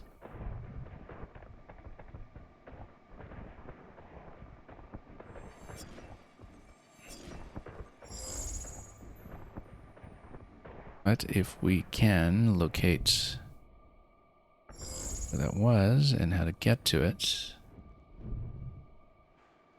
Looks like it's in this section. How did I never come here? Oh yeah, no, we had been here before. We just didn't reach that chest. Possibly because it was also tucked behind that filament, because this is one of the sections where we really started to encounter more goo. That would explain it. Because there was some reason I missed this. But so let's fight here first of all.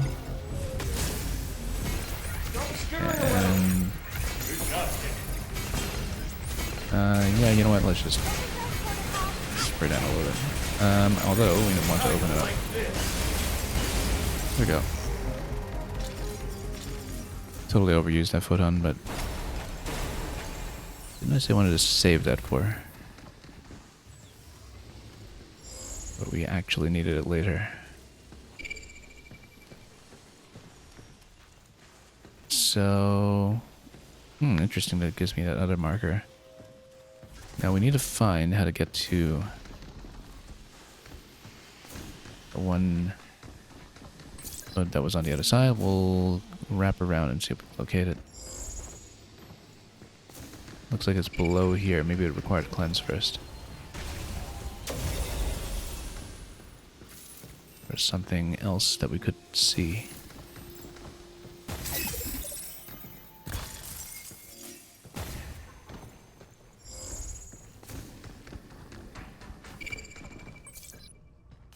We had been here. Ah, yes, that's right. That's the obstruction. Now, if I'm correct, this should be a red key. If it isn't, then that defies expectations. It is not a red key. Okay. Then how are we still missing a red key? Maybe there's one that's still collectible in the final section of the game that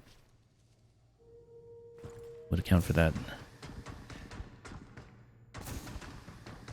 So then that raises a question, which is, do we get 100% in Ludum Mines first, or...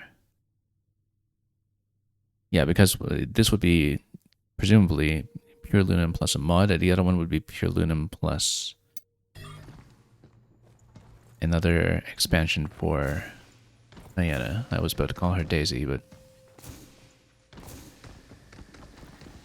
Versus Diana, number 7.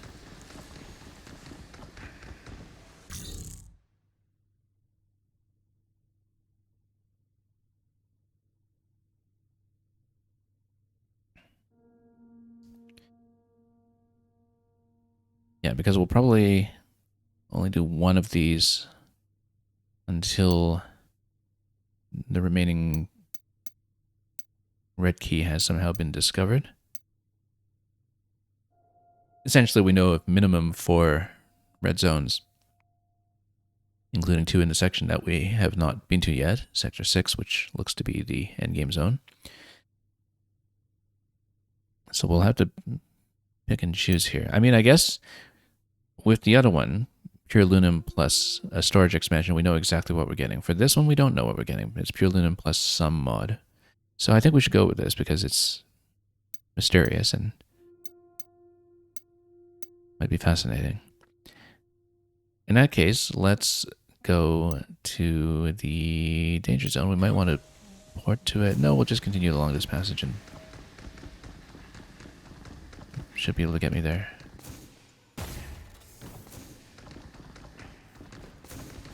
Yeah, because this was the save point we're looking for anyway. We may as well recharge.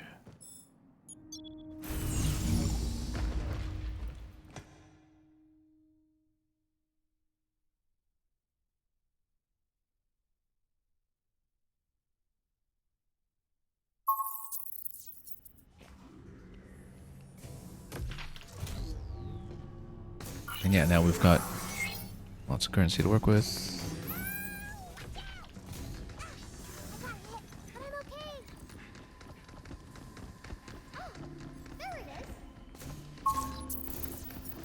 I mean, also we can see what else is still mysterious on the final grid. Given that now that we have 5 to work with and we know what the other available parts are going to be, it makes sense to plug in 3 here, and we're still able to fill in the vertical bingo when we want it. So you know what, let's fill all of these. It might just be bot data. Cradle infiltration log day 8. And missile launcher Mark 2. To provide one of our greatest goods. What even is the triple here? Hacking mines. Ah, it's a green tool.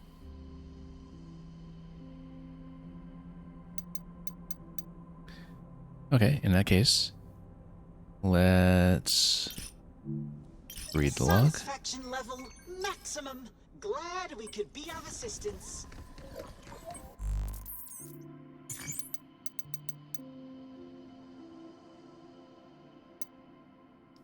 Oh, wait, Mr. F is still informing here. Mr. Sly Fox.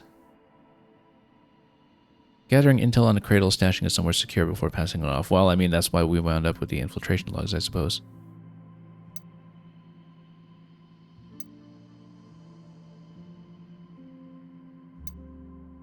Okay, we've got lots of things happening here. Lunafilament weaponization.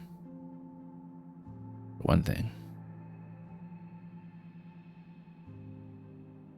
And yeah, the fact that working with lunafilament is part of the reason, actually central to the reason why all the humans are getting covered in goo. And it's being covered up.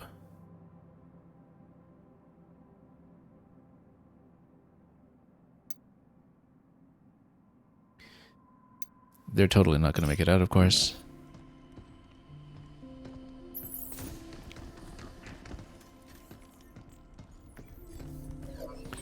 And then, as for the new logs that we have here, yeah, Missile Watcher Mark II, we had to deal with that in the challenge room earlier. Air Raider was on the lift platform fight. I think that's the most consequential place where we've encountered it so far.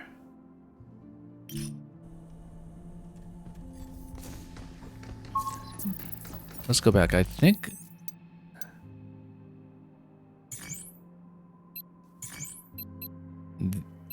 this access point here, tower access points, gets us closest to the door if we want to go to the key door immediately, which I think we do. Of course, we'll scan around here in case it was some other reason that we couldn't seem to reach the Pure Lunum and the mods, but I believe it is probably past the red key door, so let's see what happens.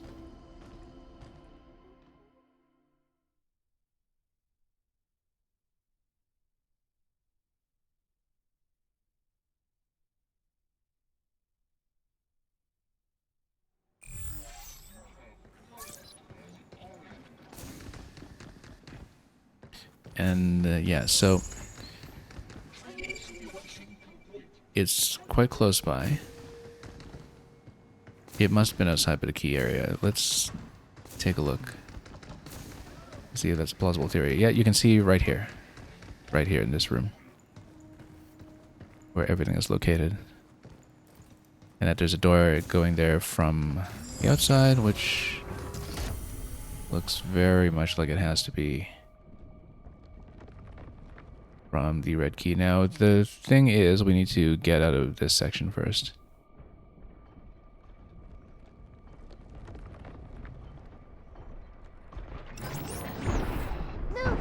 Without having to deal with the worm everywhere, and well, we'll let friendly fire take some things out, perhaps, and the mines take some things away as well. I don't want to spend too many resources on this because I want to get into the red key fight as soon as we can. In fact, we'll probably just skip directly there, since we're locked into this door anyway. And let's just do the fight.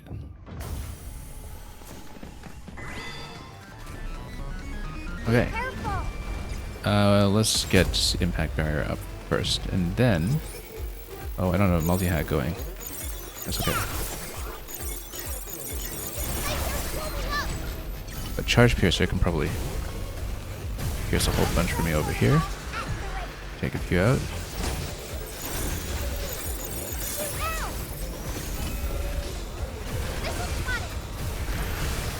Yeah, while we're tucked in behind here, we're actually reasonably safe, but let's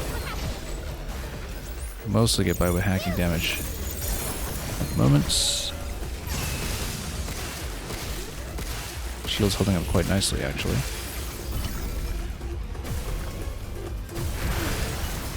Out. Okay, now we need another one.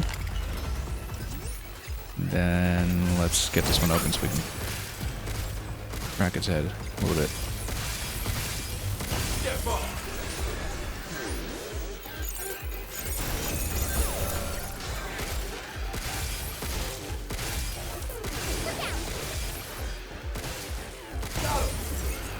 Okay, and then you know what? Let's just spray this one down.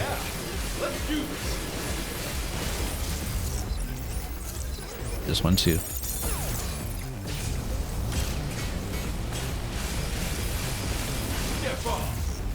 Hopefully not overusing resources here because it come in somewhat prepared at least.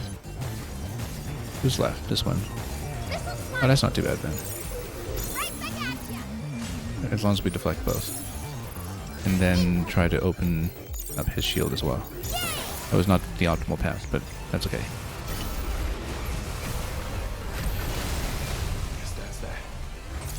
Who's next? It's gotta be more, right? Yeah, definitely. Okay, so the shield guy and lancers, double lancer. Let's get out of the lancer range first.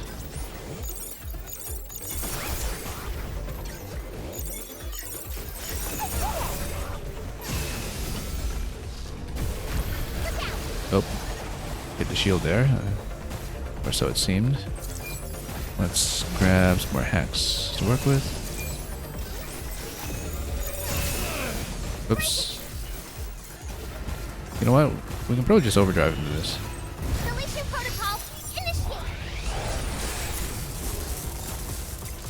And then go photon to just spray everything down.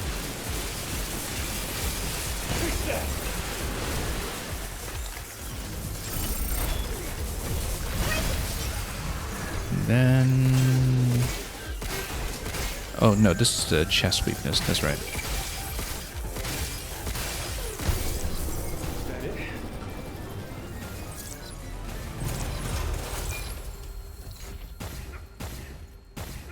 Okay, we came in a little over-prepared perhaps. That was reasonably simple.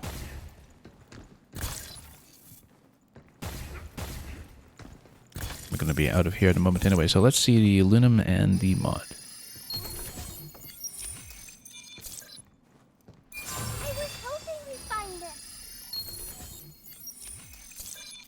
Economize. Last shot with a non-primary unit may not break the weapon. Interesting, so you get some potential extras on all of your auxiliary weapons. Obviously, you'd want to use that with the ones that have very few charges on them. Not the ones like the Photon, which is loaded with ammo that you spray down.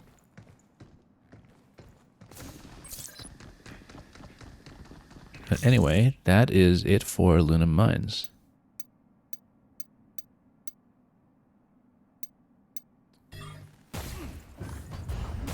Like I said, even though we have the keys to go for 100%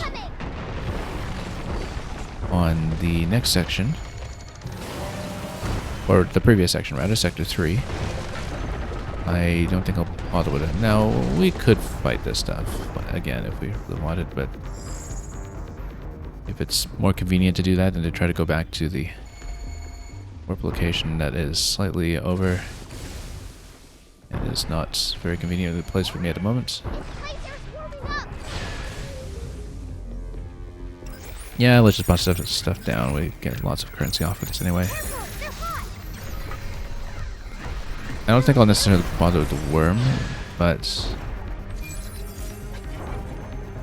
we'll take out whatever else we can.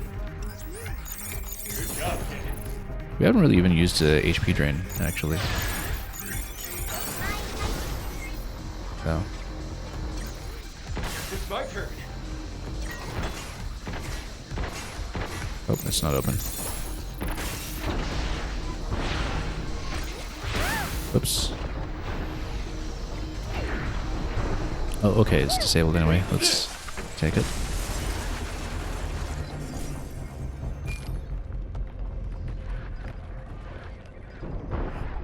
Incoming! Projectiles incoming! Yeah, because you have to deal with the missile in the middle as well. And the worm and everything. Whoops.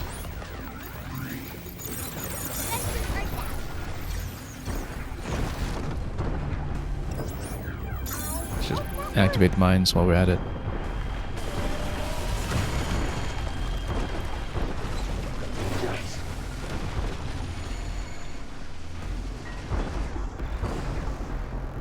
Be careful! Get some more traps going if we can.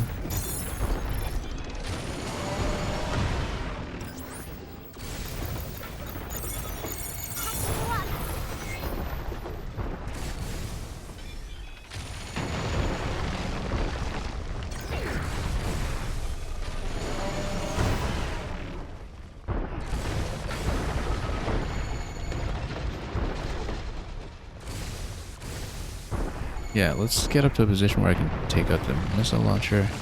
Or, of course, we could just port out of here if I don't want to fight all this stuff, but...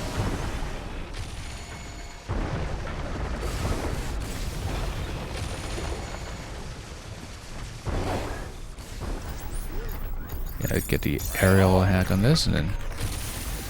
oh.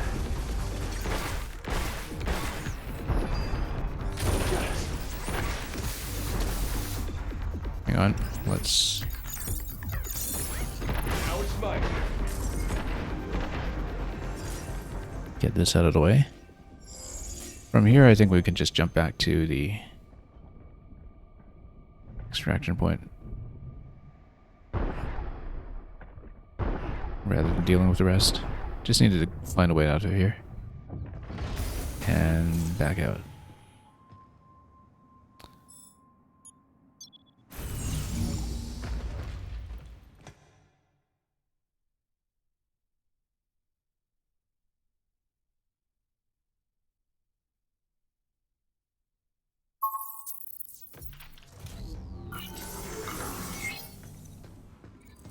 Yeah, a good bit of currency now.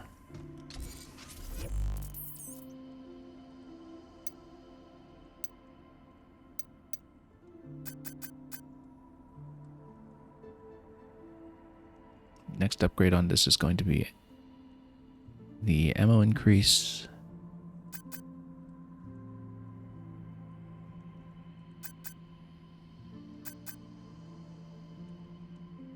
Let's go shockwave. But all of these are nice to play with. Homing missiles I'm not too comfortable with, but everything else looks fine. Now, do I want to save up my Lunum for something? Yeah, probably. One of these.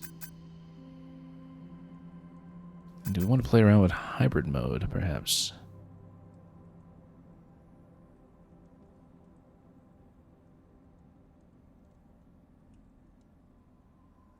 Right, because if they're exposed, then we can continue to chain more open nodes. That would be the idea.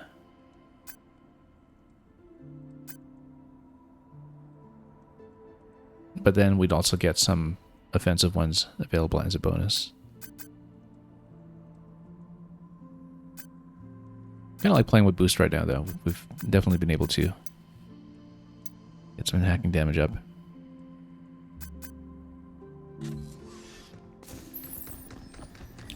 let's stick with this for the time being.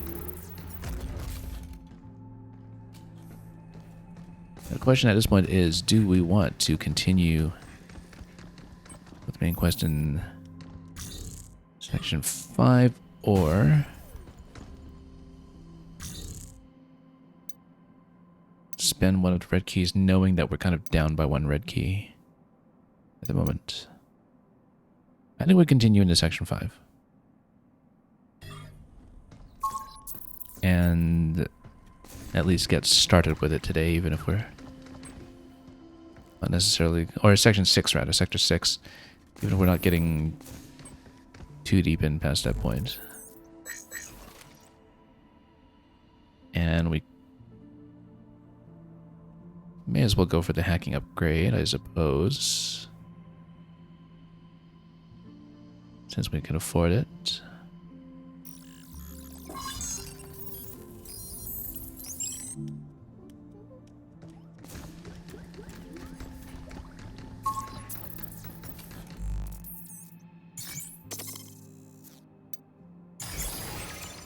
Okay, so economize might be fun.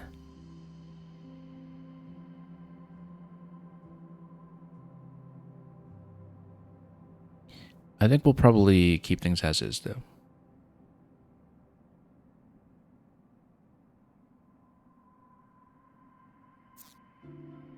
Alright, let's start what looks to be the final zone.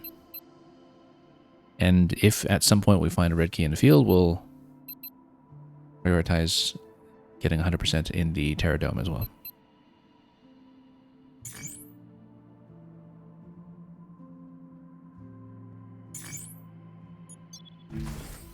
Probably won't get too deep into this zone today. You ready to do this? But we'll see how much flexibility I have to exit back out. I want to stop her, but I can't believe she's acting this way. We're both Pragmata, so there's got to be a way to get along, right? Pragmata or not, doesn't mean she'll listen to what you've got to say. I just don't want to hurt her. We'll see what we can do.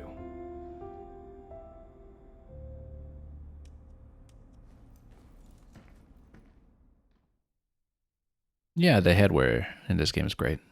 All over. Today I'm running 2 skins that are 2 of the in-game unlockables. As you fill out the bingo cards. Transport's somewhere in here, right? Right. Along with 8.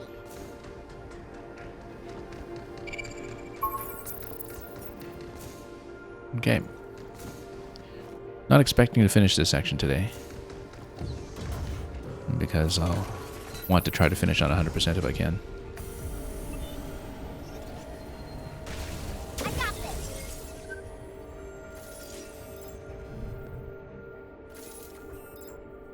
So this is where all the dead filament's going, huh? We gotta stop her. Damn right. Let's move. Before all of this stuff gets unloaded on Earth. Okay. Let's get some of these down first. Now it's my turn.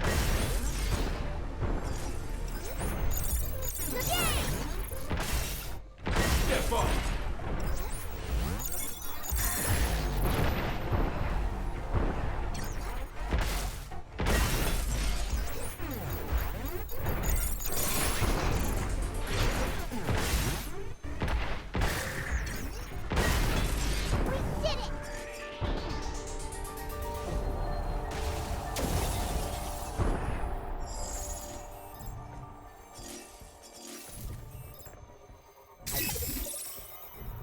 My bad, Diana. We can ride this freighter. Okay, shockwave gun's gonna be available. Oh yeah, I actually still have my setup from previously.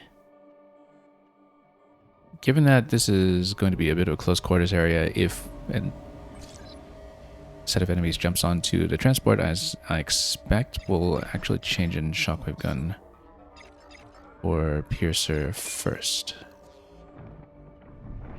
Then Let's see if there's anything else to collect in this area yet. Not yet. Alright, let's activate this and see where it takes us. Got it. I'm sure we need to fight the defendant platform or something. Be really surprised if we didn't. It's too much of a ready-made set piece with all these line-of-sight blockers. Wants to take that stuff to the Earth. Doesn't matter. What a view. If it gets loose, that'd be a total disaster. Incredible view. I wish she'd stop. And that's why we're gonna stop her.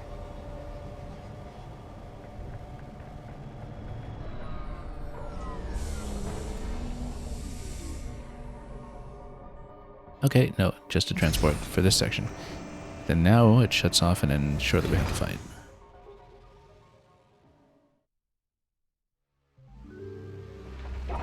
Here we are.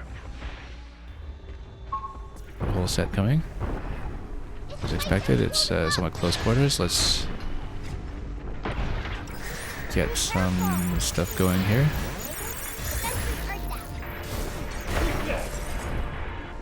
Okay.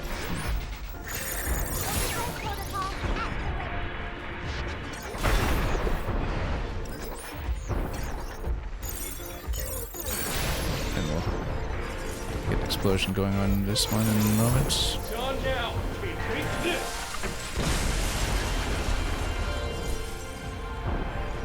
And then... Oh, let's just unlock this one once more.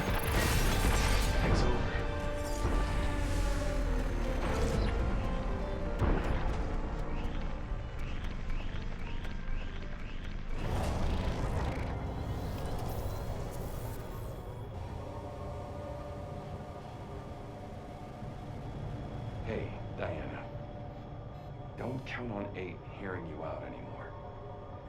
Yeah. Yeah.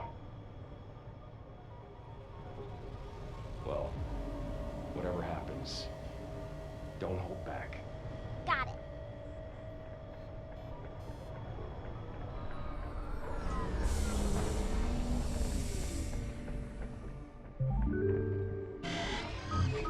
Okay, more fights. This is a stasis net area for sure. Here it comes! Look out! Here they come again! I owe you. Okay. Just you! Oh. Totally missed a node that I wanted with these. That's okay.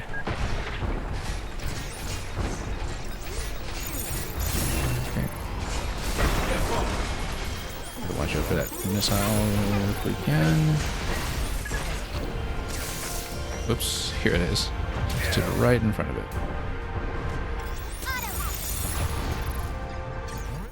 It's my turn. Move, you! That big one's coming! Watch out! Nah, that's okay. We can just open this one up. I am taking a little bit of damage here. Let's heal up when it's safe. Although I've been interrupted by a cutscene, so that's okay. There's a Let's get to the orbital save elevator. location here. I'm still technically in the first section, which means we should scan for the collectibles, which Any idea are what it soon. does? Come on! We'll know when we get there.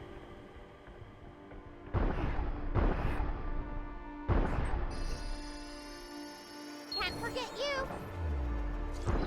Well, let's see. Oh, it looks like it's a bit more of a section to get through here before we can get to any of the collectibles, so we should, in fact, shelter up first.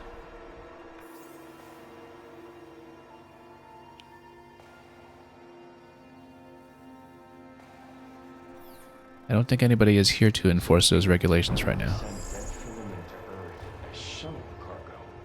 She's trying to use the transport? Yeah. And if she succeeds, we're out of a ride. Just a quick heal. I'm just going to redo my loadout slightly to make sure we've got the shockwave gun going.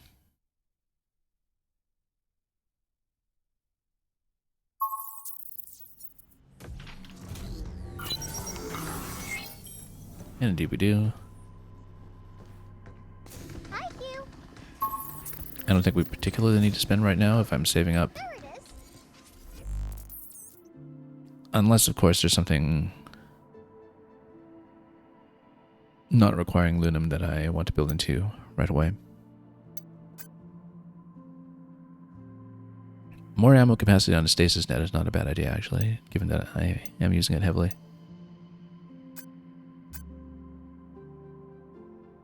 Any of these look great.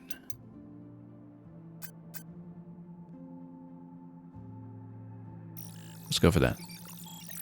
See what the expense is on a final upgrade as well.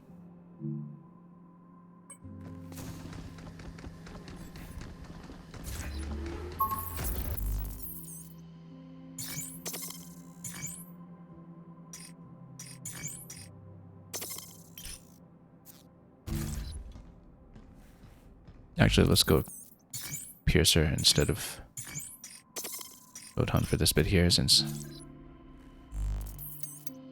we have a more open location.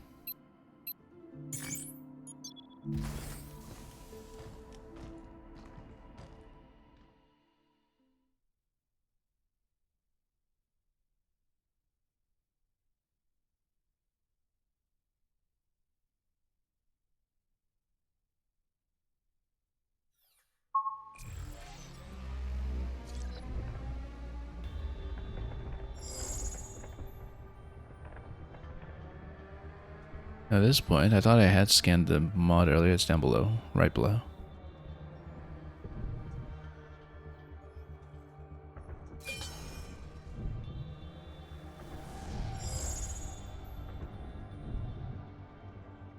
And we'll just grab all the upgrade points that are convenient to get. Be careful! It's infected with death filament! That's right. Crap again. Nothing that the cleanse can't take care of. That walker...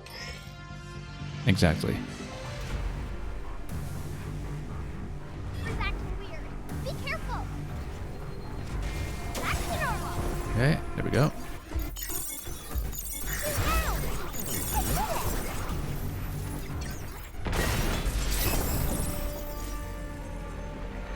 Charging cleanse! Look out! That walker's gonna burn! I'm trying to attack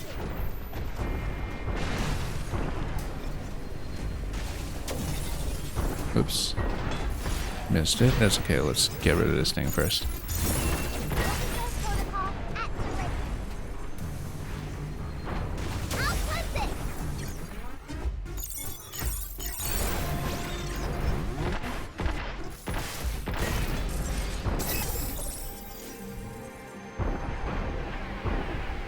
Now, is that a hackable node? No, yes, it is. Just moves that over, but we've got some other things to collect Fixing them off. here Gotta first. get them all, right? Let's go grab it. Yeah, I saw that little shiver here, except I'm trapped momentarily. Let's go stasis against it, then just shockwave on the side.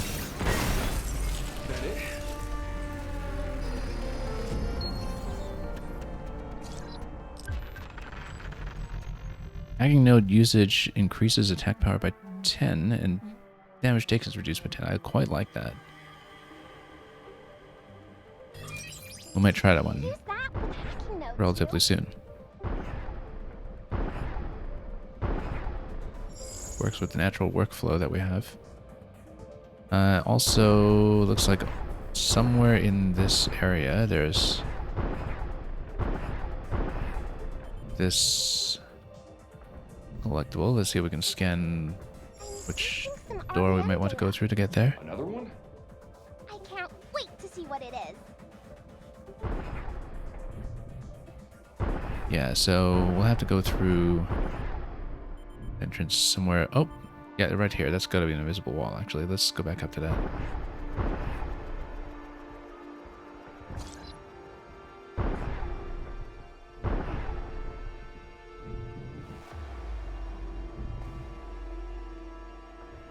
Or would it be here? Would be here. No, not a wall, just A room, probably would have fight.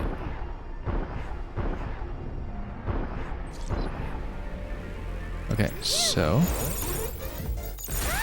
Oops, a little late in that hack. Luckily, not interrupted. You know what? Let's just go out of hack this one.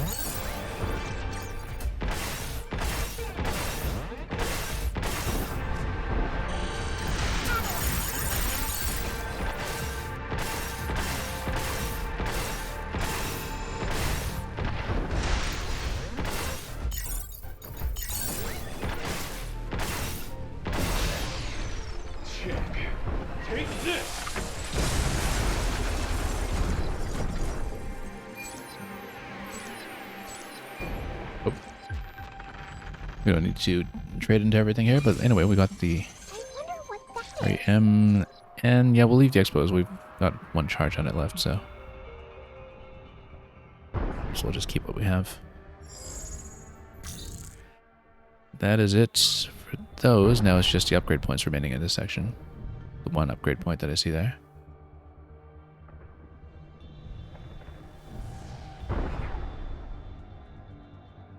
It's very nice to have the energy savings that we have on a thrust now.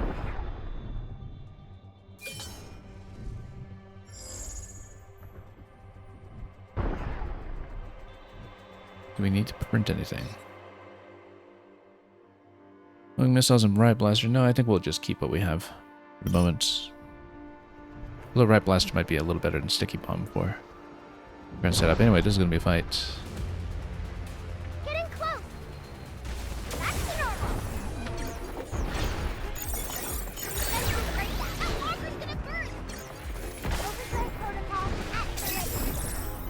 Good thing we saw that one coming. Oh, didn't quite catch it. Let's see if we can get in position here. Wrap around so we can take this one out.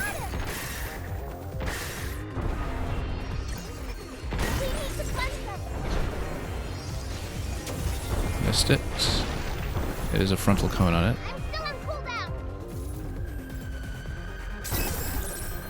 I need to wait for her charge to become available. There we go.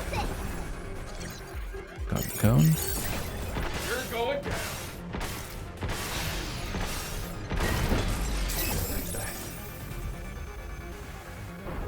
Okay, let's get another cone going here. Not quite accurate, but that's okay.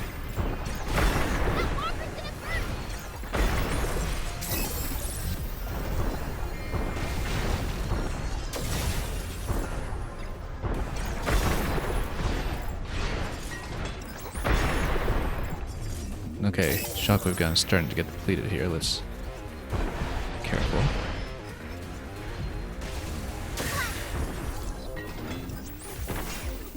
They're not even open, and I'm standing in goop, which is part of the problem.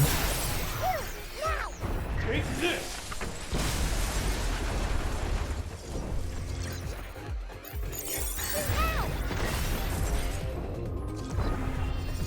My bad, Diana. Okay, big one here. Right for us. Whoop. Yeah, after we heal up first. That bright yellow thing isn't core. Quick, shoot it. Oh. Spread it. One broken core coming up. Charging flame.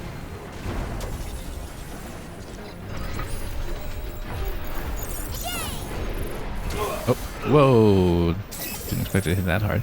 That's maybe only the third game over we've taken on the field in this entire game, actually. I was not careful about the incoming damage.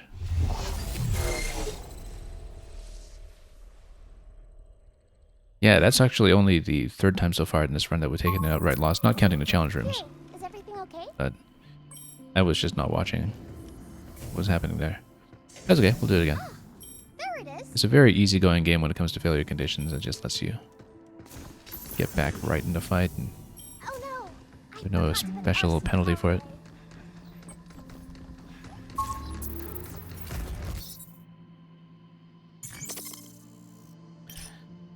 And yeah, let's keep things as is, I think.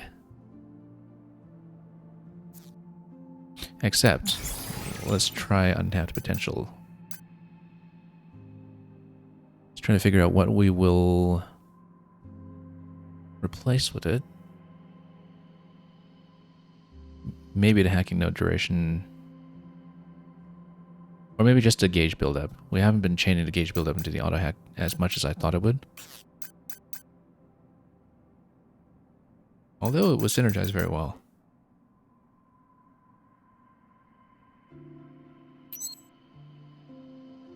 Let's go with that and try it out.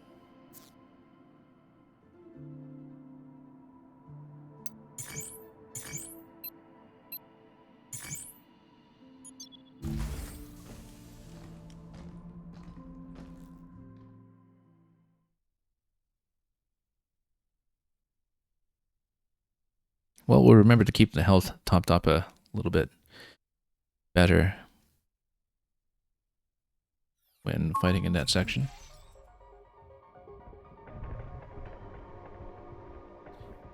And in the meantime, we'll do all this bit from scratch. Confuse would be fun here too, actually. So I'm guessing we do need to refight all this stuff. That's fine. Get a full charge up on her to get nice generous range.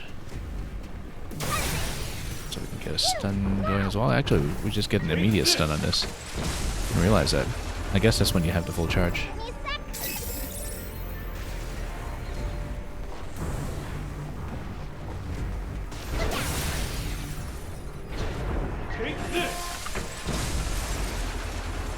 Well, that's something new we've learned about this mechanic.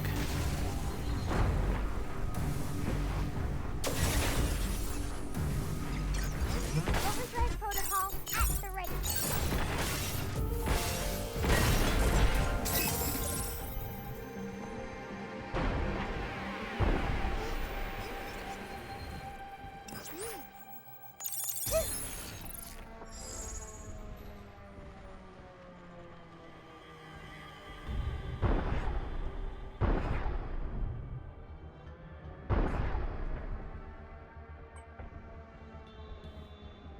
Okay. Let's make sure we've got everything I need going on here. Shockwave gun, yeah, we'll keep that for the start. Time for a cleanup.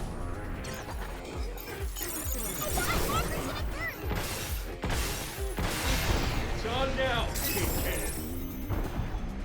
Take this!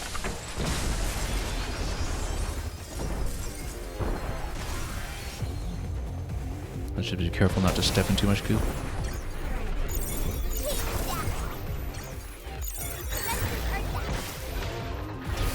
Oops.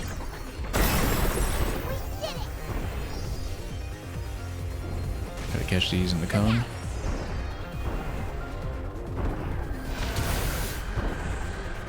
Watch out for that stuff. Need to refresh this, I think. We need to get a bit of charge going.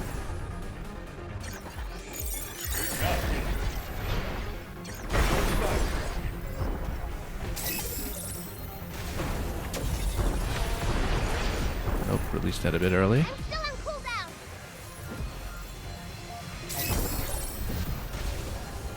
Be careful. Oops.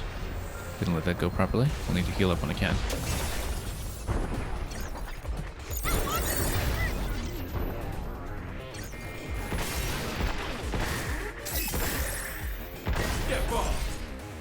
Let's heal up first. Just to be a bit more cautious than we were before.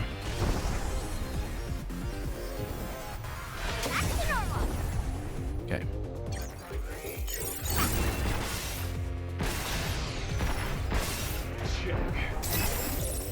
Take this! We can weaken the next one. We'll perhaps even overdrive into it.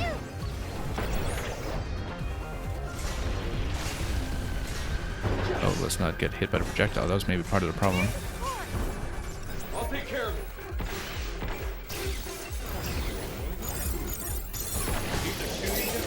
Oh yeah, it does hit pretty hard.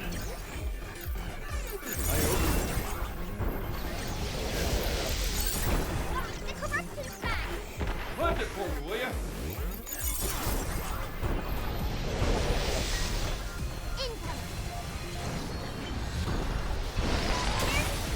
There we go. Got a full charge on it. Alright. There we are. Keep it up, you! Overthrow protocol activate.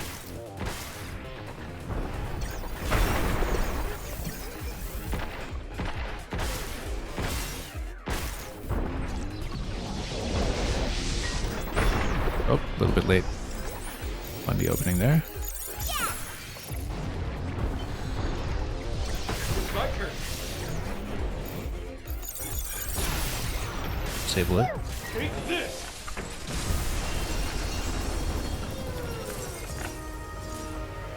Okay, fun fight.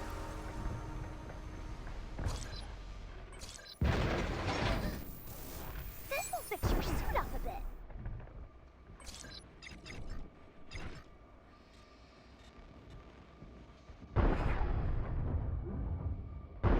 Welcome to Central Port Dome.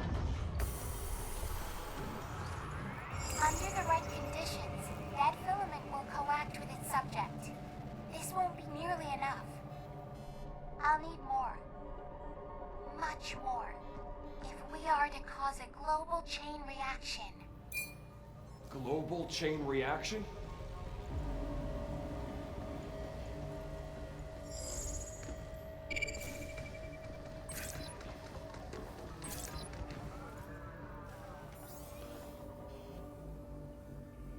And this is when they cotton onto the goo. Dissolves organic matter. Yeah.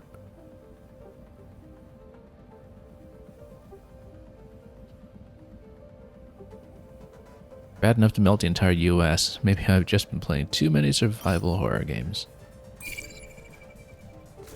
Like that poster in one of the earlier zones for something entitled Resident Devil.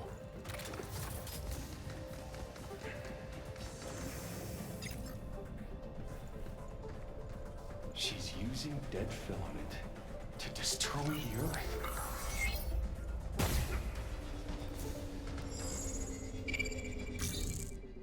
Still technically in the port entrance section, so let's keep going.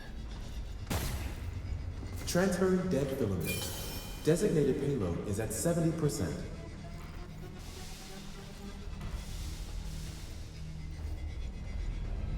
Well, we could stop this, or we could backtrack through the entire map at the first opportunity, the way that I'd usually prefer.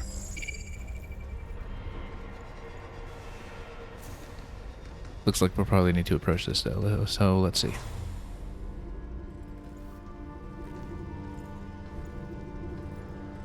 Did we stop anything? Oh no, just activated the lift. That black stuff. That's all dead filament? It must have come in from all over the cradle. That much crap ever reaches Earth. Game over. Hey, You still up for this? you'll be there too? You bet.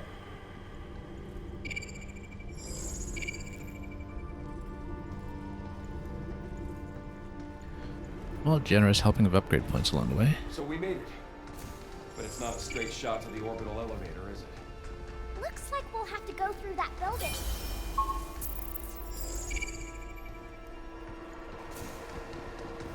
Okay, it looks like we'll get the next training set here though.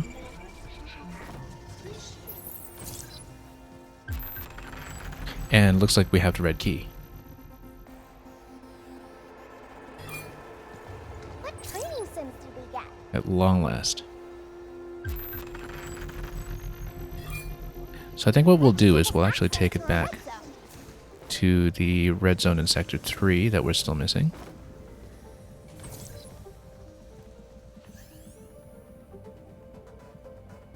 And yeah, 069, it is quite a view.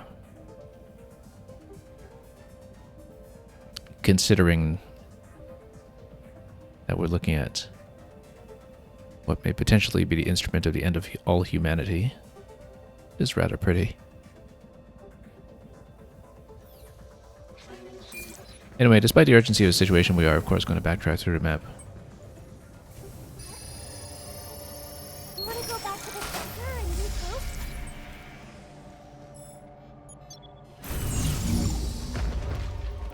So we have the next set of training challenges that's available now. I don't know if I'll necessarily push it today.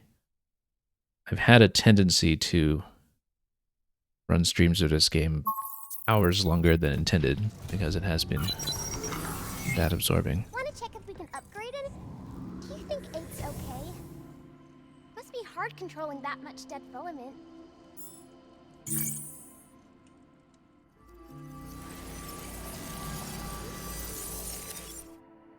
Well, new section.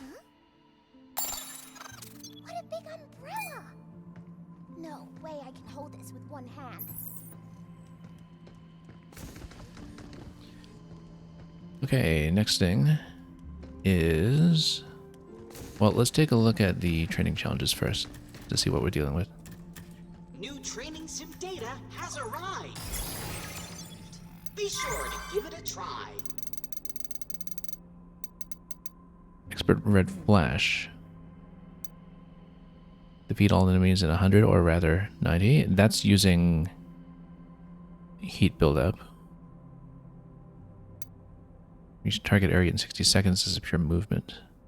Plus destroying boxes. These don't look too bad though. It's 3-star, 2-star. Well, I mean, some of the hardest things we've seen so far are the extra timer challenges on the 3 stars. So one shouldn't underestimate that too much.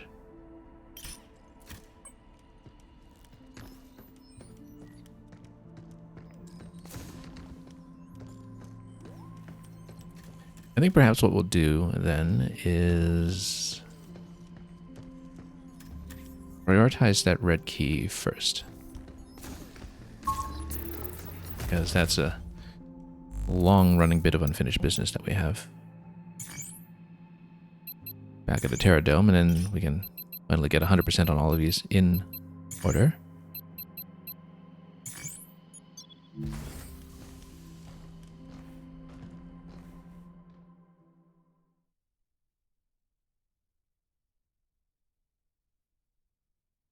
I neglected to reset the loadout there. And that's okay. I'm sure this won't be too much of a problem.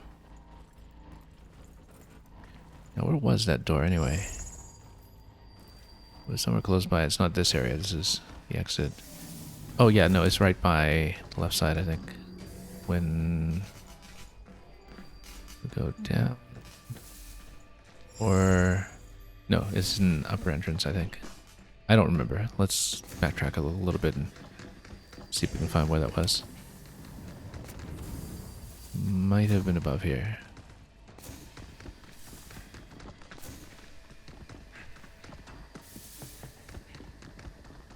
Or was it? Yeah, it's over here.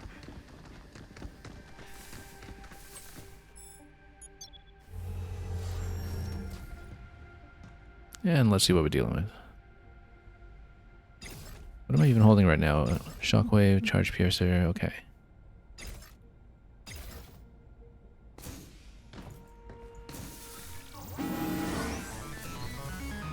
Don't go inside the circle! Okay, so we've got... oh, just one of these.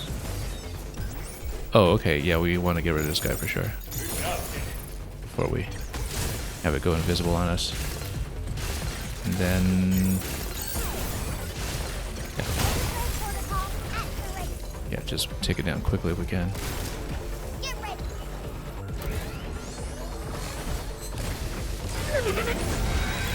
You know what? Let's just auto-hack this one. And then... Get back! go that. Hacking potential complete!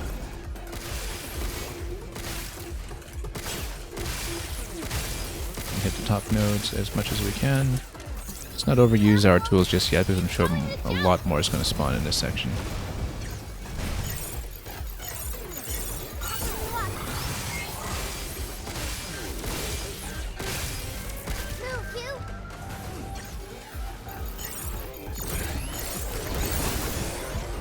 Disable it here. Take this! Okay, so now, out of stasis net just to lock this one down. Shockwave gun on the side. Again.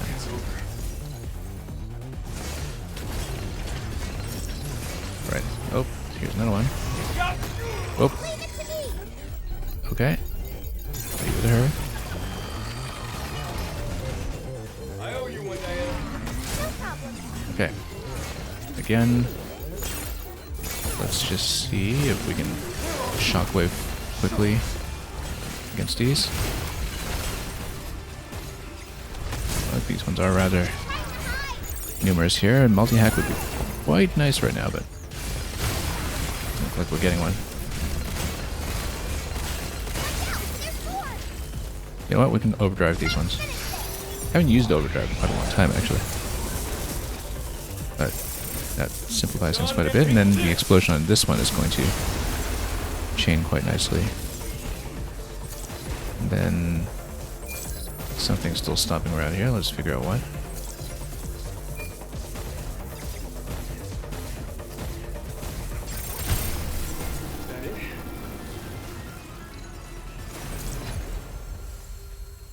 Okay, pretty simple.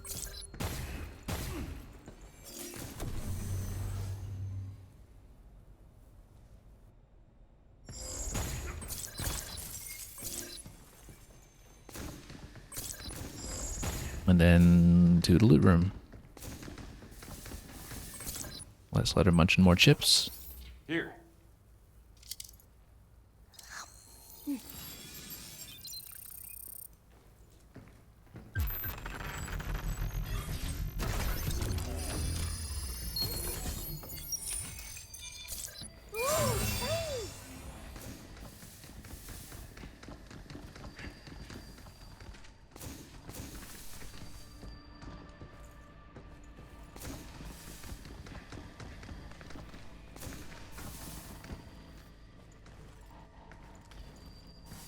And at this point, that is 100% on this zone, so...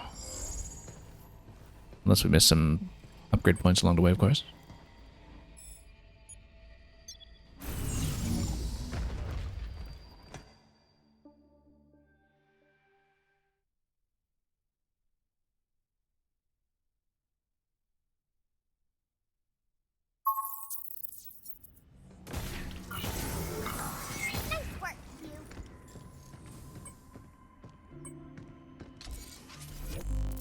We can afford quite a bit at this point.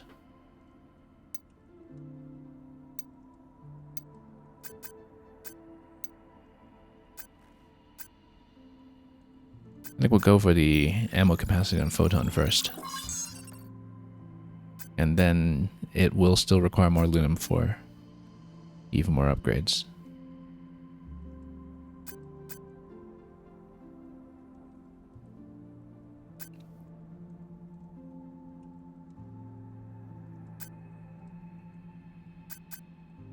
Let's think about it. The Riot Blaster buff looks pretty tempting as well at the moment. In general, we've got lots of hacks that we can improve.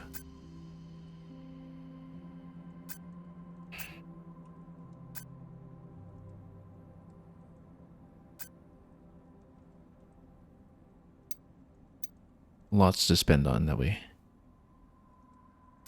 still consider here. I like the idea of just going for the hacking gauge gain, actually, and then we can dump more auto hacks around and also have overdrive a bit more often. And then past this point, I think we can just go for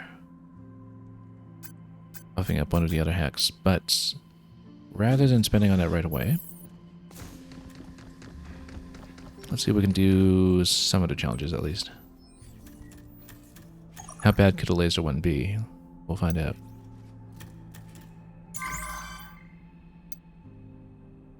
Survive for 40 seconds, and then this one kind of expects you to do a bit of dashing. Collect all signal data, so we will need to jump around the map a little bit. Well, let's try it.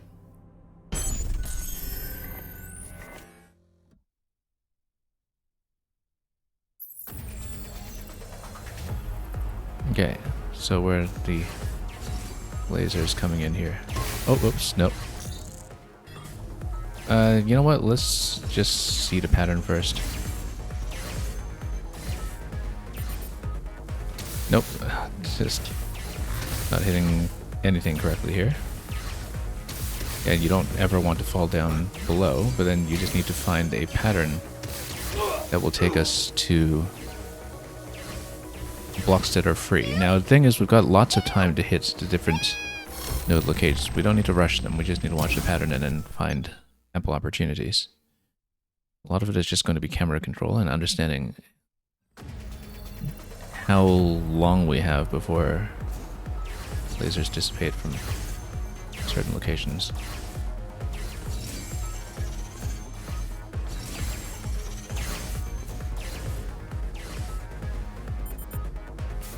Nope. Let's retry it. I see, because there were 2 in a row that time coming in, and that's why it seemed like they were taking such a long time to eventually go away.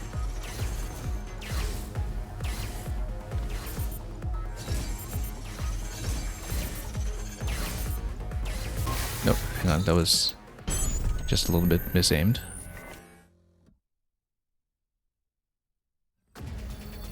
Let's not overuse the boost, we have to be aware of our energy pool here.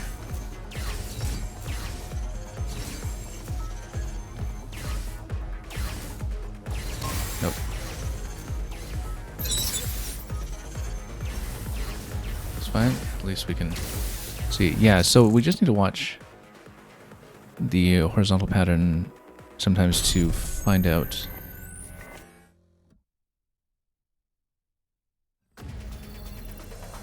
whether we need to sail over one additional block by having 2 rows come together, which is what happens at the beginning. Nope, hang on, jumped too late.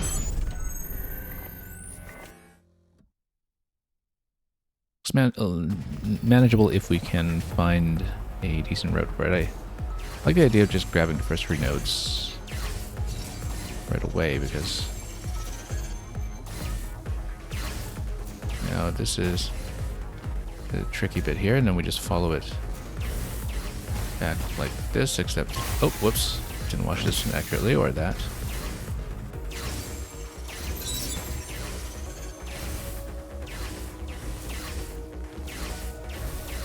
So yeah, we'll only get 2 objectives this time, but that's fine.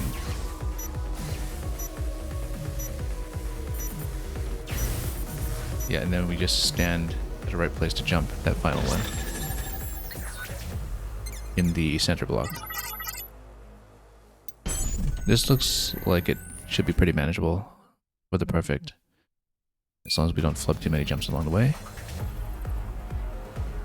The read is not difficult, it's more that the jump mechanics are pretty gluey in this game, so.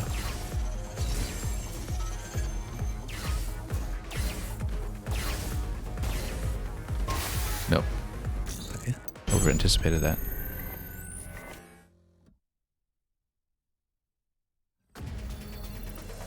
Yeah, it's all about finding a route.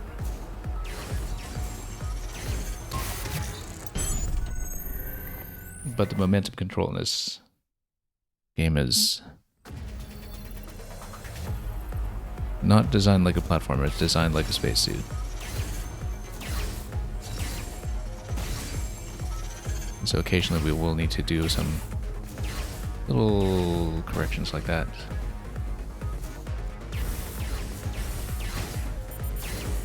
Oh, no, you see. And you can't correct out of the boost either, so you do need to time that quite accurately. If you want to rescue yourself with a boost, better do it against a wall often. The camera control is very often going to affect my direction of travel as well, and of course I accidentally boosted too long and didn't have enough energy for thrust that time.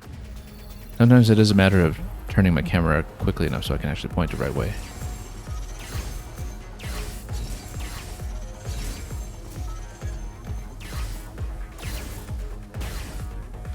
Oh nope, too soon.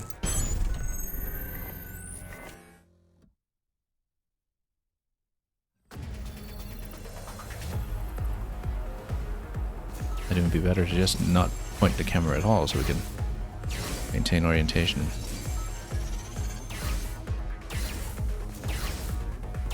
Nope, wrong way.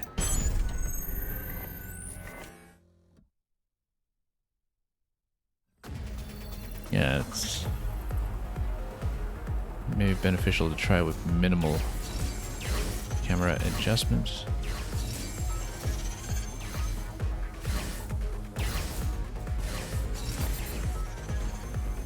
Oh, almost got hit there. Nope, just could not turn.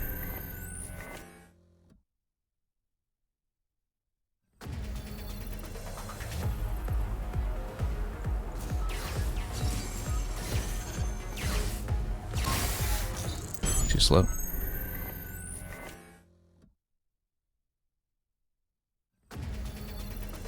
Actually, I wonder if you can just go single boost across.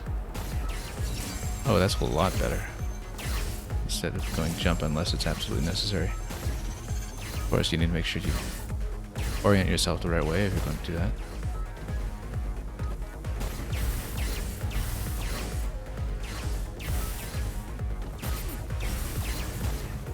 Oh, too slow. Yeah, you can actually boost from platform to platform if you're just going to something adjacent. It's just that you have to make sure you're facing in the right direction to target that accurately. It uses much less energy, or is much more controllable than attempting to use the hover. Nope.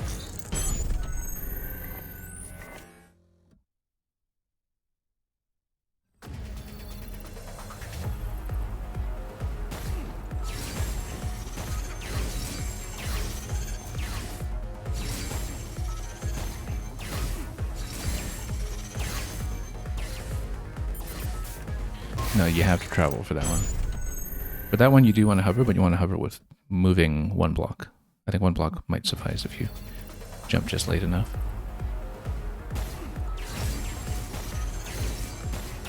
Nope, too risky.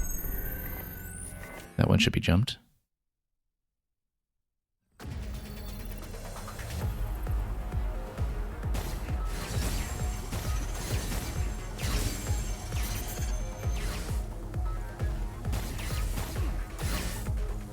Nope. Late on the jump.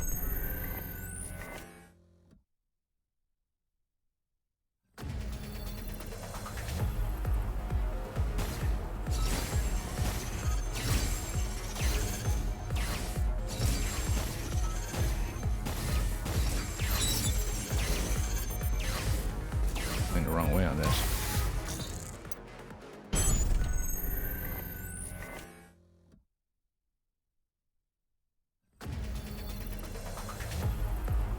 Yeah, for that pattern you want to be on the alternate columns, all columns 2 and 4. And I do need to skip towards the back wall 1 block for sure, just to make it over the double beam that's coming in.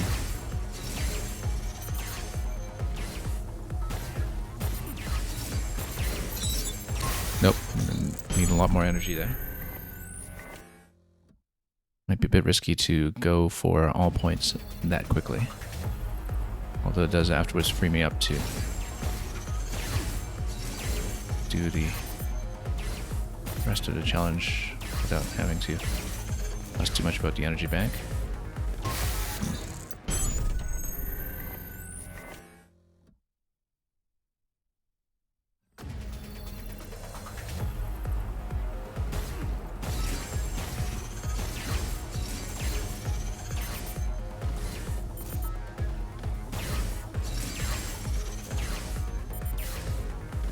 No, couldn't make it over. Not enough energy left to dash after boosting for that long. You kind of need to start from a full charge.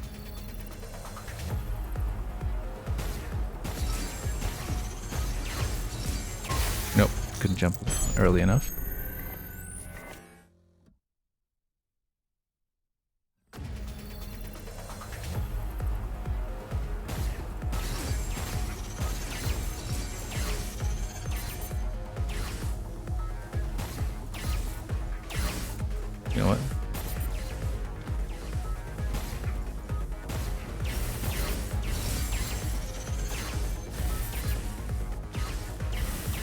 Oh no, too early.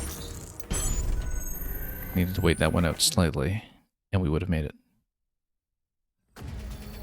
After that, we can probably stay around the center column and still be fine.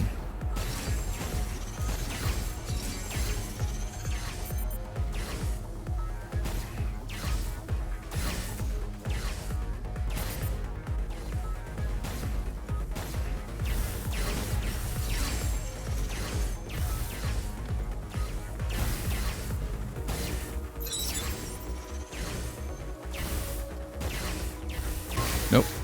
Jumped too late.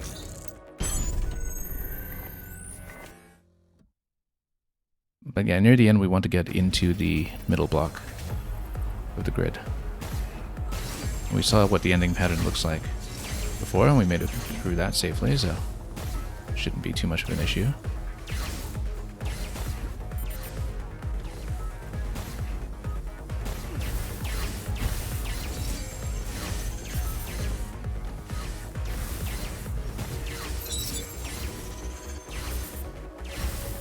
Oh, nope, too late.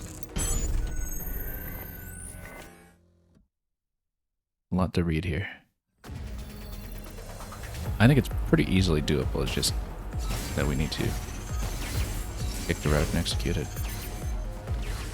So we can find something reliable. Oh, not enough energy for the boost. Need more time on the recharge before we jump into that.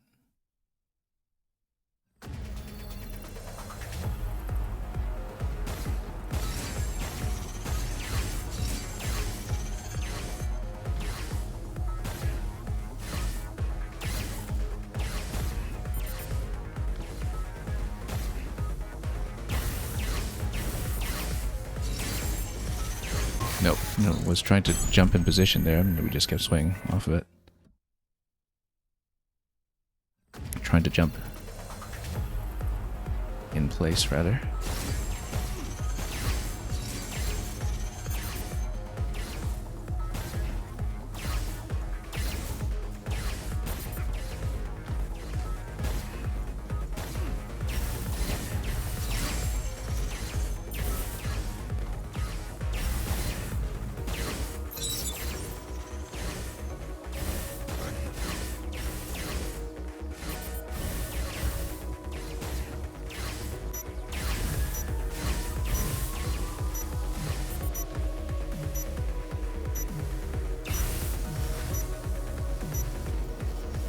Yeah, once we found a route, that was pretty simple.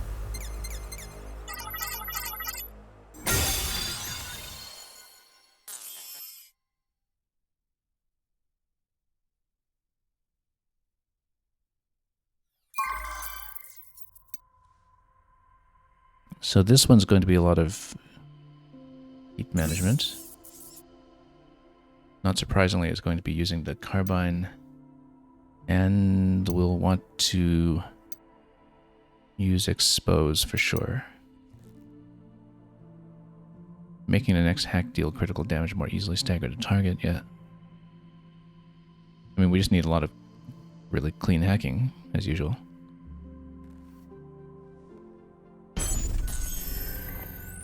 And we need to be on target to get the heat buildup done correctly.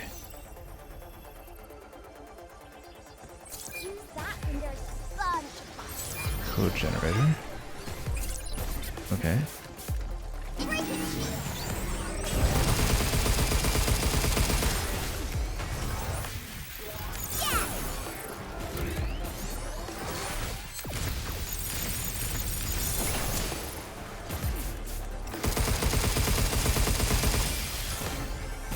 Didn't expect the shield would be such an issue here, but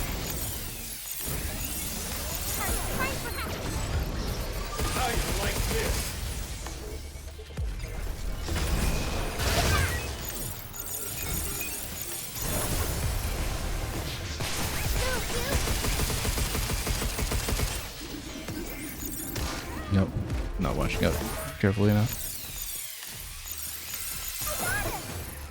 Makes sense to use the code generator on something with a long path like that. If we can. We're not really getting enough sustained damage for the heat build up though. I think we need to take out the shield much sooner.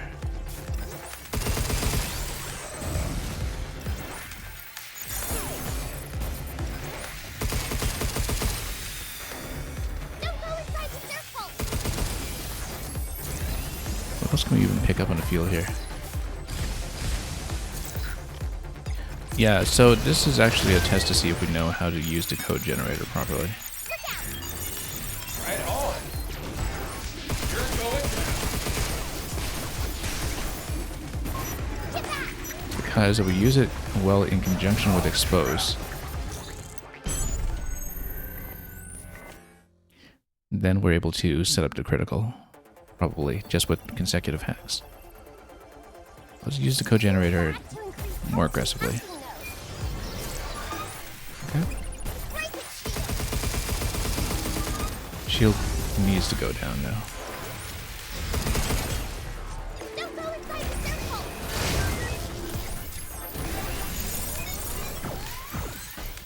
Oh, totally missed the route that I was going for there. Nope. Missed my target. Hang on. Well, we'll hopefully have learned how to use the code generator by the end of this one.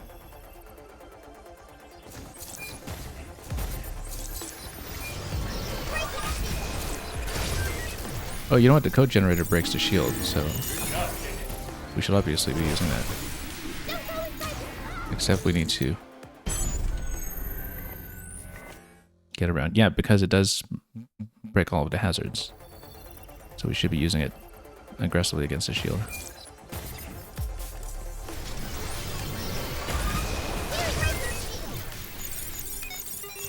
And then we'll expose it like that.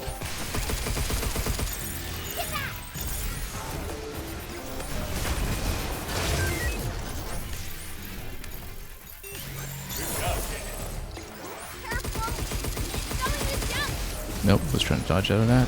Didn't quite do it.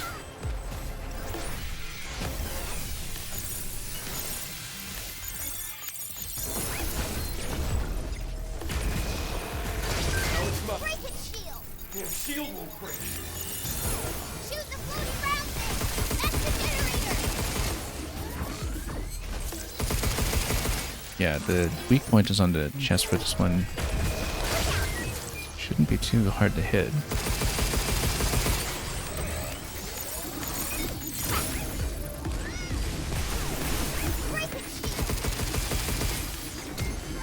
Oh, too much damage.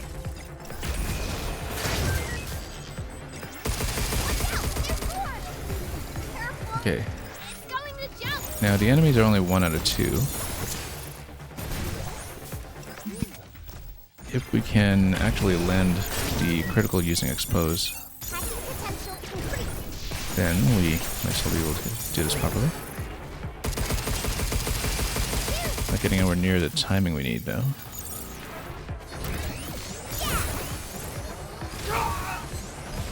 Okay, that's alright. It says 1 out of 2. If it's only just these 2 enemies, I think we can do this well. It's just that you need to understand using the code generator for the shield break, and there we just need to navigate the maze with decent routes while dodging. We should use the code generator very aggressively and expose very aggressively.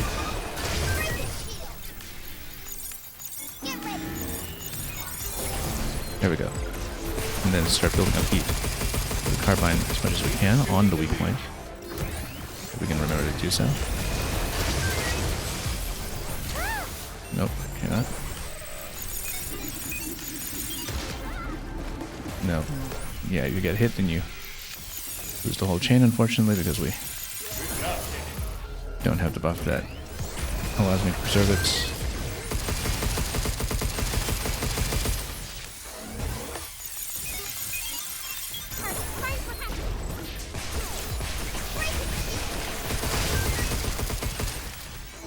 You can get the carbine to open up the heat a little bit. Nope. Just getting wrecked here. You do need to use it in conjunction with expose. Otherwise it's just not going to work. Getting there.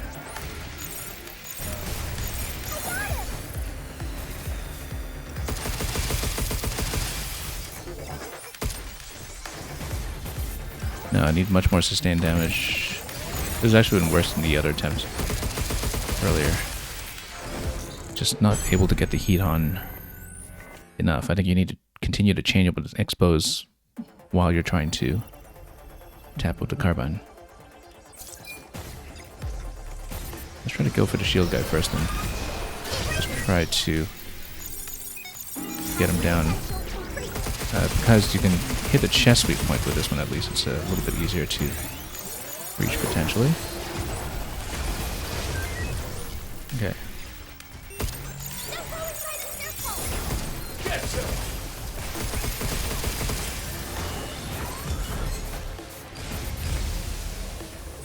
Okay.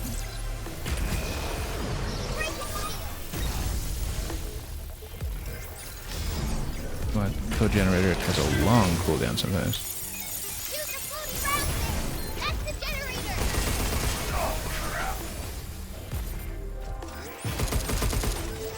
Okay. Be careful.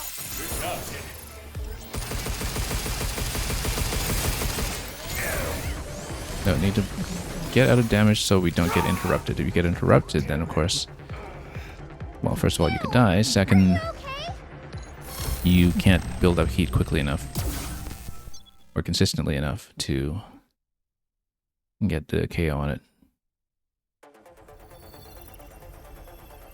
I think shield has to go down first though. Just need to strategize a bit better. And then hit the hacks a bit better as well. Hit the weak points as much as we can.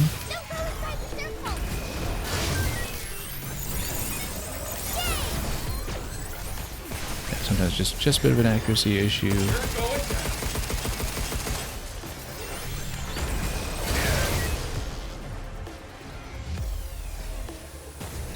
Of course, knockback creates pretty substantial problems for our ability to get through this quickly. Okay, 50 seconds to take this one out, but we have to set up the critical. I think we have to set it up with expose.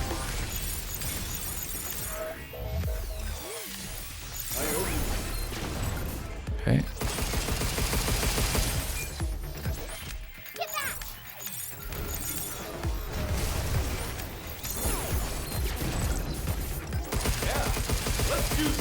I'm not building up anywhere near the heat that I need for this. I feel like we're maybe not understanding something that we need to do with expose.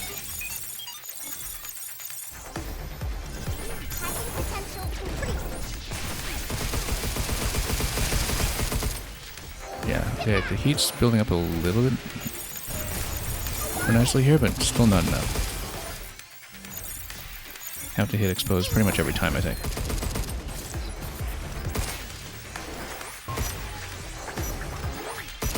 No, not able to do it. Yeah, unless we set up the critical, this won't get done. It seems like we're burning down the first enemy really quickly, but the thing is, without getting the critical up and running, this doesn't go. Can't get the rest of it down.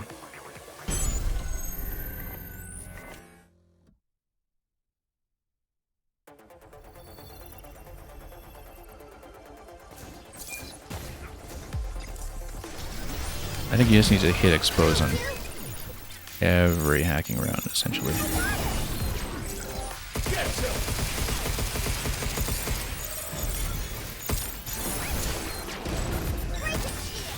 Okay. Nope. The knockdowns just take forever to recover from as well.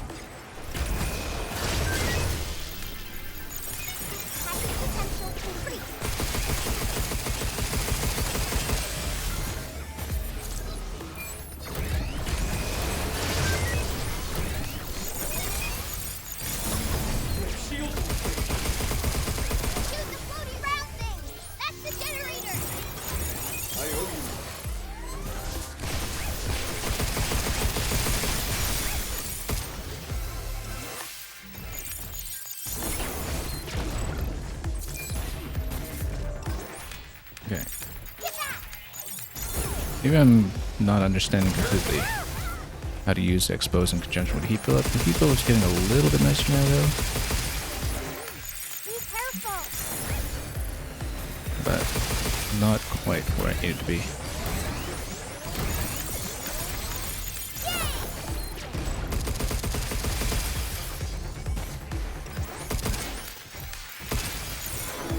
No. The maze has been too inaccurate.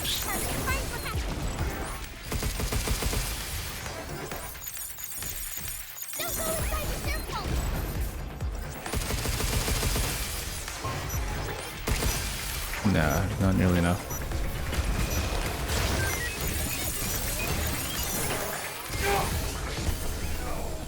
Okay, so I'm not using expose effectively. There's something we need to rethink about it.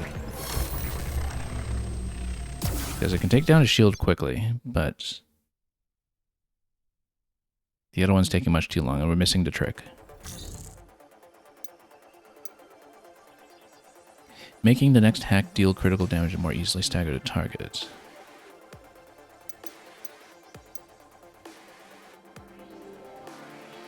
I mean, part of it is just accuracy. That in order to get the heat build up properly, you do need to chain the carbine shots much more consistently.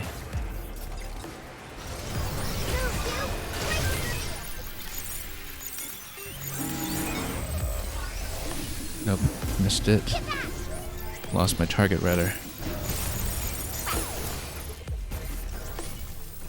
And then, yeah.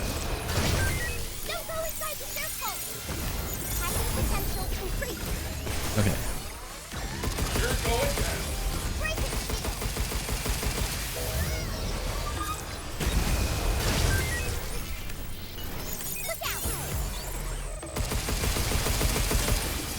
Maybe we shouldn't be doing so much exposed damage on the first one, because then we have more opportunity to build up time on having a fairly easy target to hit with the pulse carbine. Basically, I'm not sure which one we should be doing the heat-based critical KO against.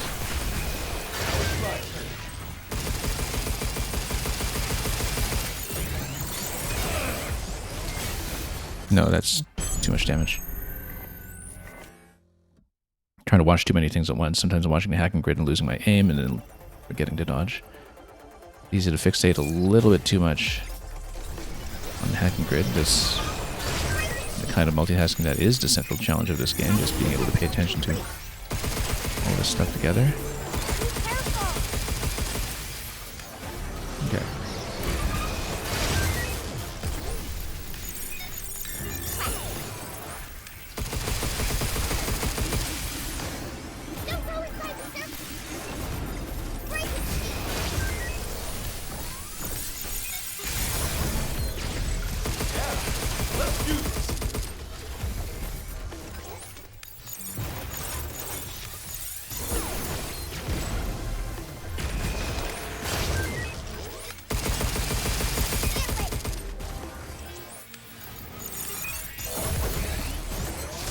Nope, walked right into that.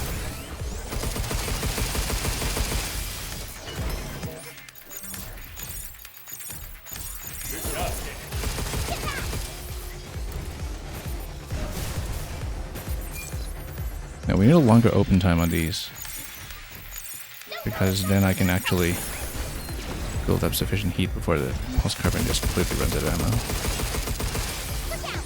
Yeah, I need to hit it much more accurately on it.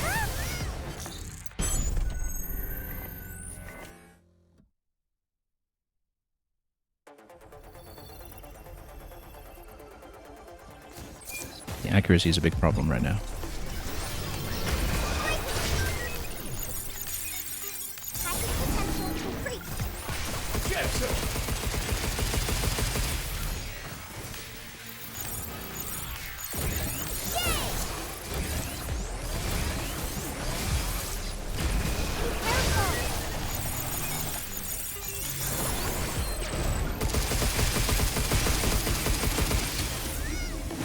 Oops, a little fixated once again.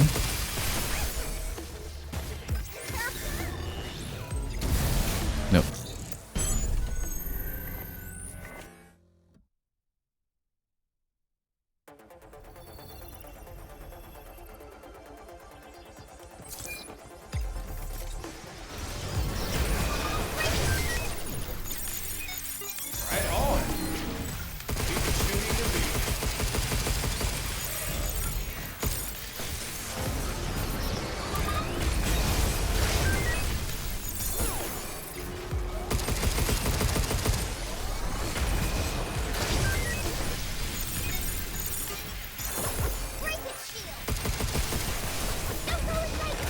wonder why the shield just not staying down the way it used to. No.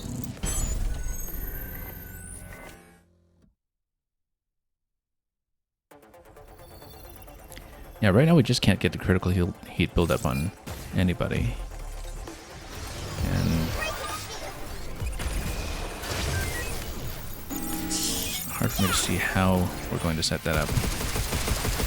I think we definitely need to be using expos a lot more greedily, but do we just do it with consecutive hacks then? I don't think that really builds a meter, though. We still need to shoot with the pulse carbine to build a meter. It's absolutely a test to see if you actually understand mechanics.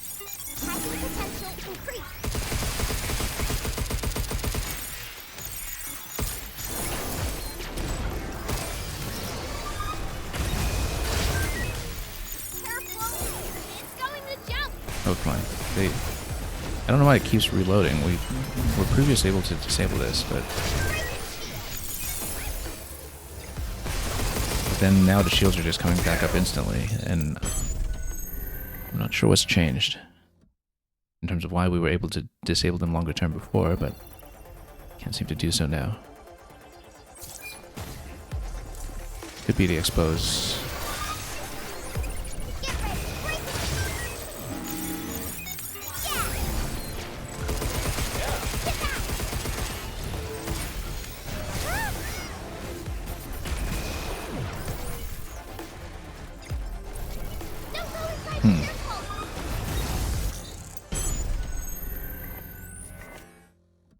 Let's think about this for a moment. We have not been able to complete this in spite of sometimes being able to take down one enemy very, very quickly.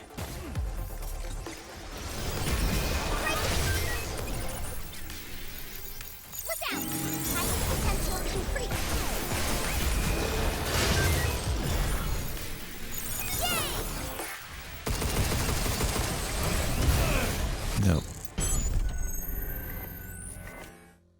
We've got enough code generators on the field that we essentially have 12 shots with them.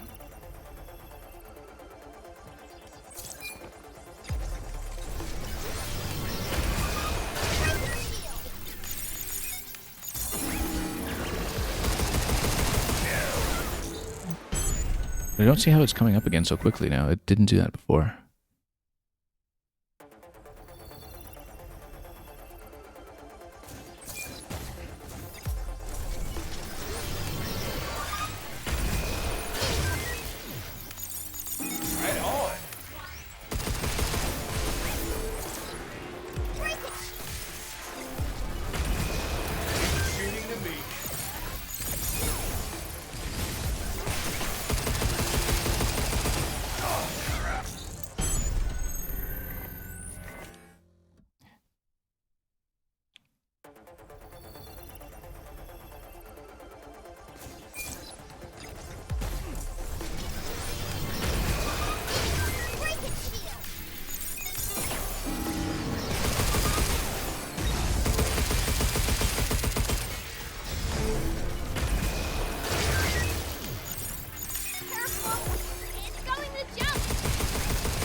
Yeah, this is not working out.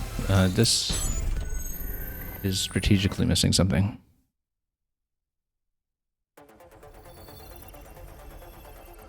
In fact, it was going a lot better earlier. I'm not sure why.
to be more accurate.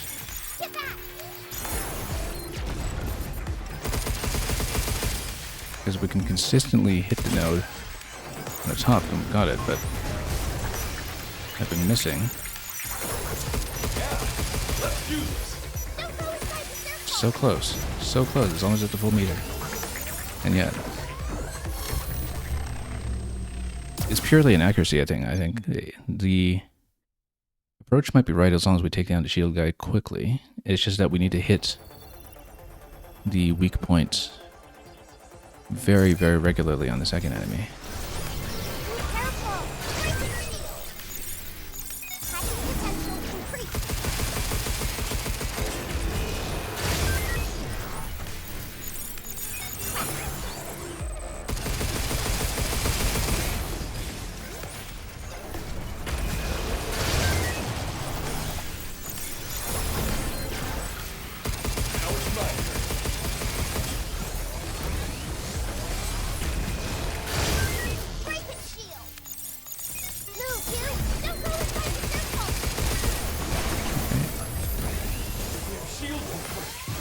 So we need to hit the weak points consistently.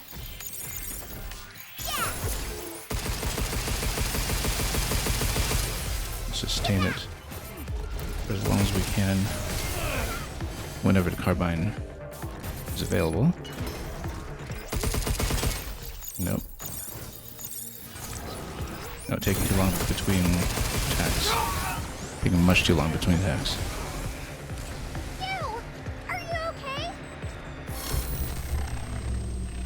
We're underusing the expose still, very clearly.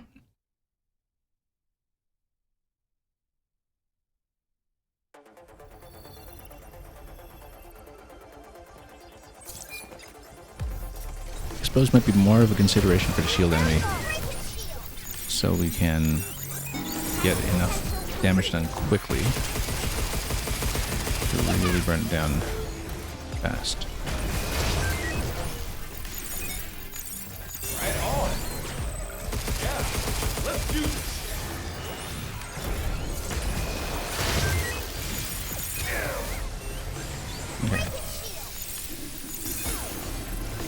Nope, it's just too messy. Usually we can get it down faster than this.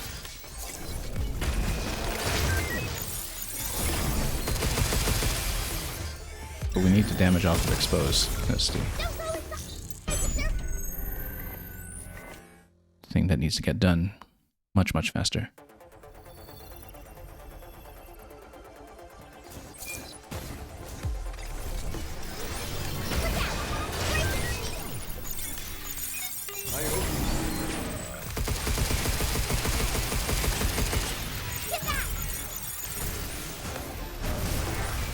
No. I mean, damage avoidance is a very large part of this as well.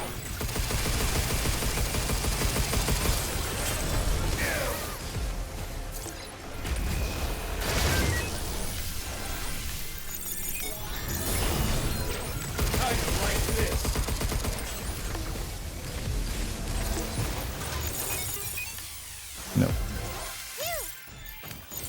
Yeah, the thing is, you need to leave it wide open with the code generator for much longer, I think.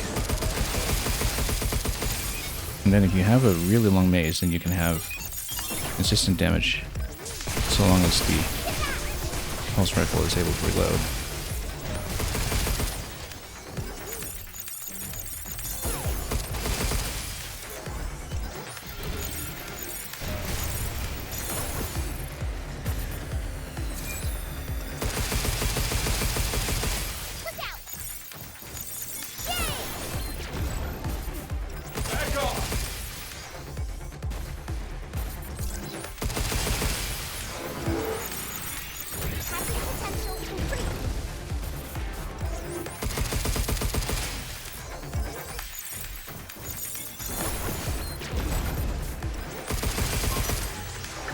No, just can't hit it. Just dancing around so much.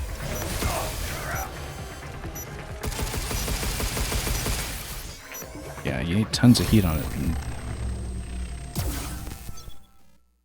probably hitting expose on every round against it as well. And we're underusing the code generator for sure. Like, we should be using every shot that's available.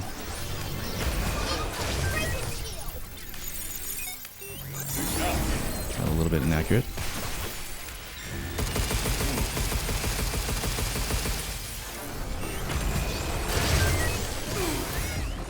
Nope.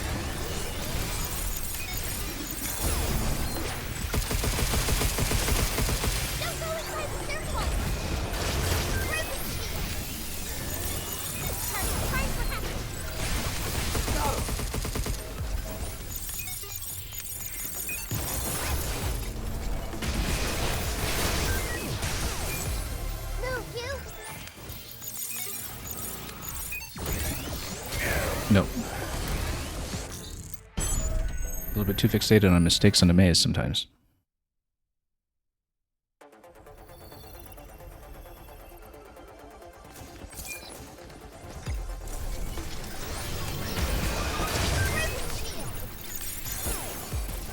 That was a mistake. I couldn't get it down.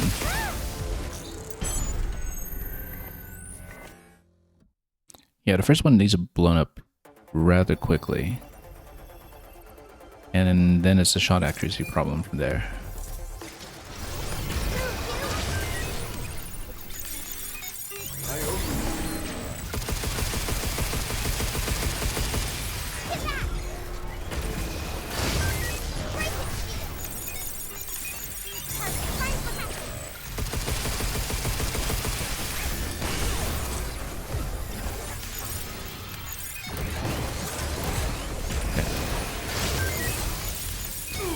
Nope.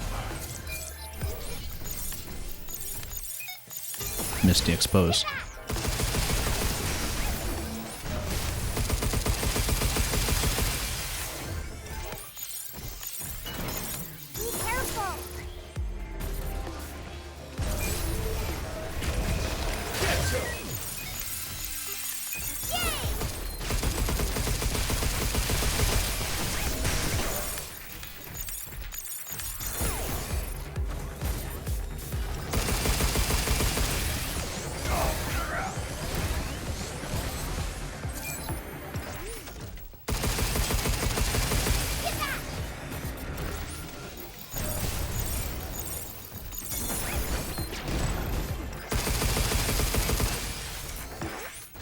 The thing about expose is that it gives you a bit of knockback on it, which then allows you to target it a little bit more accurately and also mitigate some of the incoming damage on it. Whoop, missed it. It's reasonably close that time, but still couldn't build up enough heat. So if you hit expose on it every time, then you can knock it down and then get in close for lots and lots of shooting. And then if we get in a good position, then you can essentially stun lock it, I think. In a position that will be easier to hit.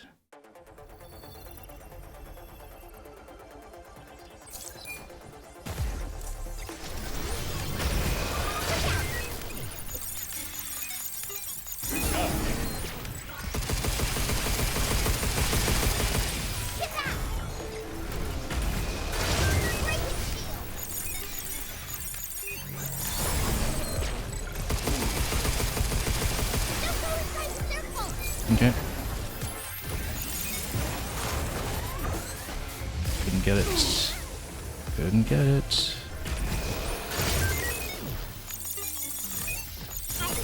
There we go.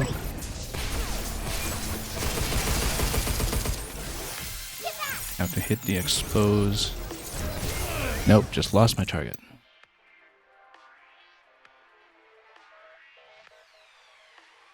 Maybe we can still go for it. But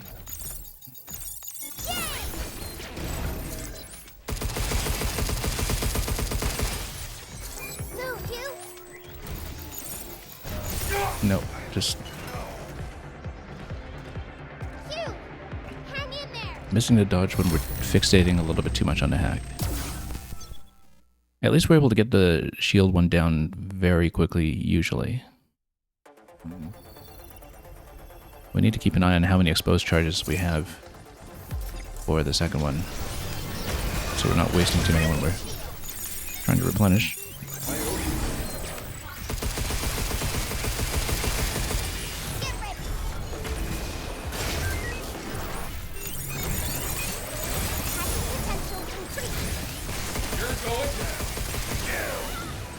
Nope.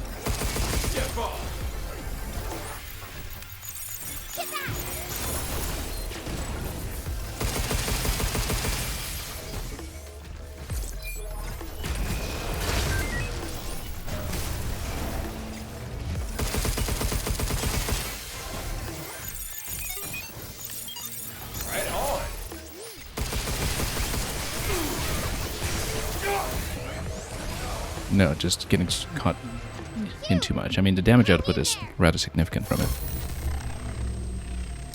But again, the entirety of the challenge in that phase after the first enemy goes down is just targeting consistency on the weak point. And it's a hard one to hit. You need the exposed to get knocked down on it.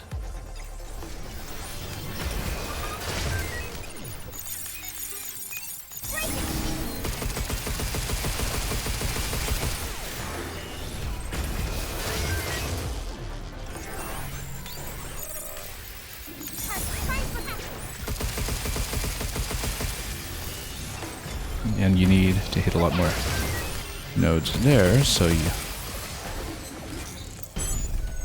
can get more hacking damage done on it, such that 2 code generator cycles should be enough to take down the first enemy, and we're not on pace if that's not the case.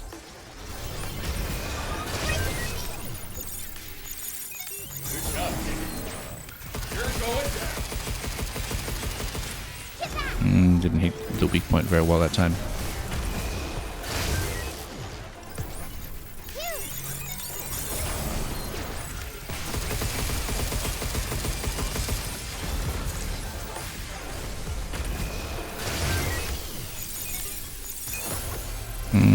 Didn't really expose it.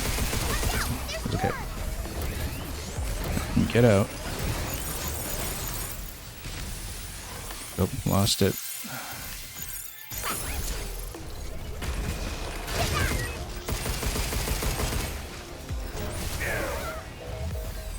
Yeah, you get hit, you just get stunned for so long that you lose all of the heat you build up.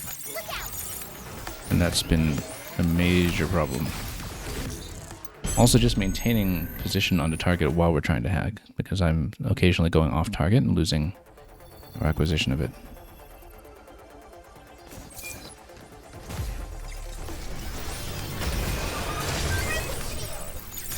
Nope, missed it. Cannot miss the expose on that one.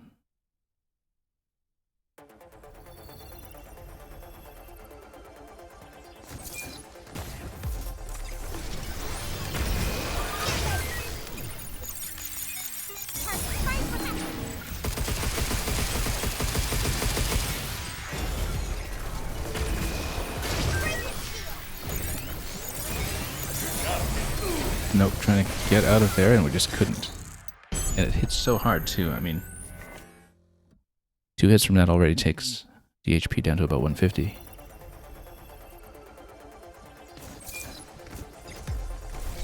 So there's a lot of positioning that needs to happen here for this to work.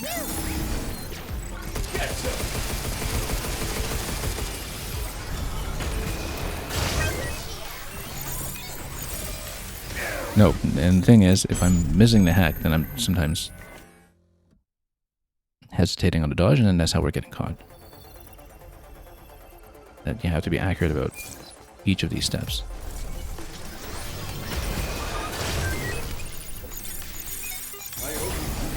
Now, we have not been able to get KO heat, critical heat up in this challenge even once for the middle objective.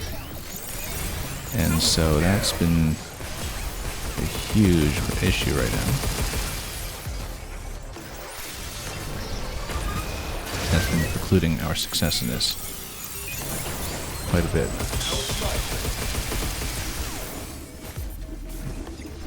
Okay, hitting some of the wrong targets here, unfortunately.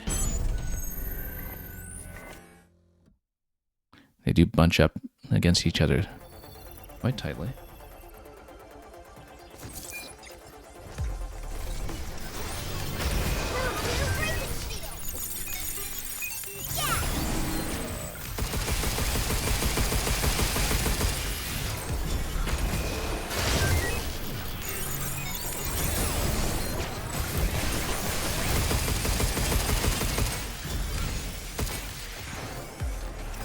Out of range at weak point, unfortunately.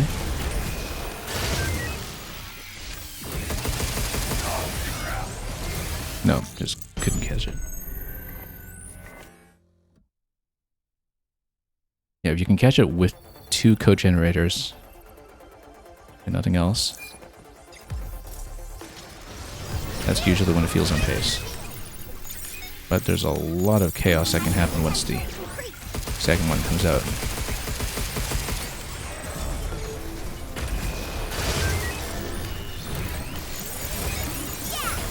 A lot of positional chaos right here.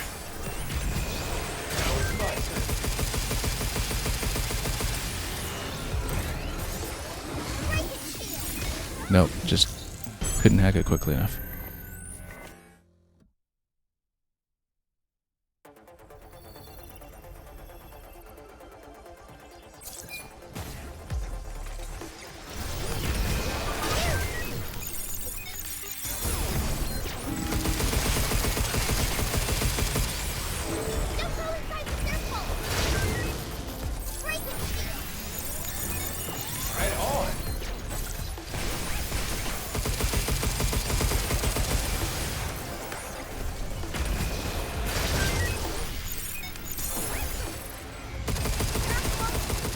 Nope, just couldn't get it.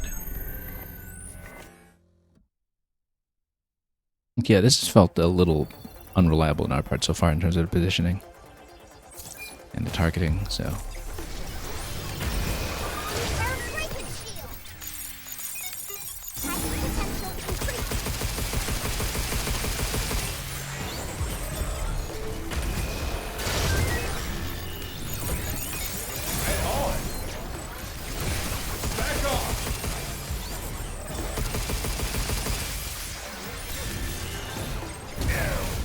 No. And yet a knockdown just burns so much time, you lose about 5 seconds on it whenever it happens.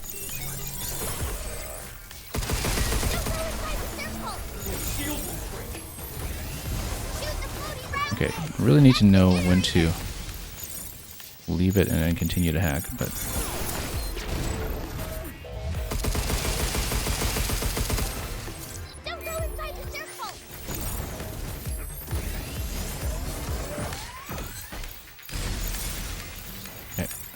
missed it. Missed the exposed, just couldn't correct the maze. Taking too long to build up heat.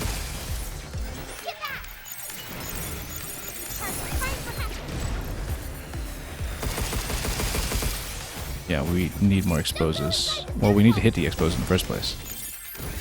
Problem is I'm not even hitting it.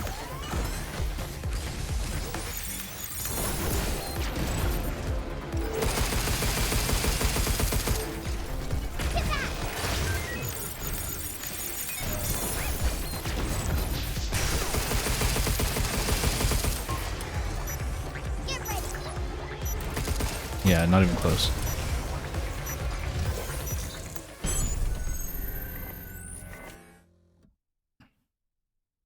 The only way to do it is to build up the critical shot against the second one, I think, but we're currently not even close to building up sufficient charge on it. And then lost my target.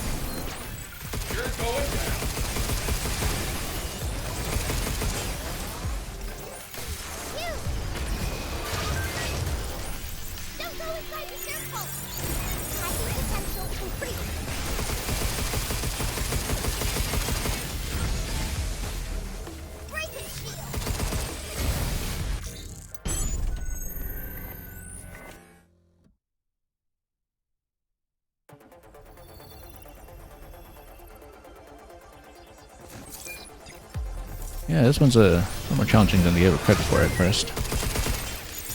Whoops.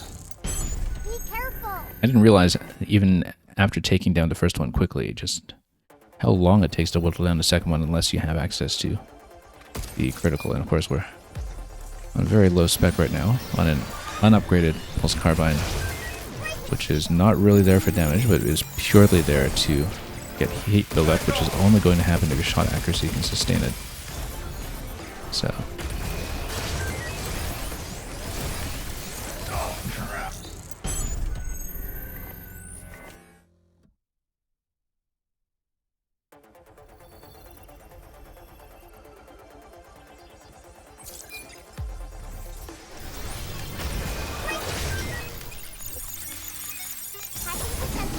Okay, you can do the whole grid. It's much more promising as long as we can still stay out of the second attack. The ranged attack that stuns everything.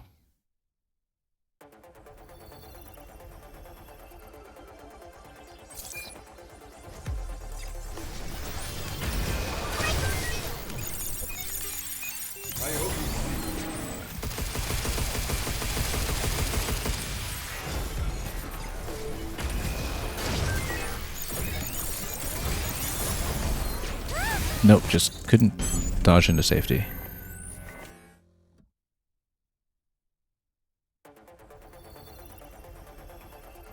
Standing here for too long, I think, when setting up the second hack.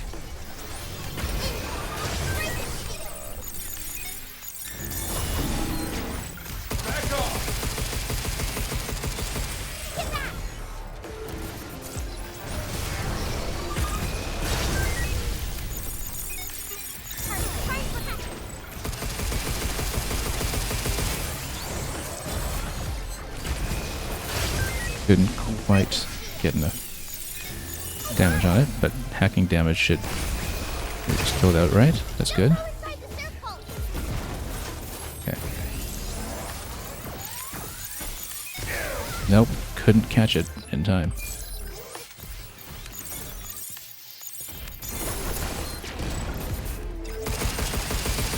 Need more code generators. So we can actually find a decent path once we get this going.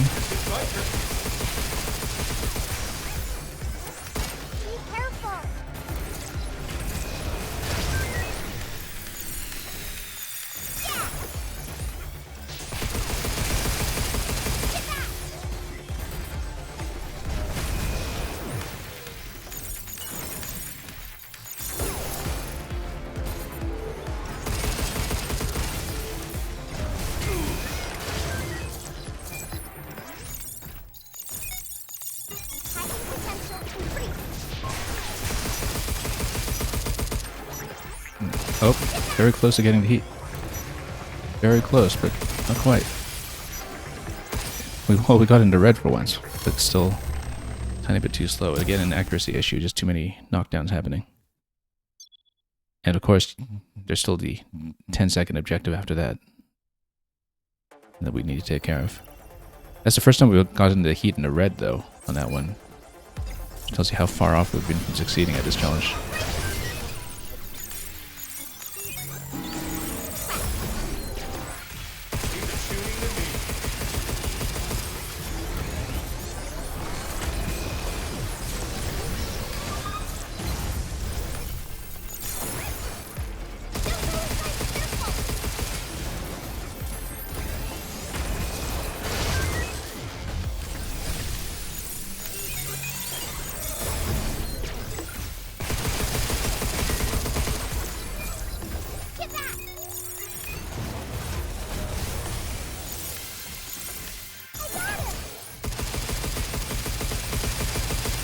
Okay.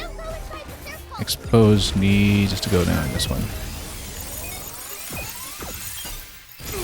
Nope, missed it. Missed it by one tile.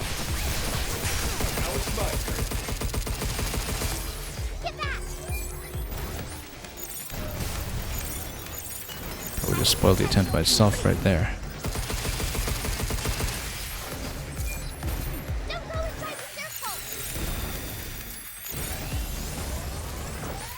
No. Yeah, I've got no heat build up against this thing.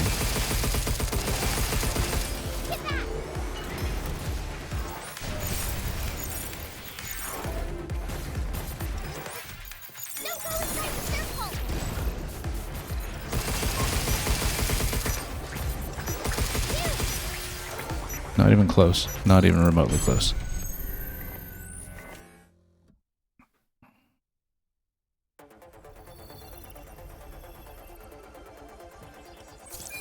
You see, the problem is that we've been so accustomed to having played with the heat mechanics in this game with so many buffs and upgrades up, that suddenly it's all a much harder system to engage with when you don't have every upgrade synergizing with those possibilities.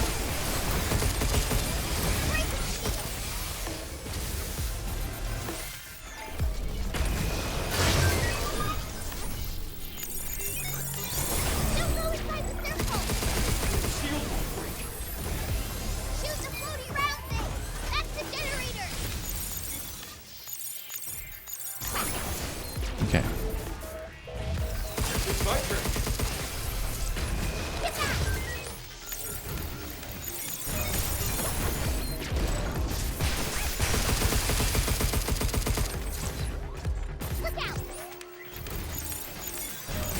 No, just not seeing its attack quickly enough often. And it just loses so much time on the heat buildup if that happens.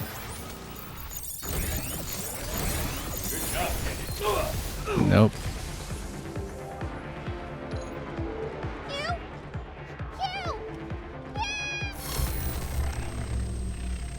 Yeah, the thing is you just need constant pressure on this.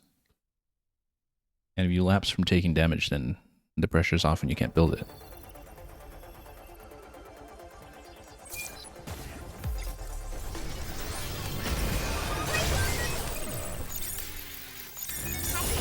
Missed too many nodes there.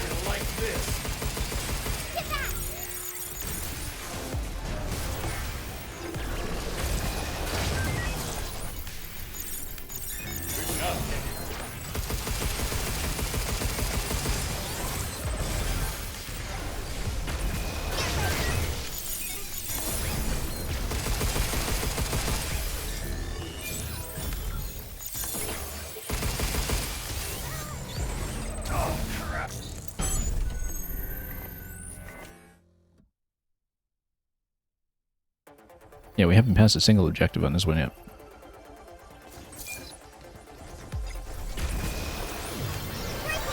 Oh, too early.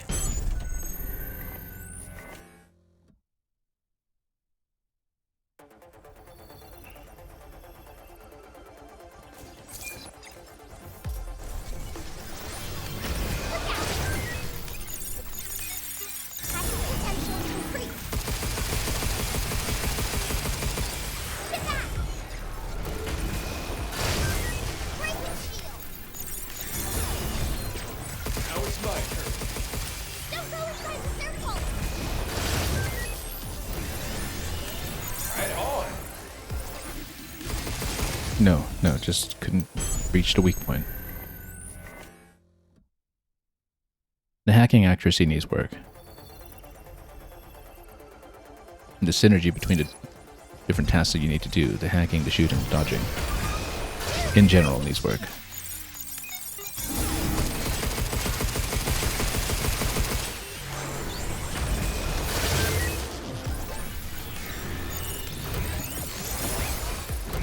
Just couldn't catch its weak point quickly enough. And of course it's just bunched up against a wall here where can't actually get its weakness.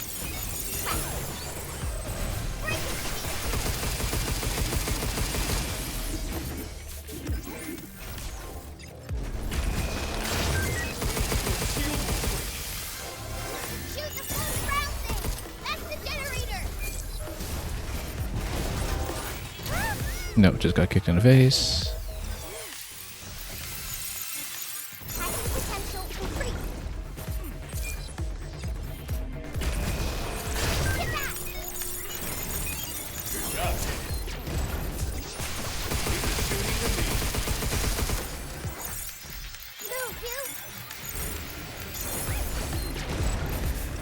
Yeah, if we can kind of stun lock it with expose, then we can get lots of uptime going. And also deflect a lot of its attacks. But the thing is, I'm missing the shots, and if I'm missing the shots, this doesn't happen.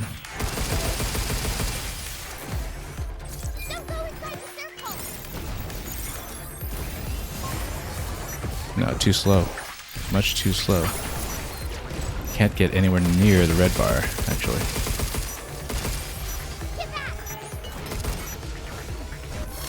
Maybe we're trying to expose it too much, and from having a code generator and a very long weak point, we just stay on the carbine and try to fire while it's in a standing position. But then that requires quite a lot of dodging. But some of the dodging allows you to keep pace with the carbine and tap it. You know, not with necessarily around continuous fire, but just pacing it out such that you don't lose pressure. So maybe a bit of finesse to the carbine that we're not taking advantage of by just wailing away at it. Okay.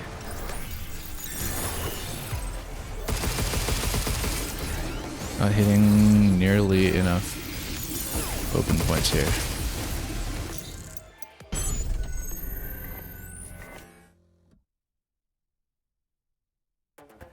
Well, this might be the most difficult one so far in terms of just hitting the basic objective.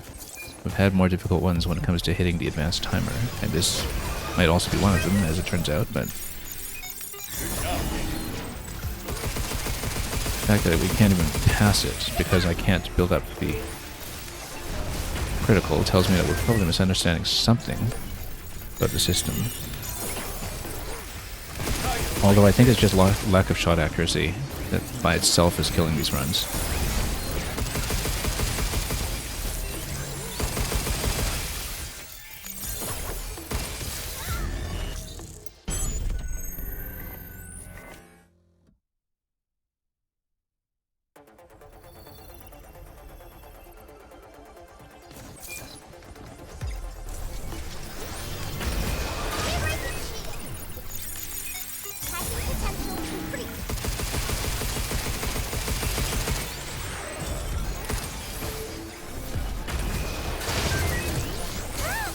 Nope.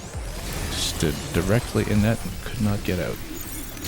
And then we've just been stun locked like crazy, like that, and then so much for that run.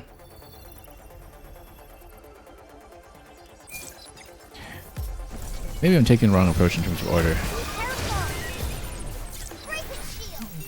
But I can't see that being the case, because the thing is, if you don't take down a shield, it just gets in the way of everything. If you can't really prioritize the other enemy first. Anyhow. So.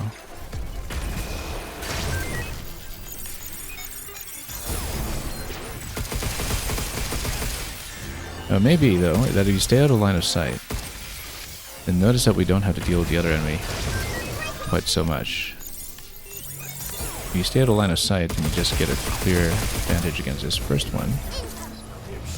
Yeah, that was kind of fortunate. I mean, we can't always get that, but maybe that's just a trick. You just exploit line of sight.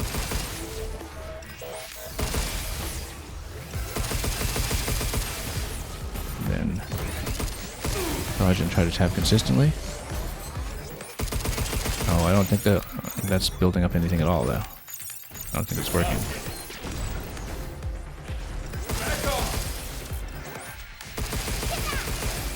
Just got no heat meter on this thing.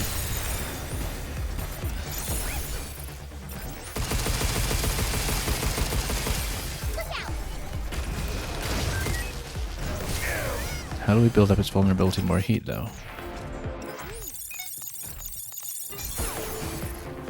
I'm nowhere close to building this up.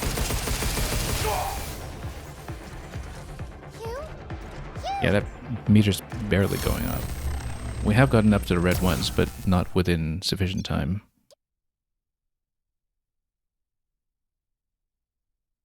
We found in the past that you just need to stay on target with the shots, and if the carbine stays on target, then you got the heat, but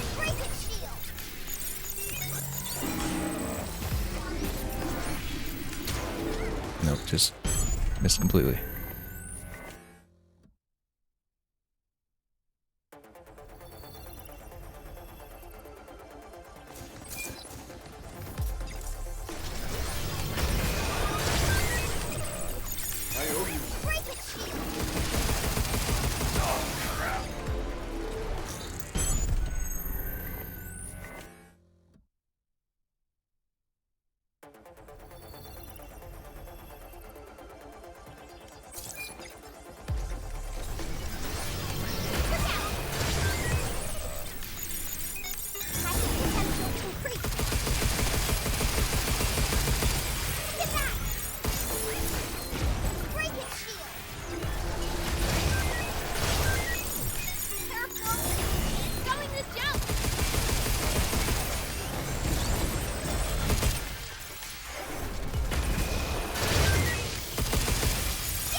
Now you kind of need to chain the next hack while you're firing so you can stun lock it a bit more consistently.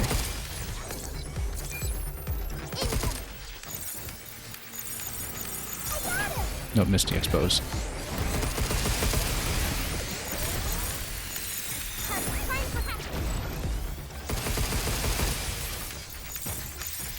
Yeah, you need to start the next hack while it's down. That might be the insight that we need. That was stays down the whole way. Well, I actually got it, but I didn't get the critical shot. We got it in time, but without the critical shot. Which doesn't help. But at least we finally got the main objective. That took entirely too long, but... yeah, you still need to build enough meter. I was hitting expose every cycle with it so we could stun lock it, but if you stun lock it like that, then the issue is that you don't get enough uptime on the carbine to actually get meter up to full.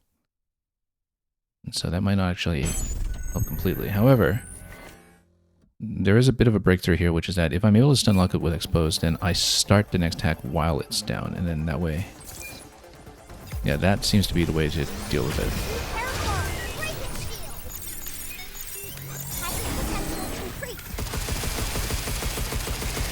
The multitasking can get pretty intense in this game. And then, how did I miss with the code generator? Well, at least we got the main objective, and even one of the secondary objectives. Where I actually got it down really quickly that time. Had a significant gain in time, in fact. The problem was that we wound up being too efficient.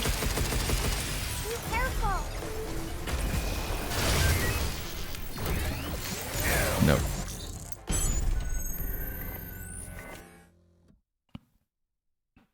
We can try to get out of line of sight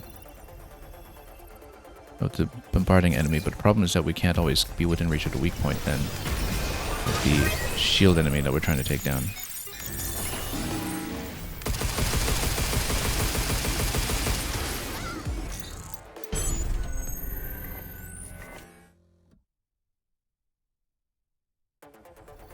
And you kind of need expose on it to interrupt its attack as well.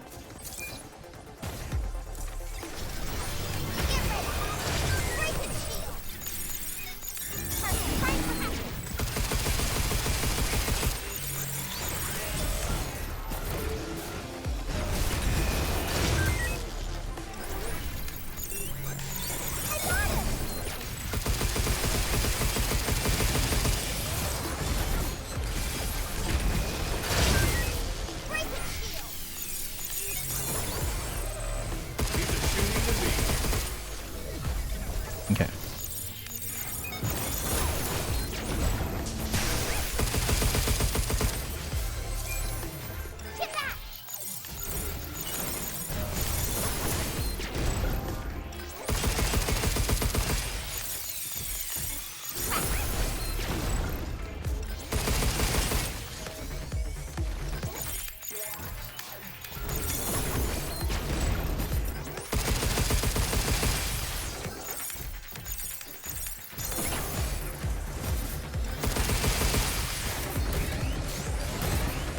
I have no more exposes left?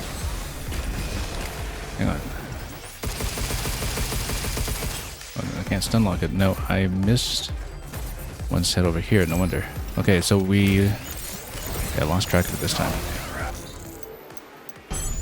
Need to keep track of which exposes we're taking, because then I can stun lock it. Now maybe the reason I burned it down too quickly the last time was because we were actually using too much code generator on it and hitting too many open nodes for damage. But if we still stun lock it with expose, I think that is still the strategy.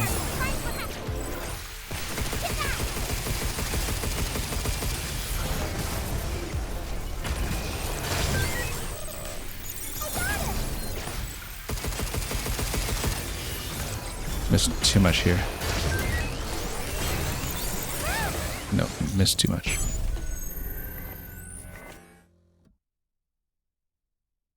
I have a particular approach I want to take, but there are a lot of questions of execution that have to be answered here first. The hacks have to be accurate, and you have to hit lots and lots of nodes on the shield enemy here, and then get out of the way before you get hit by everything else, because otherwise the stun lock just burns about 5 seconds of time every time that you get hit. So shield has to go down fast.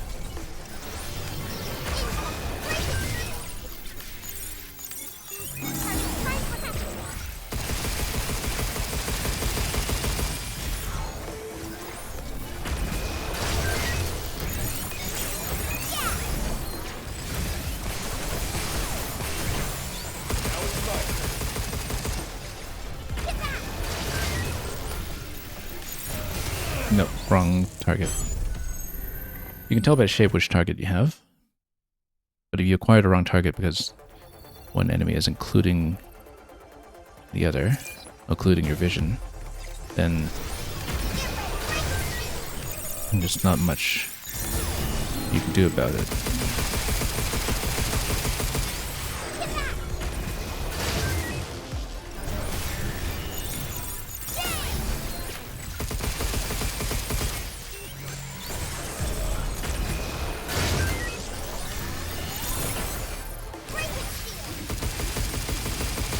Nope. Thought I could get it down in time here. That's... Oh, nope. Okay, needs to go down. We need to pick up the first expose so we can keep exposing it.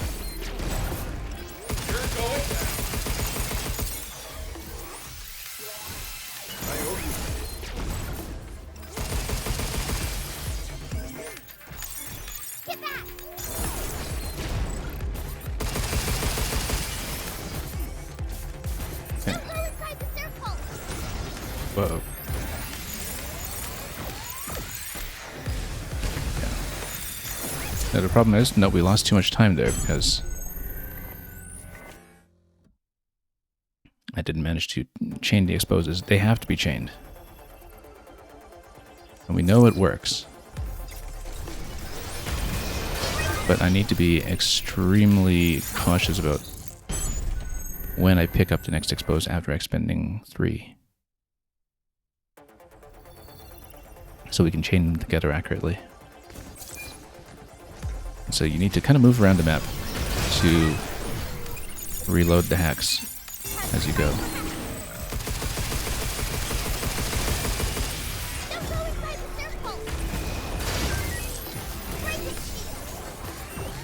Nope.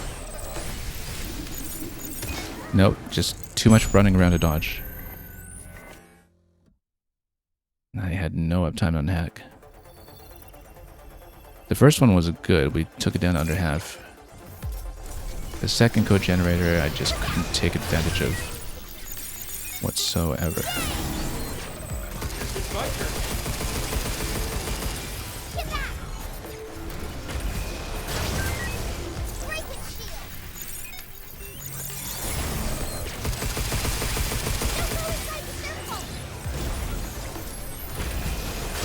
Need to hit this one harder.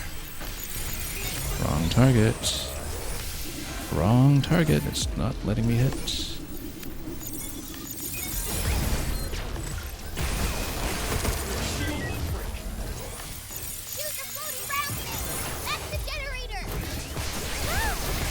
No.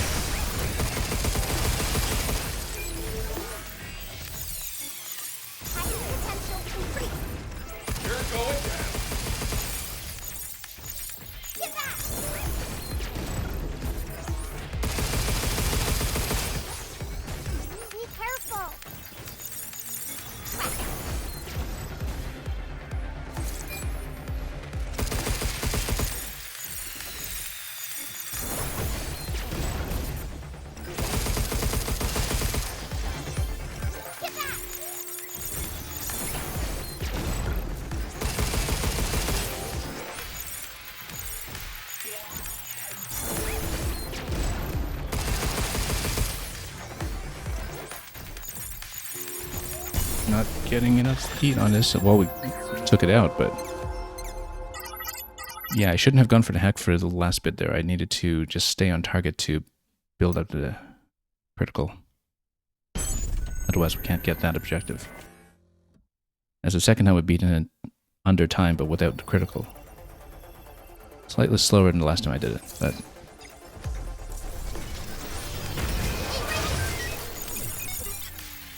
Missed. Slightly. A little bit suboptimal.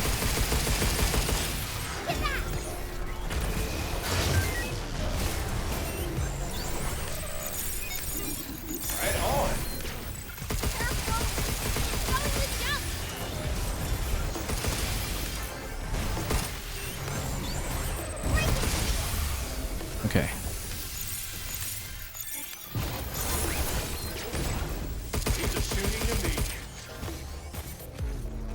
Don't go inside the circle!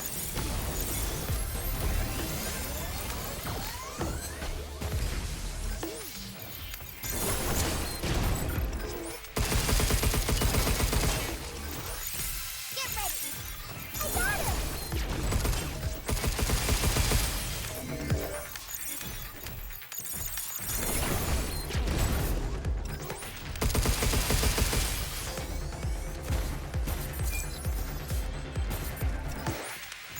Don't go inside the circle! Hiding potential complete! Get back!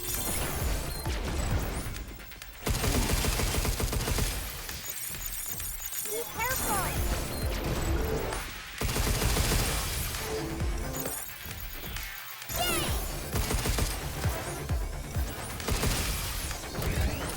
I've got no heat on this thing. There's no meter on it whatsoever.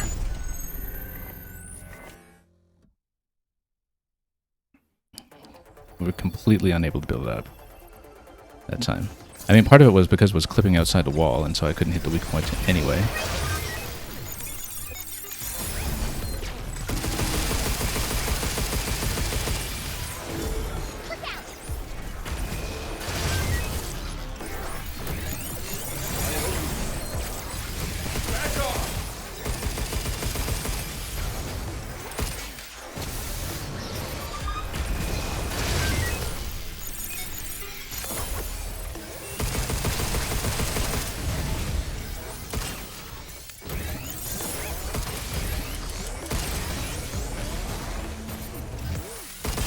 No. Couldn't hit a thing.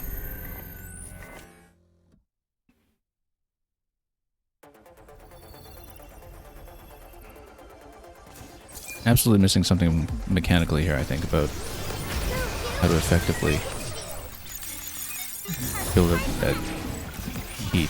I mean, as I've been suspecting all along, it may just be a shot accuracy issue anyway, but I'm just not able to hit it regularly enough and keep pace, even when we're getting the repeated knockdowns, because sometimes I'm running around too much trying to get the next expose ready, and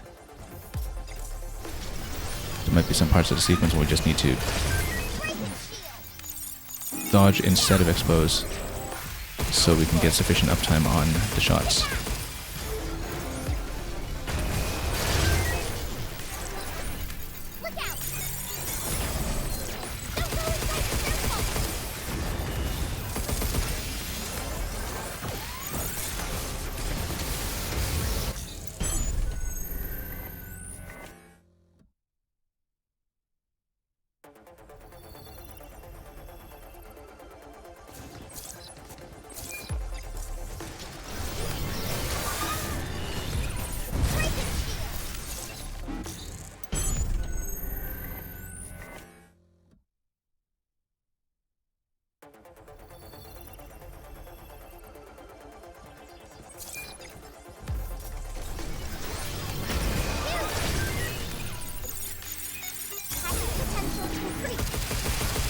Could have done better on the hack there, but we'll take it.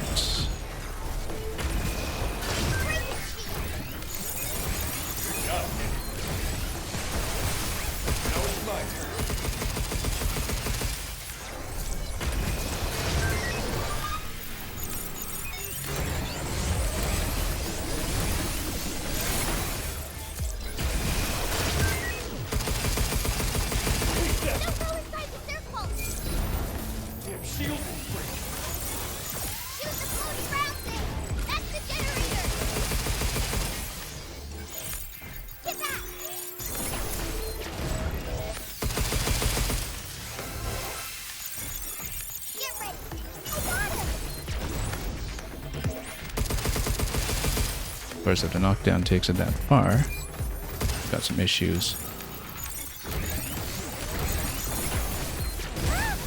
Nope.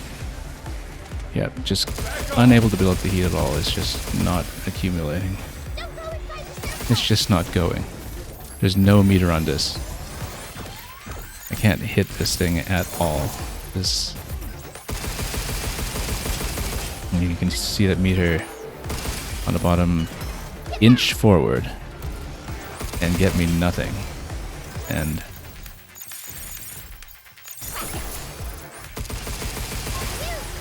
I think you need the expose buff on it, but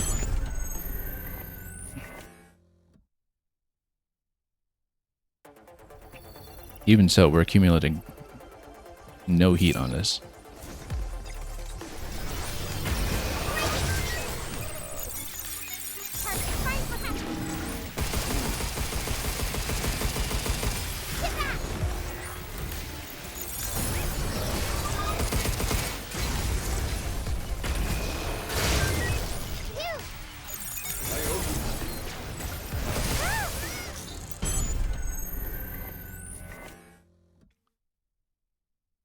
Yeah, this has been a pretty messy one to figure out. Especially because we have been able to get under the timer just without ever being able to build up sufficient heat. We've seen it go into the red maybe once.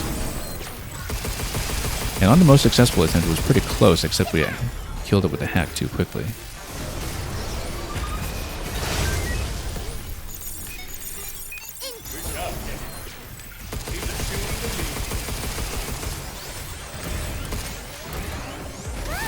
Nope.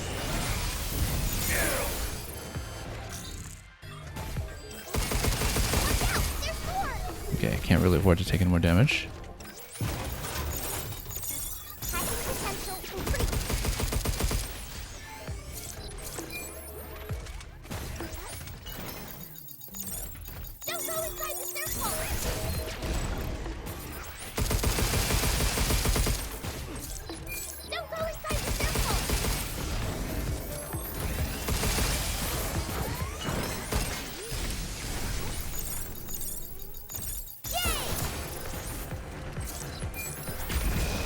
Maybe we dump one code generator on this one to keep it open longer.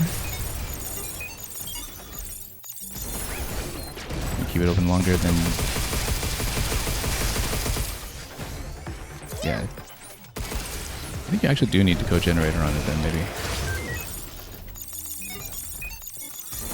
Just to have a really big exposed buff on it. Maybe that's what we're missing. Yeah, because now you've got much better build-up. We're not going to hit the timer, but it's much closer. So we are underusing the code generator on the second one. That might be a big part of the problem. Is use it in conjunction with the stun lock.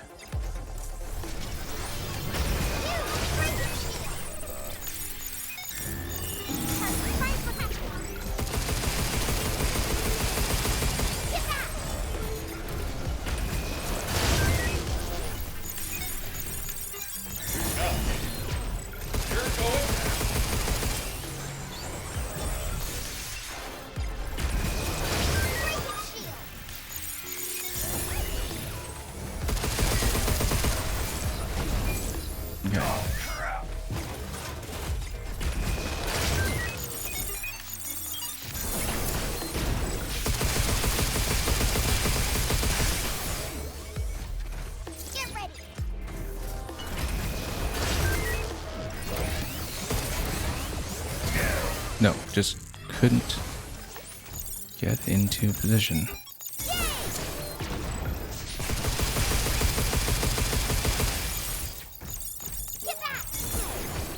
Yeah, let's do this.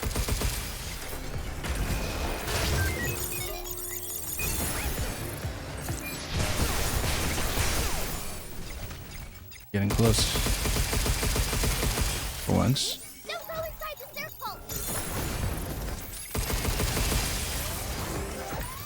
Maybe we need to explode one more time. Well, no. We did get into red that time, so the code generator does help quite a bit.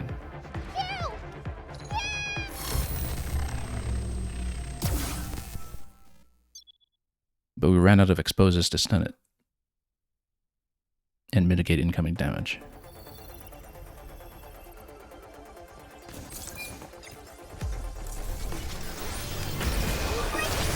Well, one thing's for sure, it does require you to really learn the mechanics of this game in depth in some ways to finesse a lot of these challenges. That's kind of ideal in many ways. It's how it should be.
Just trying to get enough heat on this thing and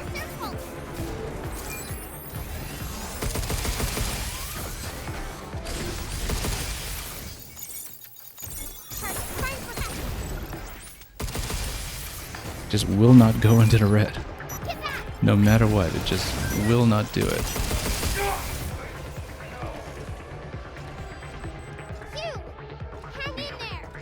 Yeah, it's taking too long to run around to get the next expose after we drop some. Get ready.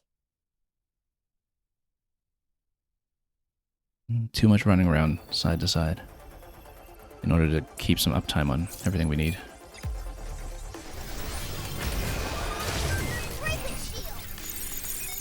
Right on. Back off.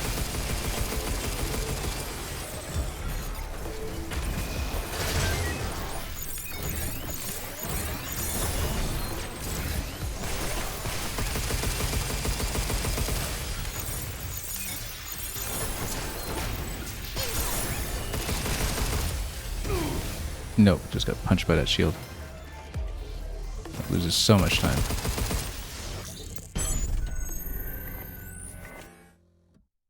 I don't know that we'll get this objective today. I mean, it would be nice to finish on it, but we're running rather long at this point. Has regularly been the case with this game.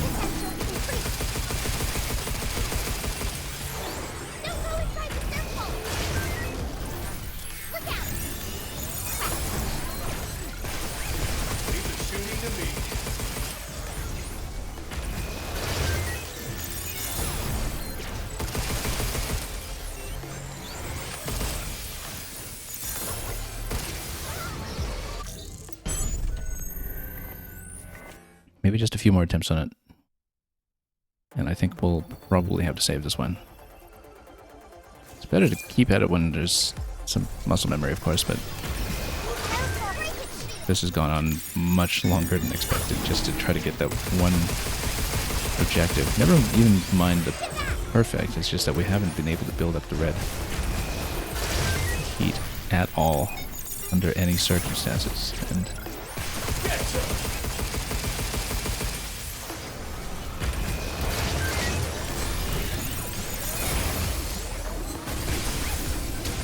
nope.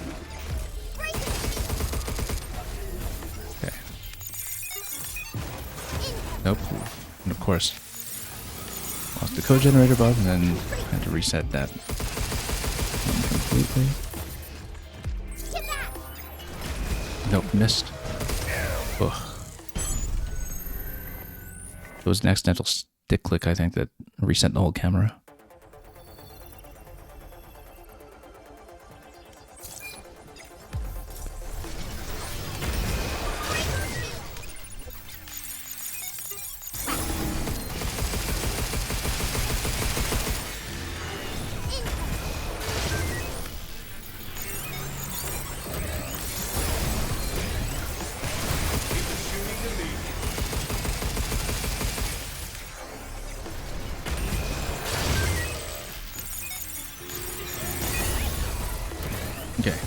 quickly.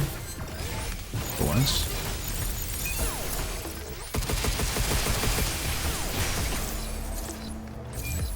Don't go inside the circle!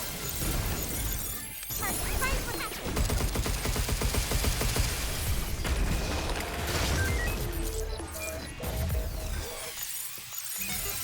Don't go inside the circle!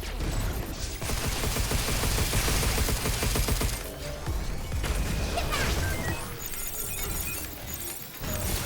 No. I got it!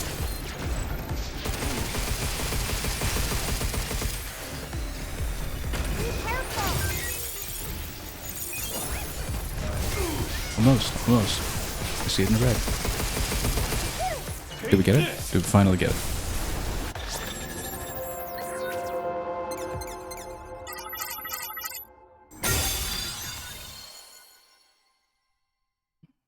Okay, that took too long. But yeah, I think part of it was not understanding how well the code generator actually compounds with the heat buff and how the multipliers are actually working when it comes to code generator combined with loading many nodes on top of expose. I still don't have a very consistent idea of how the heat buff actually compounds rather. And previously the issue was that we were actually doing too much hacking damage without landing the shots accurately in between. I'll have to go over the footage to that, I think, just to understand how we finally succeeded, because sometimes we got meters, sometimes we didn't, and you really did need to use all the tools in conjunction with each other. Now, we only have one challenge here in the current set, but I do need to give my hands a break, and I think we need to call it for today. So we'll probably begin with this one next time. And then attempt to get as close as we can to finishing the story, depending, of course, on how long these challenges take me when we finally unlock the training card for those. So that will be what we do next time, because currently progress is looking good. We finally do have 100% on all of the previous zones, and it's just a matter of pushing on, finding one more set of training data, finishing the last 4 challenges, finishing the last 2 red keys. We have the keys, we need to find the 2 rooms, clear them, clear the stamp card. Pretty clear agenda from here in terms of what needs to be done for completion. Apart from finding the mini cabins, I've not been diligent about keeping eyes open for those. So, You're leaving so soon? Have a pleasant journey. we are in fact going to leave so soon. Thank you for joining me. This was a very long session once again. Pragmata has had a way of spinning wildly out of control when it comes to time investment per sitting. But that just shows you how engaging a game has been. It's been tons of fun. If also, occasionally, tons of figuring out.